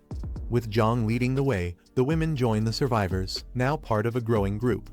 They walked together through the blood-stained halls, leaving behind the horrors of the room.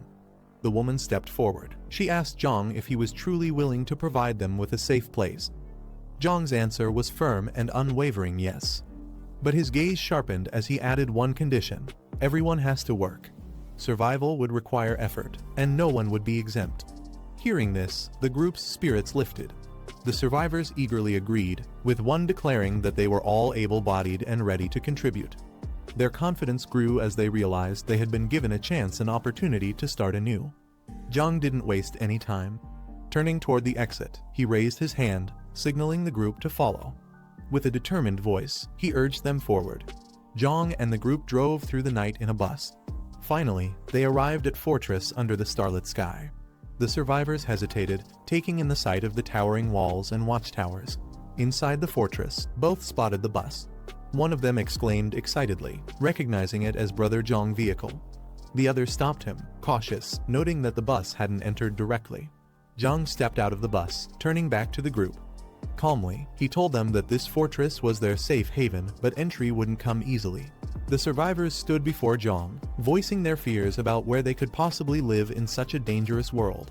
Jiang calmly explained that temporary cabins and iron fences had been set up outside the fortress. While not as safe as inside, the conditions there were far better than most settlements they had seen. Jiang continued, pointing toward the surrounding area. There were unfinished buildings and open spaces in Old Tea Town. With time, they could renovate and create a proper community, a place where conditions could steadily improve. Hearing his words, the group was overwhelmed with gratitude. Some fell to their knees, calling Jiang their savior and praising his generosity. The scene shifted as morning arrived. Outside, vehicles began to move. A large truck rolled in. Inside, a woman with purple hair sat, frustrated as no one responded to her calls. She muttered to herself, irritated, wondering what Jiang Qingwen was up to. Something felt off. Leaning forward, she observed her surroundings carefully and grew more uneasy. Determined, she stepped out of the truck with a companion, pushing open the heavy door. Light poured in as they entered the building. The girl gaze reflects his awareness. Are ugly three zombies standing in the shadowy light.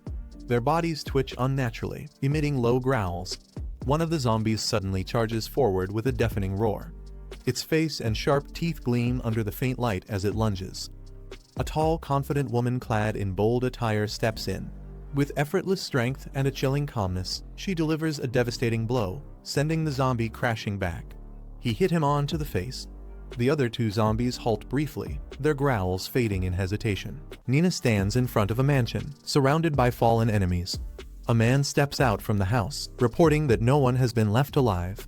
Staying focused, Nina asks about the supplies, to which the man confirms that everything is intact.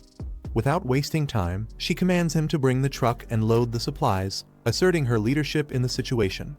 Nina oversees the loading of supplies as a large truck arrives, with her subordinates working quickly to pack everything. She stands with a confident and watchful demeanor, ensuring everything proceeds smoothly. Suddenly, she notices something unusual and reacts sharply. She bends down to examine tire tracks on the ground, prompting her subordinate to ask if she's found anything. She examines the tire tracks closely, remarking on the audacity of whoever left them. Determined, she vows to find out who could pull off such an act. Meanwhile, Jiang sits on a balcony, reflecting on his current mission to expand the community and improve the community score, which is currently low. He ponders ways to increase the score, concluding that boosting the population size might be a key factor. Jiang reflects on the abundance of land available to him, crediting a past encounter with a snobbish guy for securing the area. As he continues pondering his mission, a thought crosses his mind about a rare mutant. Jiang arrives at his fortress, a safe haven for the community, where he's greeted by grateful residents who call him savior. As he walks through the gates, a young woman rushes to him in gratitude, followed by other residents expressing their thanks. Jiang humbly dismisses their praises, emphasizing that no thanks are needed. He questions one of the residents about the super monster she previously mentioned. She explains that her group encountered the creature at Hurenfa Market in Decor City while scavenging for supplies. The resident recounts the terrifying encounter with the super monster, describing how several people were killed, and the chaos caused their group to scatter.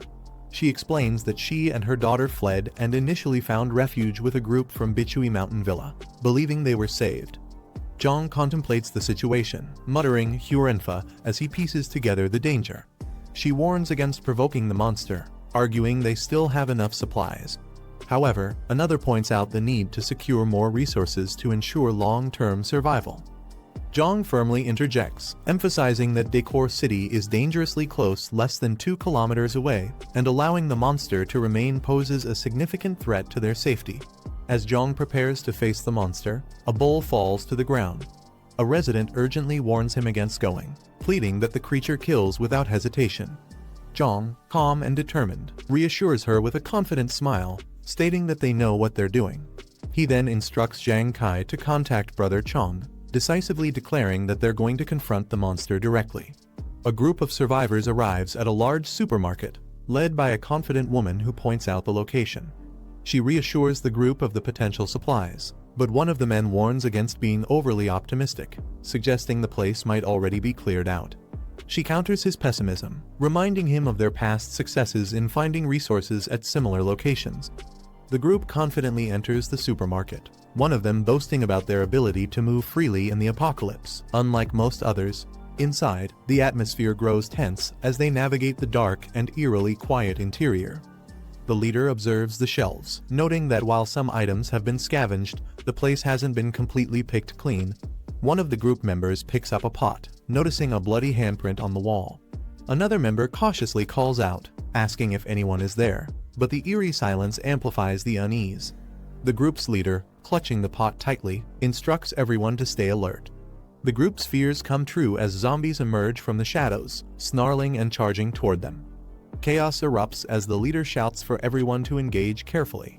A violent battle ensues, with loud crashes, splatters, and thuds echoing through the supermarket. Once the zombies are defeated, the group stands victorious over their fallen foes, one of them casually remarking that the fight was surprisingly easy. The group observes that while there are zombies, the main horde seems to have been drawn away by previous scavengers, making their situation easier. One member optimistically declares it their lucky day. However, the leader keeps them focused, urging everyone to stay alert and venture deeper into the supermarket. As they proceed, an ominous figure looms in the shadows, a terrifying zombie with glowing red eyes and a menacing grin. The group stumbles upon a fully stocked section of the supermarket, overwhelmed with excitement at their discovery. One member exclaims it's a jackpot, suggesting the supplies they found could last them for years. Amid the enthusiasm, the leader spots something in the distance and points it out, directing everyone's attention. To their amazement, they find a pristine bed, an unexpected luxury in their harsh reality. One of the group members throws herself onto the bed, declaring she's staying there, overwhelmed by the rare comfort.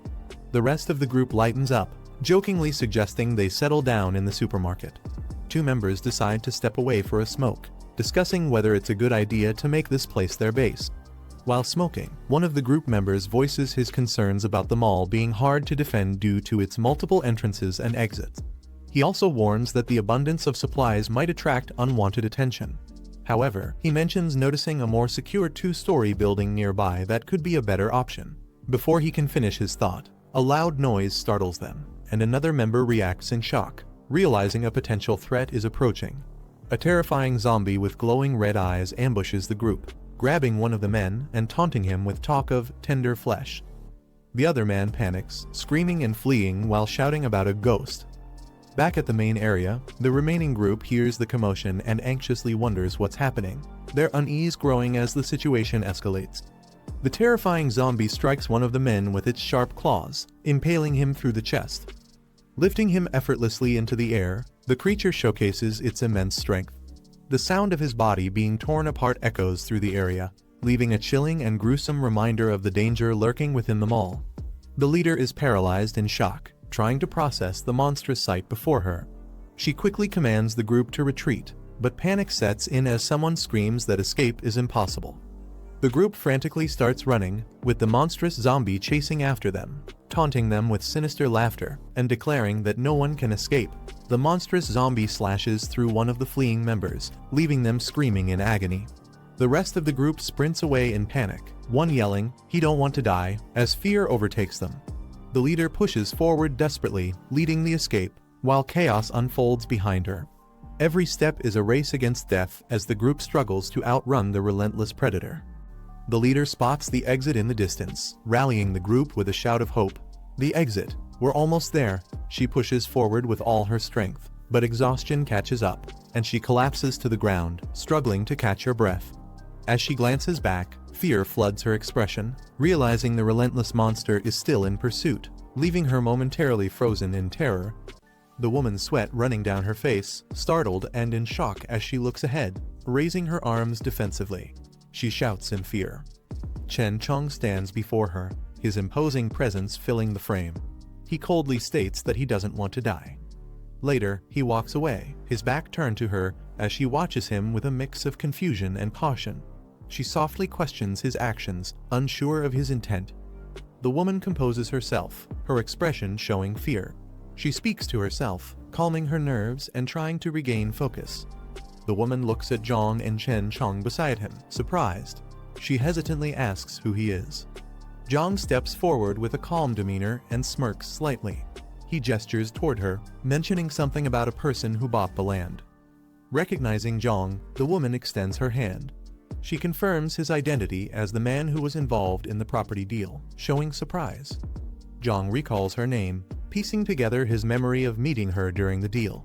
As his thoughts align, the woman panics, holding her head as she screams about a monster inside the mall and urges everyone to run. Jiang reassures her with a calm voice, stating the monster has already been dealt with. She looks up, visibly shaken, her face showing confusion. Jiang stands close. Suddenly, her eyes widen in shock as she catches sight of something terrifying. The grotesque muscular creature emerges, towering over Chen Chong. The creature snarls menacingly, accusing Chen Chong of trying to take something for himself. Jiang communicates with Chen Chong, asking if he can handle the situation alone. He responds calmly, deciding to give it a try. The next moment, the grotesque creature is sent flying through the air with immense force, crashing to the ground. Recovering quickly, the monster crouches low, grinning menacingly and muttering excitedly about encountering its kind for the first time. Without hesitation, the creature charges forward with blinding speed, its feral instincts guiding its movements as it heads straight toward Chen Chong in the distance. He braces himself as the creature attacks with overwhelming force, causing a massive impact that shakes the surroundings. The creature grins wickedly, taunting its opponent and speculating about whether its kind could consume each other. It growls, urging its opponent to evolve quickly, seemingly eager for a greater challenge. As the creature moves in for another attack, a powerful punch approaches its face, leaving it momentarily shocked as the blow seems to distort the space around it. Chen Chong counters the creature's charge, delivering a powerful blow that sends it crashing to the ground. The impact is explosive, leaving the creature momentarily stunned. The creature snarls in frustration, acknowledging Chen Chong's strength but clearly enraged. Its glowing red eyes show its burning desire for vengeance. As the creature tries to recover, he takes the upper hand, delivering a devastating kick from above, striking with precision and overwhelming force. The resulting explosion of energy and debris shakes the surroundings, emphasizing the sheer power of the man's attack as the creature struggles to respond. Chen Chong remains silent, his sharp gaze fixed on the situation. His eyes reflect his readiness to act. Suddenly, the creature leaps high into the air, preparing to launch a powerful attack. He quickly notices and reacts with focus. The creature smirks mid-air, tauntingly boasting about how it had been storing energy during its earlier hunts and is now ready to unleash its full power. His eyes widen as he braces himself. The monstrous creature looms over Chen Chong, its red eyes glowing menacingly as it lets out a bone-chilling laugh. Suddenly, a barrage of blue energy attacks erupts, lighting up the area with intense flashes of power. Observing the fight, Jiang's companion expresses shock at how powerful the creature is, urging Jiang to intervene. Jiang calmly replies, noting that leaving the creature unchecked for too long might make it even harder to defeat. With a confident smirk, Jiang materializes a glowing rifle out of thin air, stunning everyone around him. The woman nearby exclaims in disbelief, questioning how he conjured a weapon out of nowhere. Fixing his gaze on the battlefield, Jiang commands the man in the gas mask to hold the creature down for just 1 second, promising to finish it off. Chen Chong charges at the creature, grabbing it with both arms and shouting for it to let go. The creature resists, its claws gleaming dangerously. Jiang's rifle fires a powerful, blazing shot, the recoil reverberating as the bullet tears through the air. The bullet hits its mark, piercing the creature's head with deadly precision, leaving it stunned and reeling from the impact. The creature staggers back, its body trembling from the impact of the shot. Sparks fly as its feet slam into the ground, steadying its stance. With a sinister grin, it mocks the pain, laughing maniacally. It's enraged that the man dared to wound it, vowing to tear him apart. Jiang's companion stares in disbelief, exclaiming that even a direct hit to the creature's head couldn't kill it, leaving him shocked and concerned about what it will take to defeat the monster. Jiang fires a relentless barrage of bullets at the creature, his eyes focused and unyielding as the rifle glows with power. The creature laughs maniacally, mocking Jiang's efforts. However, its expression shifts as its body is riddled with bullets, leaving it visibly weakened. As the smoke clears, the group watches cautiously. The creature sways and collapses to the ground, its body emitting dark smoke. One of them hesitantly asks if it's finally dead. Jiang suggests that Chen Chong eat the creature to potentially boost his strength. Jiang checks system mission panel that appears in front of him, showing points and task updates. Surprised, he comments on the system's intricacy.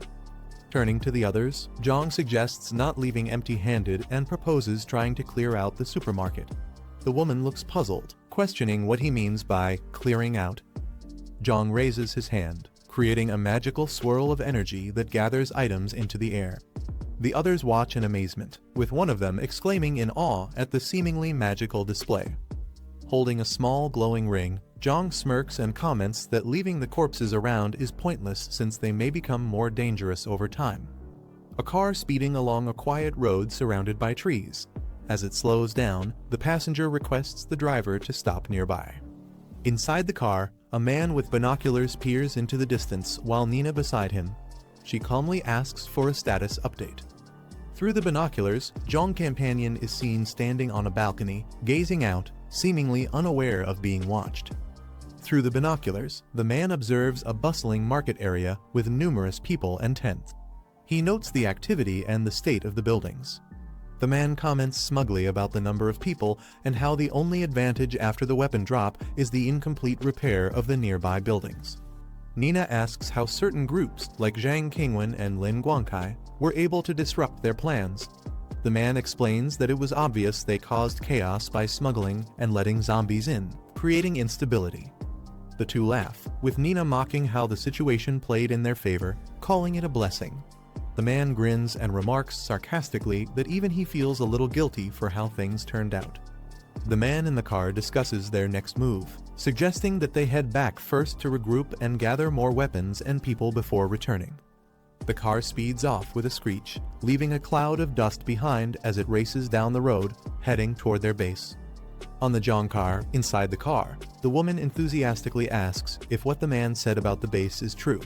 He responds confidently, assuring her that the base not only has beds, but also hot water for showers.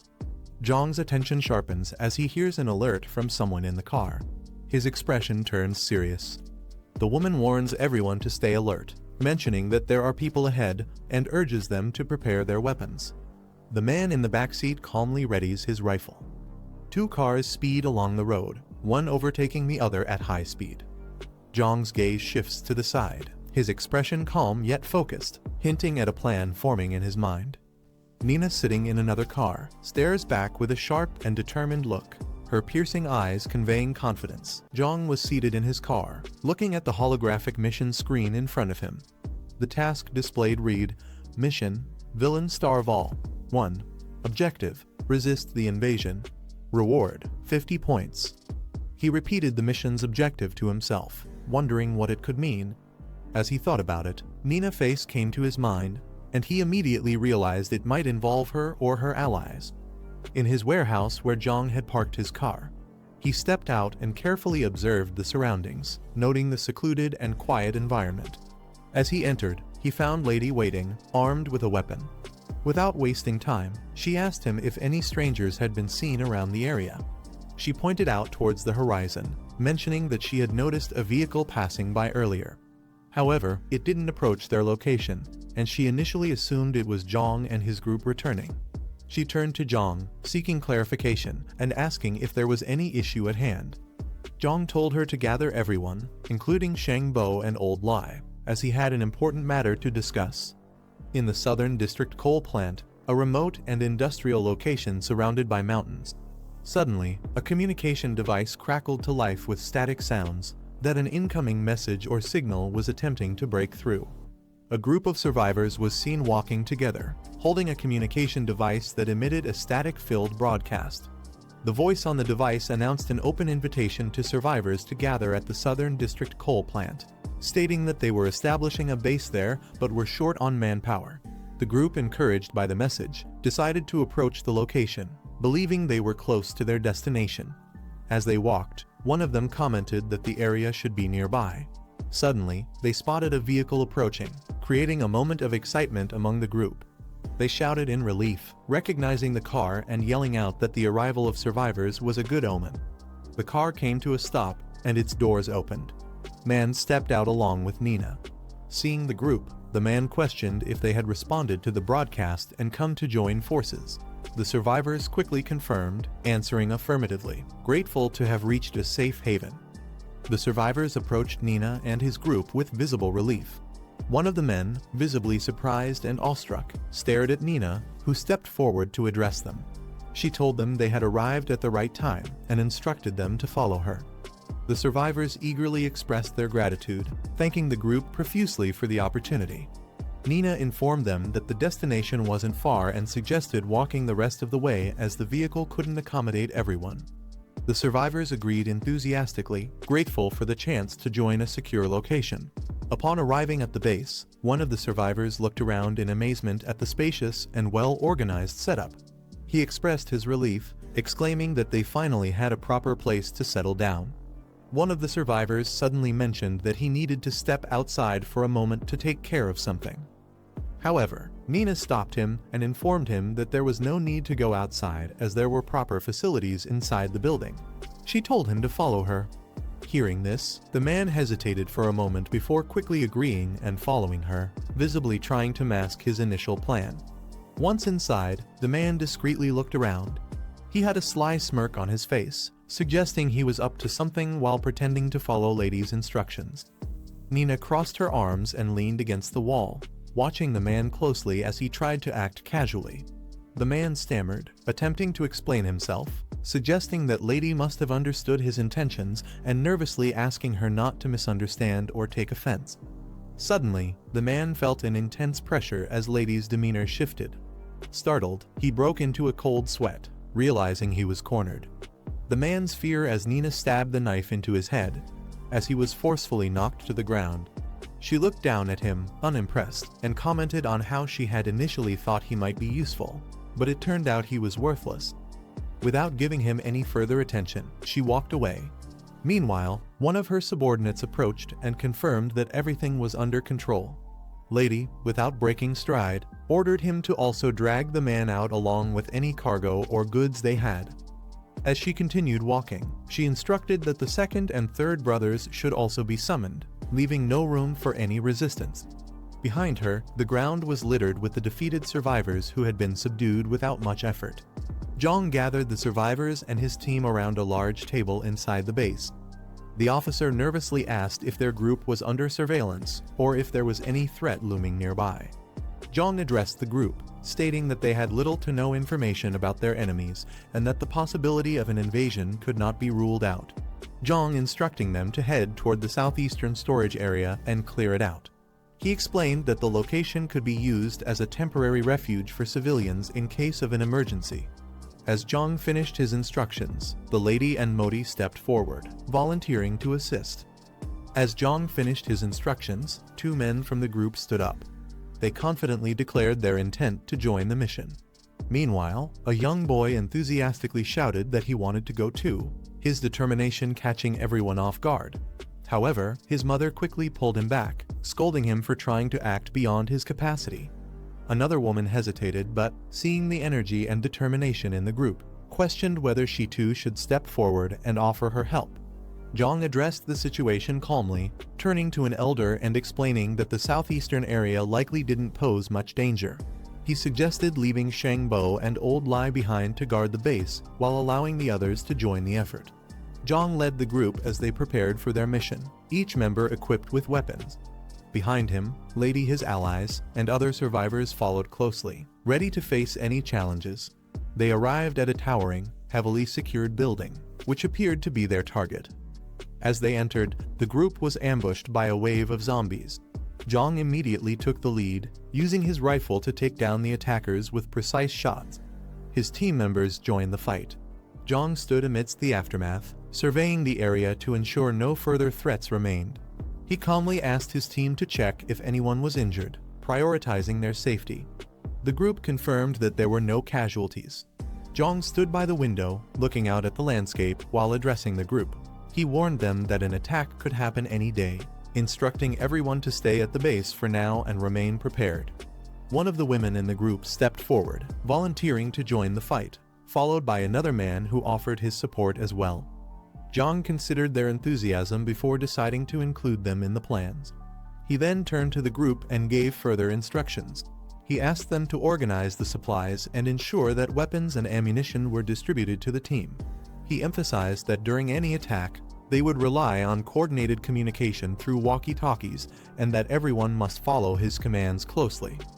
Meanwhile, in the outskirts where supplies were being loaded into vehicles, barrels, crates, and other essential items were being transported as part of the base's preparation efforts. Nina observed the progress with a commanding presence, ensuring everything was proceeding as planned. She turned sharply as someone called out to her. Two men stood outside discussing their progress when one asked if everything had gone smoothly. The larger man responded with frustration, repeatedly yelling about human meat and lamenting the lack of food, which seemed to hint at his unorthodox cravings. Nina arrived addressing the situation bluntly, informing them that their plans had failed at Emerald Hill. She made it clear that they could no longer rely on others for food and would need to fend for themselves from now on. The larger man, still fixated on his unusual desires, became agitated, questioning the situation further. Lady shifting the conversation to their next target. She mentioned a group in the Eastern District, which was substantial in number. She outlined a plan to lead an attack with her second-in-command the next morning, determined to handle the group swiftly and decisively. Later, Jiang was seen sitting in his room, checking his progress on a holographic system interface. He noted that he had accumulated 46 points and decided to see if any new items had been added to the system store. As the system refreshed, Jiang's eyes lit up with excitement as he discovered 2 level 2 loot boxes available for 40 points total. Intrigued, he quickly began exploring their contents to see what rewards they might offer. Jiang stares at the floating interface in front of him. It displays his newly unlocked ability, Physical Overload LV1, which increases his stats by 25%. However, the downside is clear: it puts him in a weakened state once the effect ends. Looking excited, Jiang calculates the benefit. With his current physical strength at 33 points, a 25% boost would take it beyond 40. He smiles confidently, realizing this grants him power equivalent to 8 times that of an average person. Clenching his fist, Jiang feels the surge of strength flowing through his body. He can't hold back his eagerness to test the ability. The sound of rushing cars suddenly interrupts outside. A convoy rushes through the streets, led by heavily armed vehicles and motorcycles.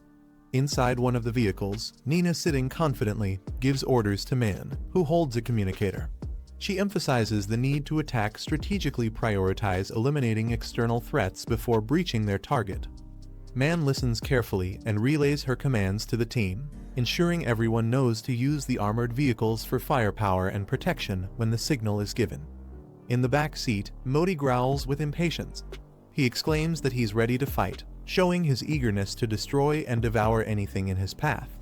The convoy speeds down a dirt road, leaving trails of dust behind as they approach their target destination. In Jiang Fortress building, looming with high walls and strategic vantage points. On the rooftop, Jiang stands beside Officer.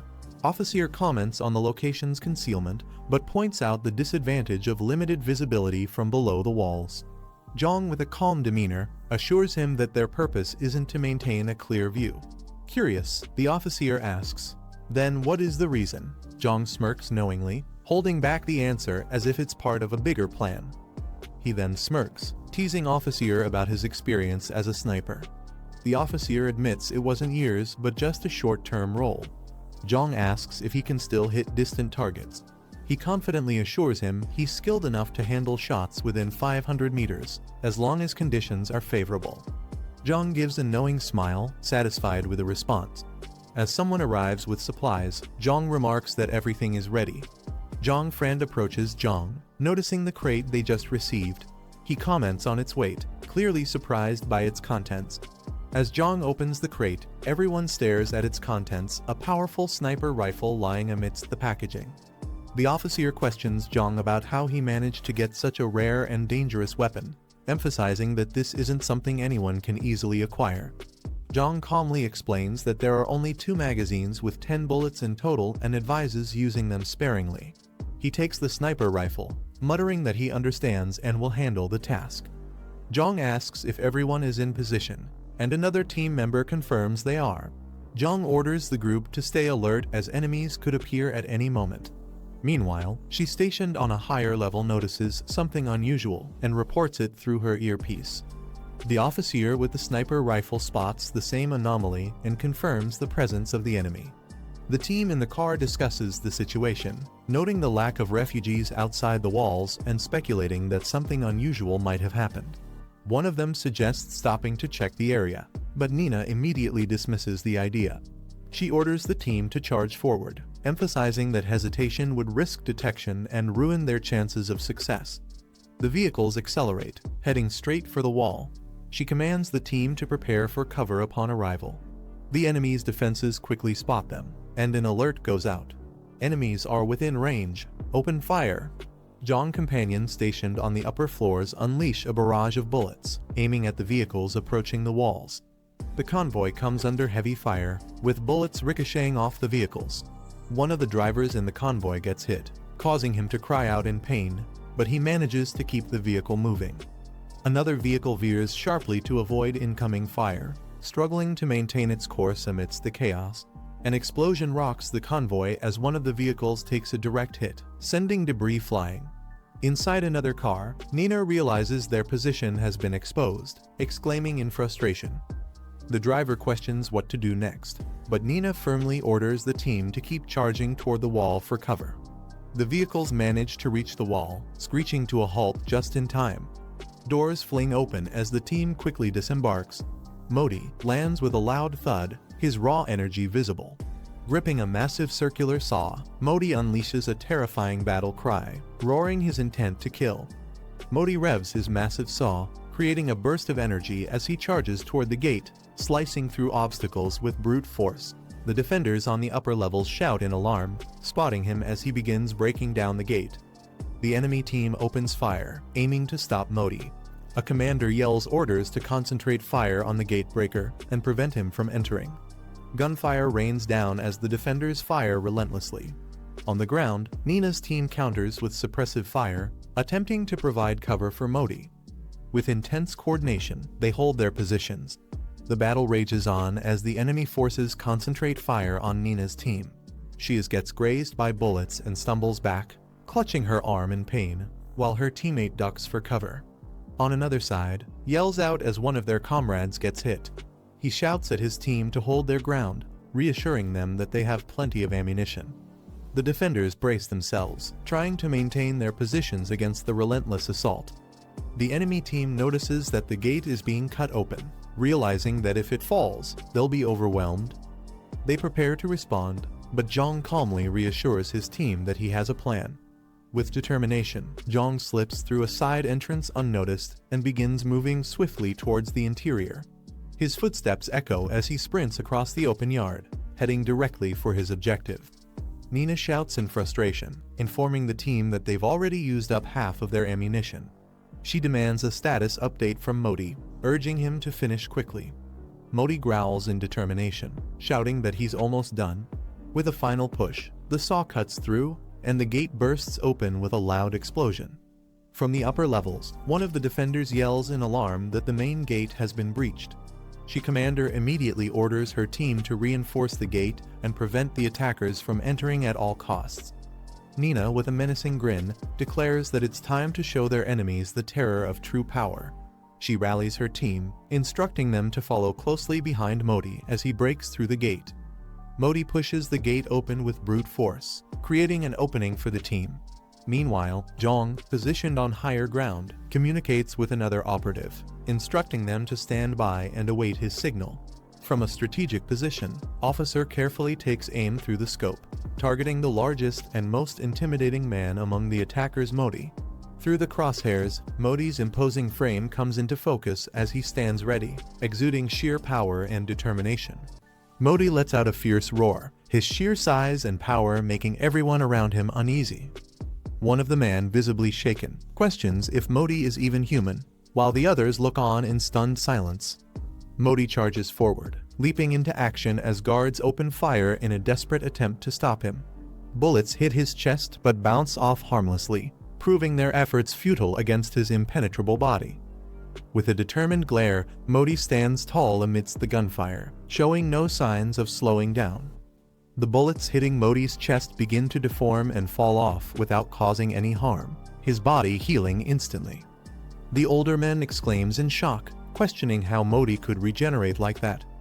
Nina, standing confidently behind Modi, smirks and mocks the guards, saying they've clearly never faced an evolved human before. The officer stationed nearby tries to explain Modi's ability, stating that their small-caliber bullets are useless against someone with his kind of power. He calls for better measures, realizing their weapons are ineffective. A powerful sniper fires, unleashing a massive blast aimed directly at Modi. The impact strikes him with overwhelming force, creating a shockwave. Modi's body is momentarily shaken, and he collapses onto the ground with a loud thud. The sheer force of the attack leaves a visible dent in the ground. Nina and the others rush toward, shocked by what just happened. One of the men exclaims in disbelief, questioning how someone as powerful as Modi could be taken down like this. Nina, though visibly concerned, stays silent, her eyes fixed on Modi's fallen. Nina looks shocked, realizing that their opponents have access to a weapon of such devastating power. She struggles to believe how this could even be possible. Jiang, standing at a distance, fires his weapon with precision. Suddenly, the group finds themselves surrounded as enemies appear from behind. Nina quickly warns everyone about the ambush, shouting that they are now completely encircled. Frustrated, Nina acknowledges their miscalculation, admitting that they underestimated the sheer strength of their opponents. The group fires back at the enemies as they retreat. Nina shouts out instructions, ordering everyone to fall back and regroup at the vehicle. Determined and furious, Nina's eyes narrow as she spots something or someone that catches her attention in the midst of the chaos. Jiang steps into view, holding his weapon with confidence. Nina quickly recognizes him as the boy from their earlier encounter. One of the team members feels a sudden jolt on his shoulder, reacting in shock. One of the team members takes a hit and collapses, leaving everyone in shock. Nina swiftly moves. Jiang observes Nina's lightning-fast reaction, surprised by her speed. He wonders aloud if she could also be an evolved human. Nina leaps into action, closing the distance in an instant. Her strike lands with precision, sending man flying before they can react. Meanwhile, Jiang stands firm, calmly dispatching another opponent with a single, calculated blow. Nina sprints toward the getaway vehicle, determined to escape the chaos. Above her, enemies shout orders to ensure she doesn't make it out alive.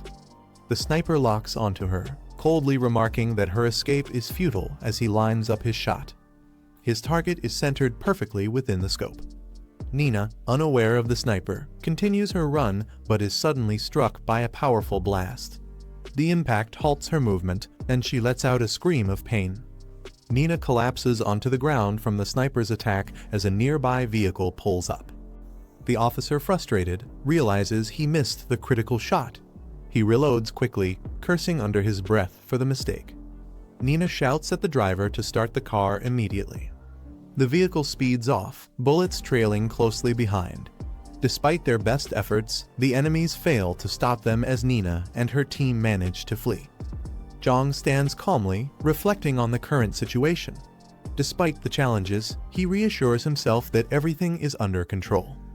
A notification appears, detailing the completed mission. It highlights the task of resisting the invaders and the rewards earned, showing progress in building trust within the community. The vehicle speeds along a road, and Jiang confidently states that he knows where the enemies are heading. Another mission prompt appears, outlining the next objective, infiltrating the enemy's base and eliminating the threats. The reward promises significant progress, hinting at the stakes ahead.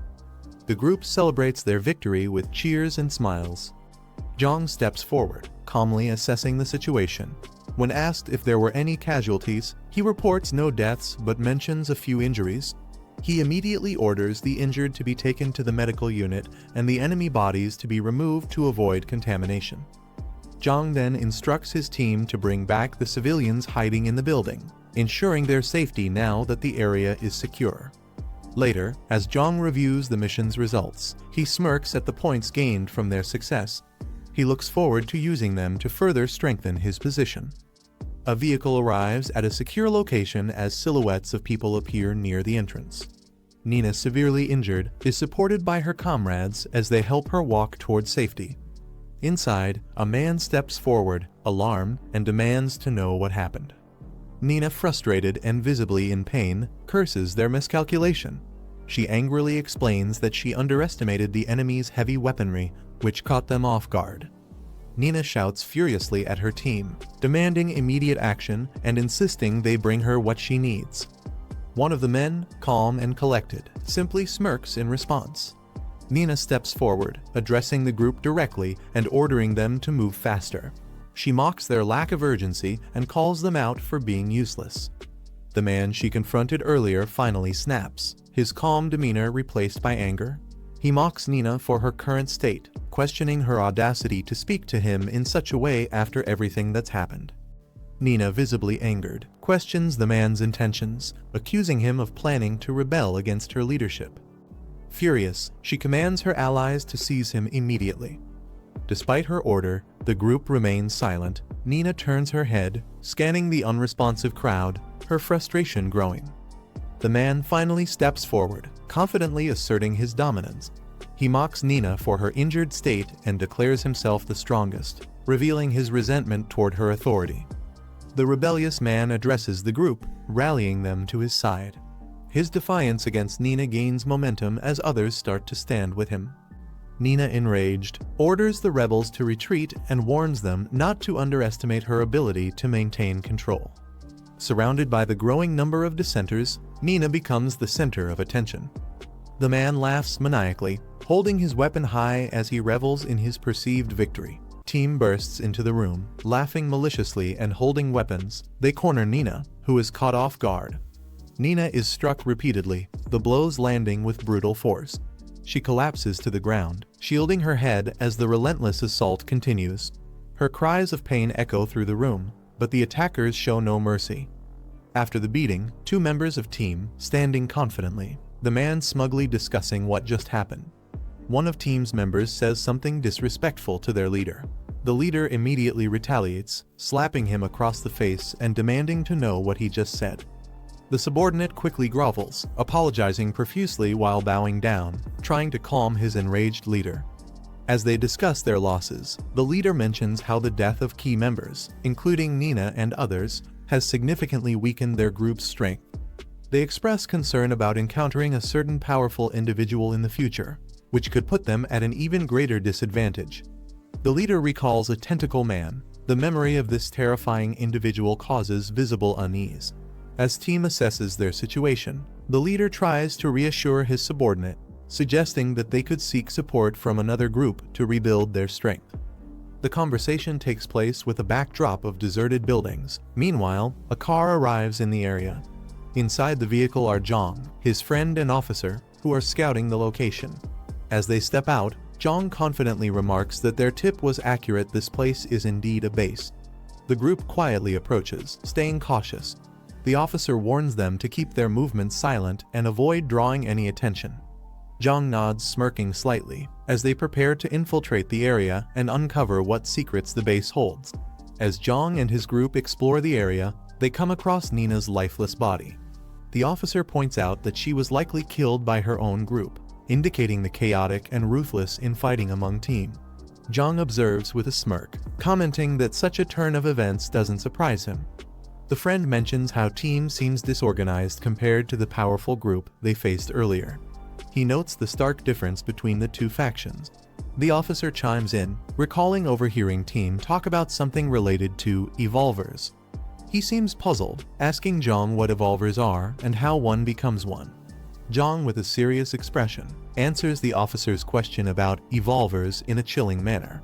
He reveals that the process to become an evolver is directly tied to consuming humans, a revelation that leaves both the officer and his friend in shock. They struggle to process the horrifying truth.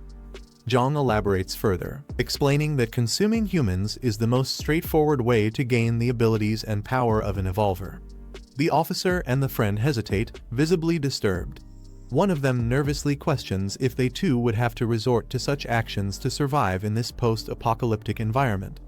Jiang reassures his companions, explaining that while consuming humans is the most direct way to evolve, it is not the only method. To clarify, Jiang produces a glowing red orb, which immediately grabs the attention of the others. They are shocked and ask what it is. Jiang explains that it is a condensed energy core, formed from the abnormal energy present in evolved beings, including evolvers and zombies. Jiang elaborates further, describing how all mutated entities, whether zombies or evolvers, are essentially variations of the same phenomenon. He reveals that to evolve, one must absorb this kind of unique energy. The energy core, formed from creatures who have undergone significant transformation or destruction, is a rare and powerful artifact. As he speaks, Jiang paints a vivid picture of how stronger creatures, even among zombies, have a higher chance of forming these energy cores due to the intense accumulation of abnormal energy within them. The officer, intrigued by the concept of abnormal energy, asks if zombie flesh contains this energy as well. He wonders aloud if consuming zombies directly would work, though the idea makes his friend gag in disgust, firmly rejecting the notion. Jiang clarifies that normal humans cannot consume zombie flesh, it would only result in infection. However, mutated entities like advanced evolvers or powerful zombies can consume other zombies to grow stronger, using the absorbed energy to evolve further.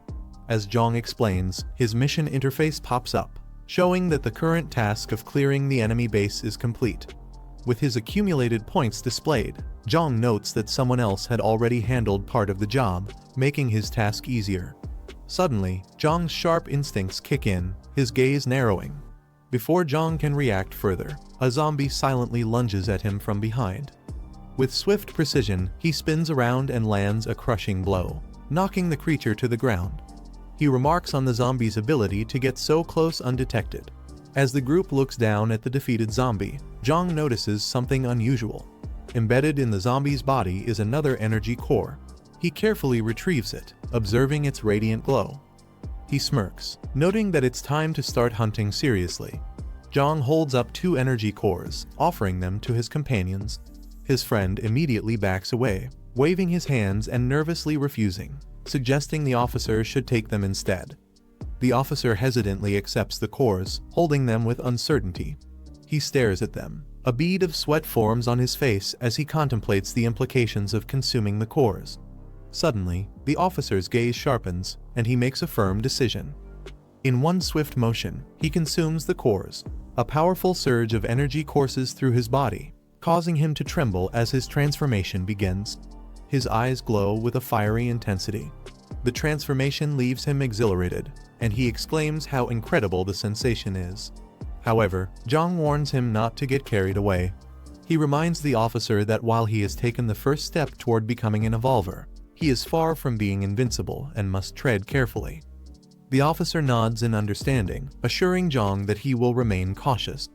With the immediate danger cleared, Jiang suggests that they head back. The 3 of them walk away together, their silhouettes framed against the bright sky, in a heavily fortified steel factory known as the West Wind Steel Plant. As they approach the entrance, a guard notices them and immediately demands to know who they are. Stepping forward confidently, one of team's members introduces himself as the 3rd boss of the smelting factory. The guard, slightly skeptical, confirms the man's claim but decides to proceed cautiously. He tells the 3rd boss to wait while he reports to his superior, ensuring proper protocol is followed before allowing them inside. The group is escorted into the factory, a bustling facility filled with guards. Inside, a man accompanied by a woman greets them. He recognizes the 3rd boss and humorously comments on his unexpected arrival, asking why he came instead of the others. The 3rd boss, visibly nervous, stammers as he explains that they were ambushed and attacked. He claims that the elder siblings had to stay behind to protect them, implying they couldn't make it. The factory leader's demeanor shifts subtly, his eyes narrowing as he processes the explanation. The factory leader orders the 3rd boss and his men to be taken to a secure room. As the 3rd boss and his men are led away, the factory leader exchanges a quiet conversation with the woman by his side. They seem to share a knowing look, both suspicious of the situation. The woman chuckles lightly, agreeing with the leader's unspoken thoughts. In the facility's exterior, its industrial complex standing tall against the bright sky. A voice echoes, calling out to the third boss. One of the third boss's subordinates makes a comment that irritates him. He snaps back, demanding respect. His frustration overtakes him. One of the subordinates nervously apologizes to the third boss. He confesses to having a bad feeling about the situation. The third boss dismisses his concerns as paranoia. The subordinate points out the heavy security measures around them, the barred windows and locked doors, comparing it to a prison rather than a safe room. Suddenly, the door bursts open with a loud bang. The factory guard steps in. His leaves no room for argument, and the group's anxiety escalates. The factory yard is tense as the factory leader stands at the center, surrounded by guards. Lee Hoyoung walks forward, while the third boss follows behind him. The third boss tries to act casual, asking the factory leader what's going on, pretending not to understand the situation. The woman steps in. She directly calls him out, making it clear that attacking one's own leader is an unforgivable offense. Caught off guard, the third boss quickly raises his hands in defense, insisting that there must be some misunderstanding. He tries to explain himself, looking for support, but before he can say much, the woman smirks. She dismisses the idea of a misunderstanding and signals for Lee Hoyoung to teach the third boss a lesson. Lee Hoyoung steps forward. He reveals what he discovered at the coal factory, signs that someone had been silenced there. He points out that the third boss and his men acted like they never saw anything, conveniently avoiding any trouble. Lee Hoyoung concludes that the only logical explanation is betrayal. He accuses the third boss and his men of turning against their own and eliminating Lee Jinghao. The third boss panics, sweat forming on his forehead. He desperately denies the accusations, claiming there's no proof and that they're just making baseless guesses. The factory leader bursts into laughter at the mention of proof, mocking the idea that evidence matters in this world. With a sinister grin, he reveals that if not for Lee Jinghao's influence and their connections, the third boss and his men would have been dealt with long ago. Without hesitation, he gives a cold order to eliminate everyone. One of the men drops to his knees, desperately pleading for his life. He claims to have valuable information, hoping it will be enough to save him. The woman, intrigued, pauses and calmly questions him, asking what kind of information he could possibly have that's worth sparing him. Desperate to save himself, the man hurriedly reveals a crucial piece of information. There's a settlement in the eastern part of the city with many people and abundant supplies. He claims that Lee Jinghao and the others were defeated there. He pleads for his life, offering to lead them to the location. The woman, unimpressed, questions the strength of this settlement, wanting to know how it compares to their own base. The man hesitates before admitting that the two are evenly matched. Hearing this, the woman acknowledges the importance of the intel. The man adds one final, critical detail: no one in the settlement appears to know how to evolve into stronger beings. He claims that despite its size, he didn't see a single evolved fighter among them. Lee Hoyoung processes the revelation about the settlement's lack of evolved fighters, realizing the significance of this weakness. Meanwhile, the factory leader questions the informant, demanding to know how they managed to lose against such a group if they lacked evolved warriors. The informant quickly explains that the settlement possesses heavy weaponry. Unlike standard bullets, their firepower was strong enough to take down their strongest members with a single shot, making resistance nearly impossible. Hearing this, the woman acknowledges the information as valuable. The informant, relieved, assumes this means his life is spared and hesitantly asks about their next move. The woman's expression turns cruel as she gives a simple order: eliminate them. Fear washes over the informants as they realize what's coming. Desperate, they plead for their lives, insisting they've provided valuable intel and shouldn't be treated this way. Their cries for mercy are cut short by the sound of gunfire. The third boss collapses, his body riddled with bullets. With the problem dealt with, the factory leader and the woman discuss their next move. Acknowledging the heavy weaponry possessed by the settlement, they decide against immediate action. Instead, they prioritize strengthening their forces, ensuring they have the power to crush any future threats without risk. With the execution complete, the woman gives a final command: send scouts to confirm whether the settlement truly lacks knowledge on evolving. Meanwhile, in a different location, Jiang relaxes, browsing through his system interface. He checks his available points, wondering what he can exchange them for. His eyes scan the options, considering his next upgrade. As he navigates through the selection, he notices a rare item, a level 2 black technology supply box. Excitement flashes across his face. It's an incredible find. Without hesitation, he makes his choice. His fingers move swiftly. Jiang finalizes his purchases, exchanging points for essential supplies. As he confirms the transaction, he watches the system display his food reserves increase, and he obtains a high-grade energy supplement. More importantly, he secures a level 2 black technology supply box, something rare and valuable. Suddenly, a bright flash engulfs the room as the supply box materializes. Before he can inspect his new items, a knock at the door interrupts him. Someone is urgently calling for him. Jiang moves to open the door, cautiously inviting the visitor inside. Inside the room, his friend is already waiting for him. She greets him with a serious expression, addressing him respectfully. Without hesitation, she informs him they've captured a suspect. Jiang decides to check on the situation himself. Upon arrival, he sees his friend with officer restraining a nervous man. The suspect, clearly frightened, insists he's not an enemy and demands to speak with the person in charge. Jiang steps forward, observing the man closely. The suspect's eyes widen as he realizes Jiang is the one in charge. Jiang acknowledges the man's request and asks him to state his business. The suspect hesitates for a moment before carefully asking for Jiang's name, trying to gauge who he's dealing with.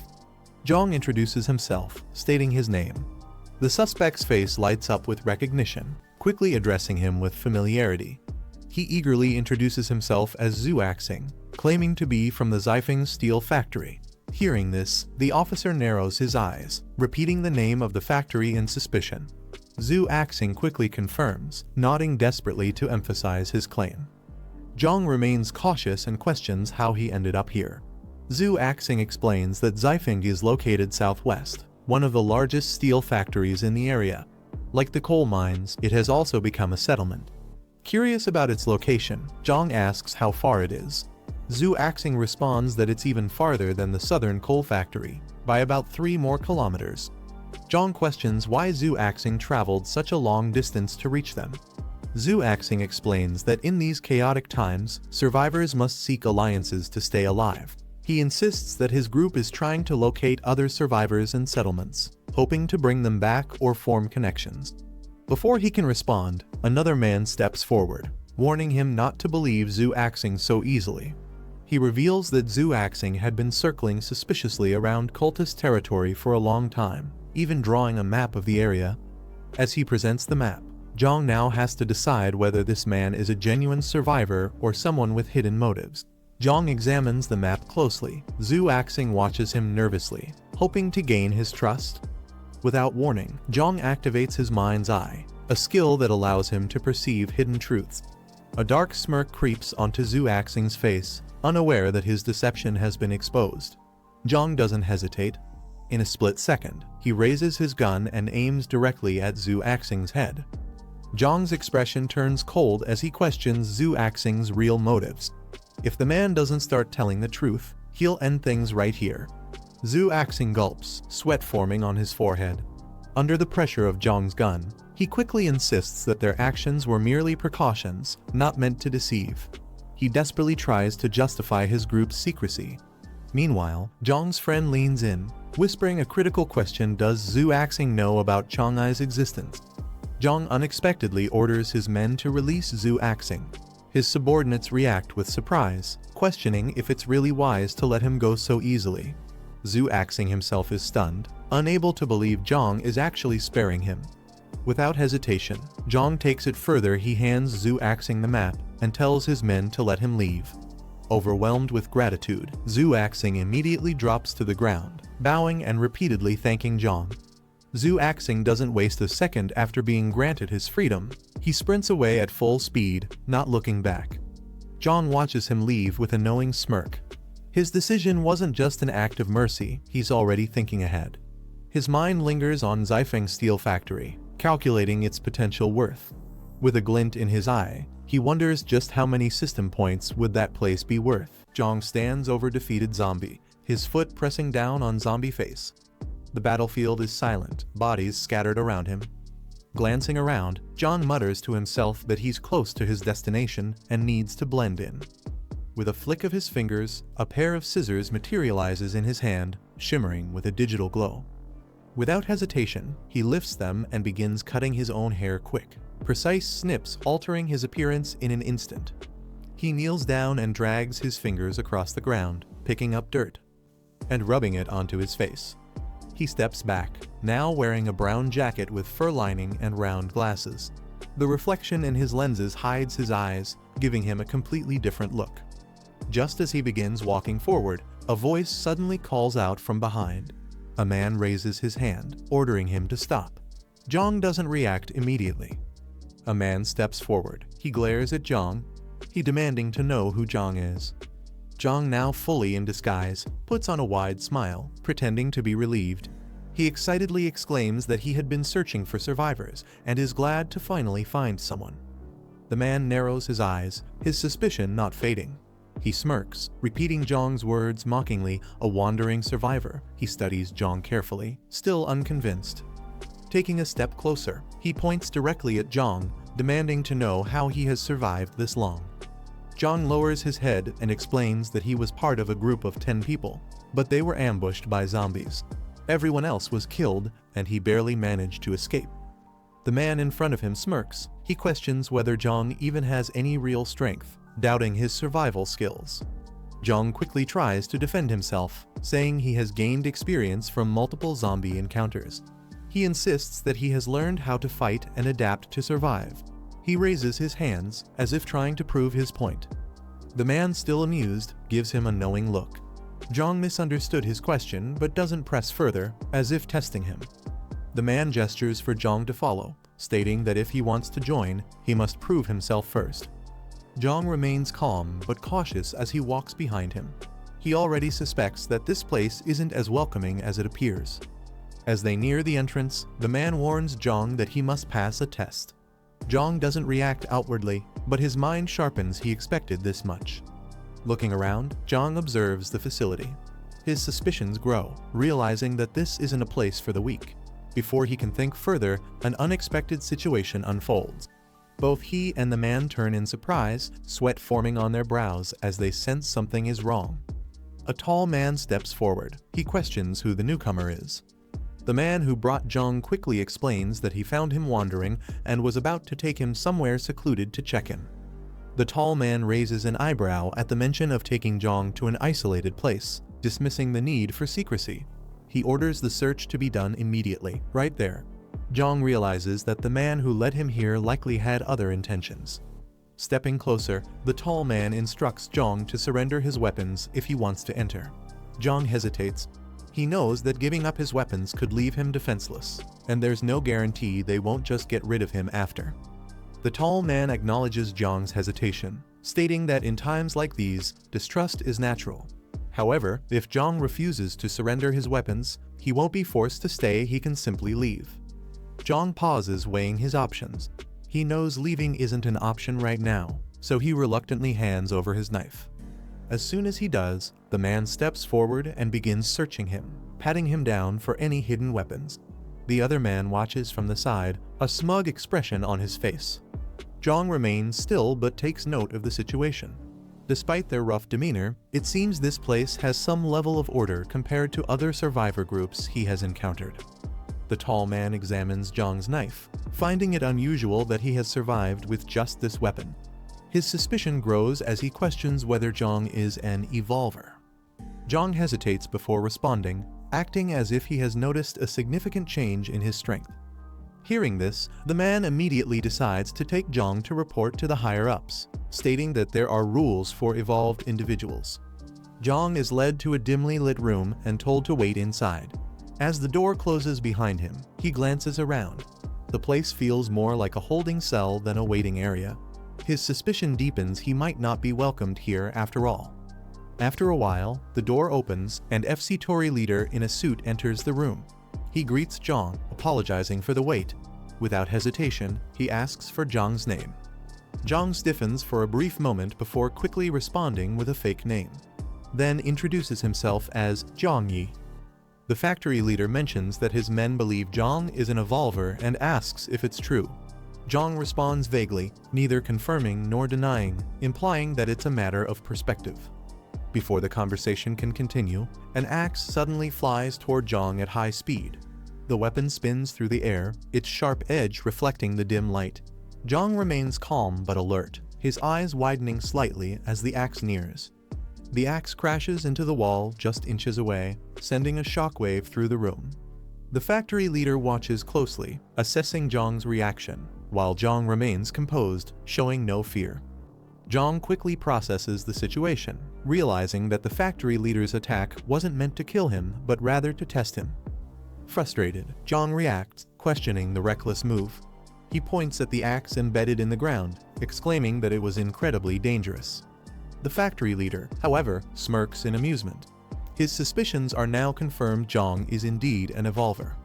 Jiang, still irritated, counters with a sharp remark, pointing out that if he weren't actually an evolver, he would have been killed just now. His frustration is evident as he questions the logic behind such a dangerous test. The factory leader remains unfazed, responding coldly that if Jiang had died, then it would have simply meant he wasn't worth keeping alive in the first place. The factory leader, now confident that Jiang is an evolver, brings up the method of becoming one. He assumes Jiang already knows about it. Jiang, without hesitation, acknowledges that he does. However, the factory leader warns Jiang that this knowledge is not something to be shared. Only a select few in his territory are aware of it, and he has no intention of letting that number grow. Without warning, the factory leader dashes forward with incredible speed, catching Jiang off guard. Before he can move, the factory leader grabs him by the throat, his grip tightening. His voice is cold and merciless as he declares his intent to kill Jiang. The sudden attack leaves Jiang struggling, sweat forming on his brow. Jiang quickly assesses the factory leader's attack. He notices that his opponent is using his bare hands instead of a blade, which means the intent isn't purely lethal. If it had been a real weapon, he would have needed to retaliate more aggressively. As Jiang contemplates his next move, he also considers the system mission tied to this encounter. Killing the factory leader immediately might jeopardize the 80 points he needs, making the situation even more complicated. The factory leader, noticing Jiang's swift reaction, smirks. He acknowledges that Jiang isn't slow, even managing to draw a weapon in response. Amused but still in control, he warns Jiang not to challenge him recklessly. Jiang acknowledges the warning, understanding that pushing further right now isn't in his best interest. Seeing Jiang's compliance, the factory leader decides to let the issue slide, saying he won't pursue the matter of the weapon any further. The factory leader gives an order to his subordinates. He instructs them to take Jiang to clean up and change into fresh clothes before bringing him to the meeting room. The subordinates acknowledge the command, and the confrontation, for now, comes to an end. Jiang was brought to the settlement by the leader. Commander acknowledged his arrival and introduced him to the others, including Woman, one of the leaders, and the two settlement officers, Lai Cheng and Huang Bin. Woman then assigned Huang Bin to oversee Jiang, asking if he had any issues with it, to which Huang Bin agreed without hesitation. Turning to Jiang, Woman informed him that he was lucky to have found the strongest settlement in the area, ensuring his survival. However, she made it clear that if he wanted to secure his place and earn his food, he had to prove his worth. Jiang acknowledged the settlement's conditions, agreeing to follow orders without hesitation. Huang Bin took advantage of the timing, informing Jiang that it was their turn to patrol and ordering him to come along. As they set out, Huang Bin called out to their fellow patrollers, a Jiang and a Xing, who responded affirmatively. However, one of them was surprised upon recognizing Jiang. Another member questioned Huang Bin about Jiang being assigned to him. Huang Bin, clearly annoyed, explained that since Jiang already knew too much, they had no choice but to keep him within their group. One of the patrollers observed Jiang and felt he looked oddly familiar but couldn't recall from where. Meanwhile, Huang Bin questioned Jiang about what he knew of the settlement. Jiang admitted that he had only been warned by Daping to keep the evolver a secret. Huang Bin confirmed this and proceeded to reveal a disturbing truth: only a few people in the settlement, including Daping, his sister, and their small group, knew about the reality of consuming human flesh. He further explained the group's family ties, as Xing was Daping's cousin, and a Jiang was his and Woman's nephew. Since they were all closely connected, if the secret were ever to get out, Jiang recognized Zhu Axing, recalling that Jiang Kai's group had previously captured him. This realization made him wary. Curious about the other officer, Jiang asked about Lai Cheng. Huang Bin casually mentioned that Lai Cheng was an outsider but extremely skilled. However, he warned Jiang to never let him know the settlement's secret. With a sharp look, Huang Bin made it clear if Lai Cheng ever found out, both Jiang and he wouldn't live past the day. Jiang silently analyzed the situation, realizing that Lai Cheng's potential was being deliberately suppressed. If given enough resources, he could easily surpass the current leaders. Huang Bin led Jiang and the group to a location, announcing that they had arrived. Jiang, confused, questioned why they had come here. Huang Bin explained that the small settlement ahead had 7 members, and they had been monitoring them for a few days. None of them appeared to be evolvers. Jiang, uneasy, asked if they were planning to hunt the people inside. Huang Bin laughed at the idea, dismissing it as too crude. Instead, he clarified that they were going to raise them. One of the men put an arm around Jiang, advising him to adjust his mindset now that he was an evolver. He warned Jiang not to be like Lai Cheng, implying that resisting their way of thinking would only cause trouble. One of the men smugly explained to Jiang that as evolvers, they were no longer the same as ordinary humans. They were now at the top of the food chain. Jiang, catching on to their plan, coldly questioned if they intended to capture the settlement's members and raise them only to slaughter them later. Huang Bin clarified that they wouldn't be bringing everyone back, only 5 or 6 would be enough. As for the rest, they would be dealt with on the spot. Jiang, uneasy, asked how they planned to handle the others. With a confident smirk, Huang Bin simply told him to watch and learn. A worker in the small settlement wiped sweat from his forehead, sighing in relief as he finished his exhausting task. Nearby, another man held a cleaver, preparing to cut something. Suddenly, one of the settlement members noticed something unusual in the distance. Alarmed, he pointed and shouted, drawing everyone's attention. Before they could react, a horde of zombies came charging toward them, their grotesque figures and bloodied mouths filling the air with terror. Panic erupted as the settlement members realized the deadly threat approaching. The settlement members panicked as the zombie horde rushed toward them. Confused and terrified, they questioned why such a large group had suddenly appeared. Realizing they had no choice, they hastily prepared to defend themselves. However, the zombies were too fast, immediately tearing into the settlement members, their screams filling the air. One man desperately tried to shoot a zombie closing in on him, but fear overtook him as it lunged forward. Another member, overwhelmed by the sheer number of undead, cried out in despair. Jiang, witnessing the horror, turned to Huang Bin in disbelief. He realized that this was their great plan, luring zombies to attack the settlement. The brutal reality of their methods left him shaken. This is the end of the video. If you guys want to see the next part, then don't forget to subscribe and like the video.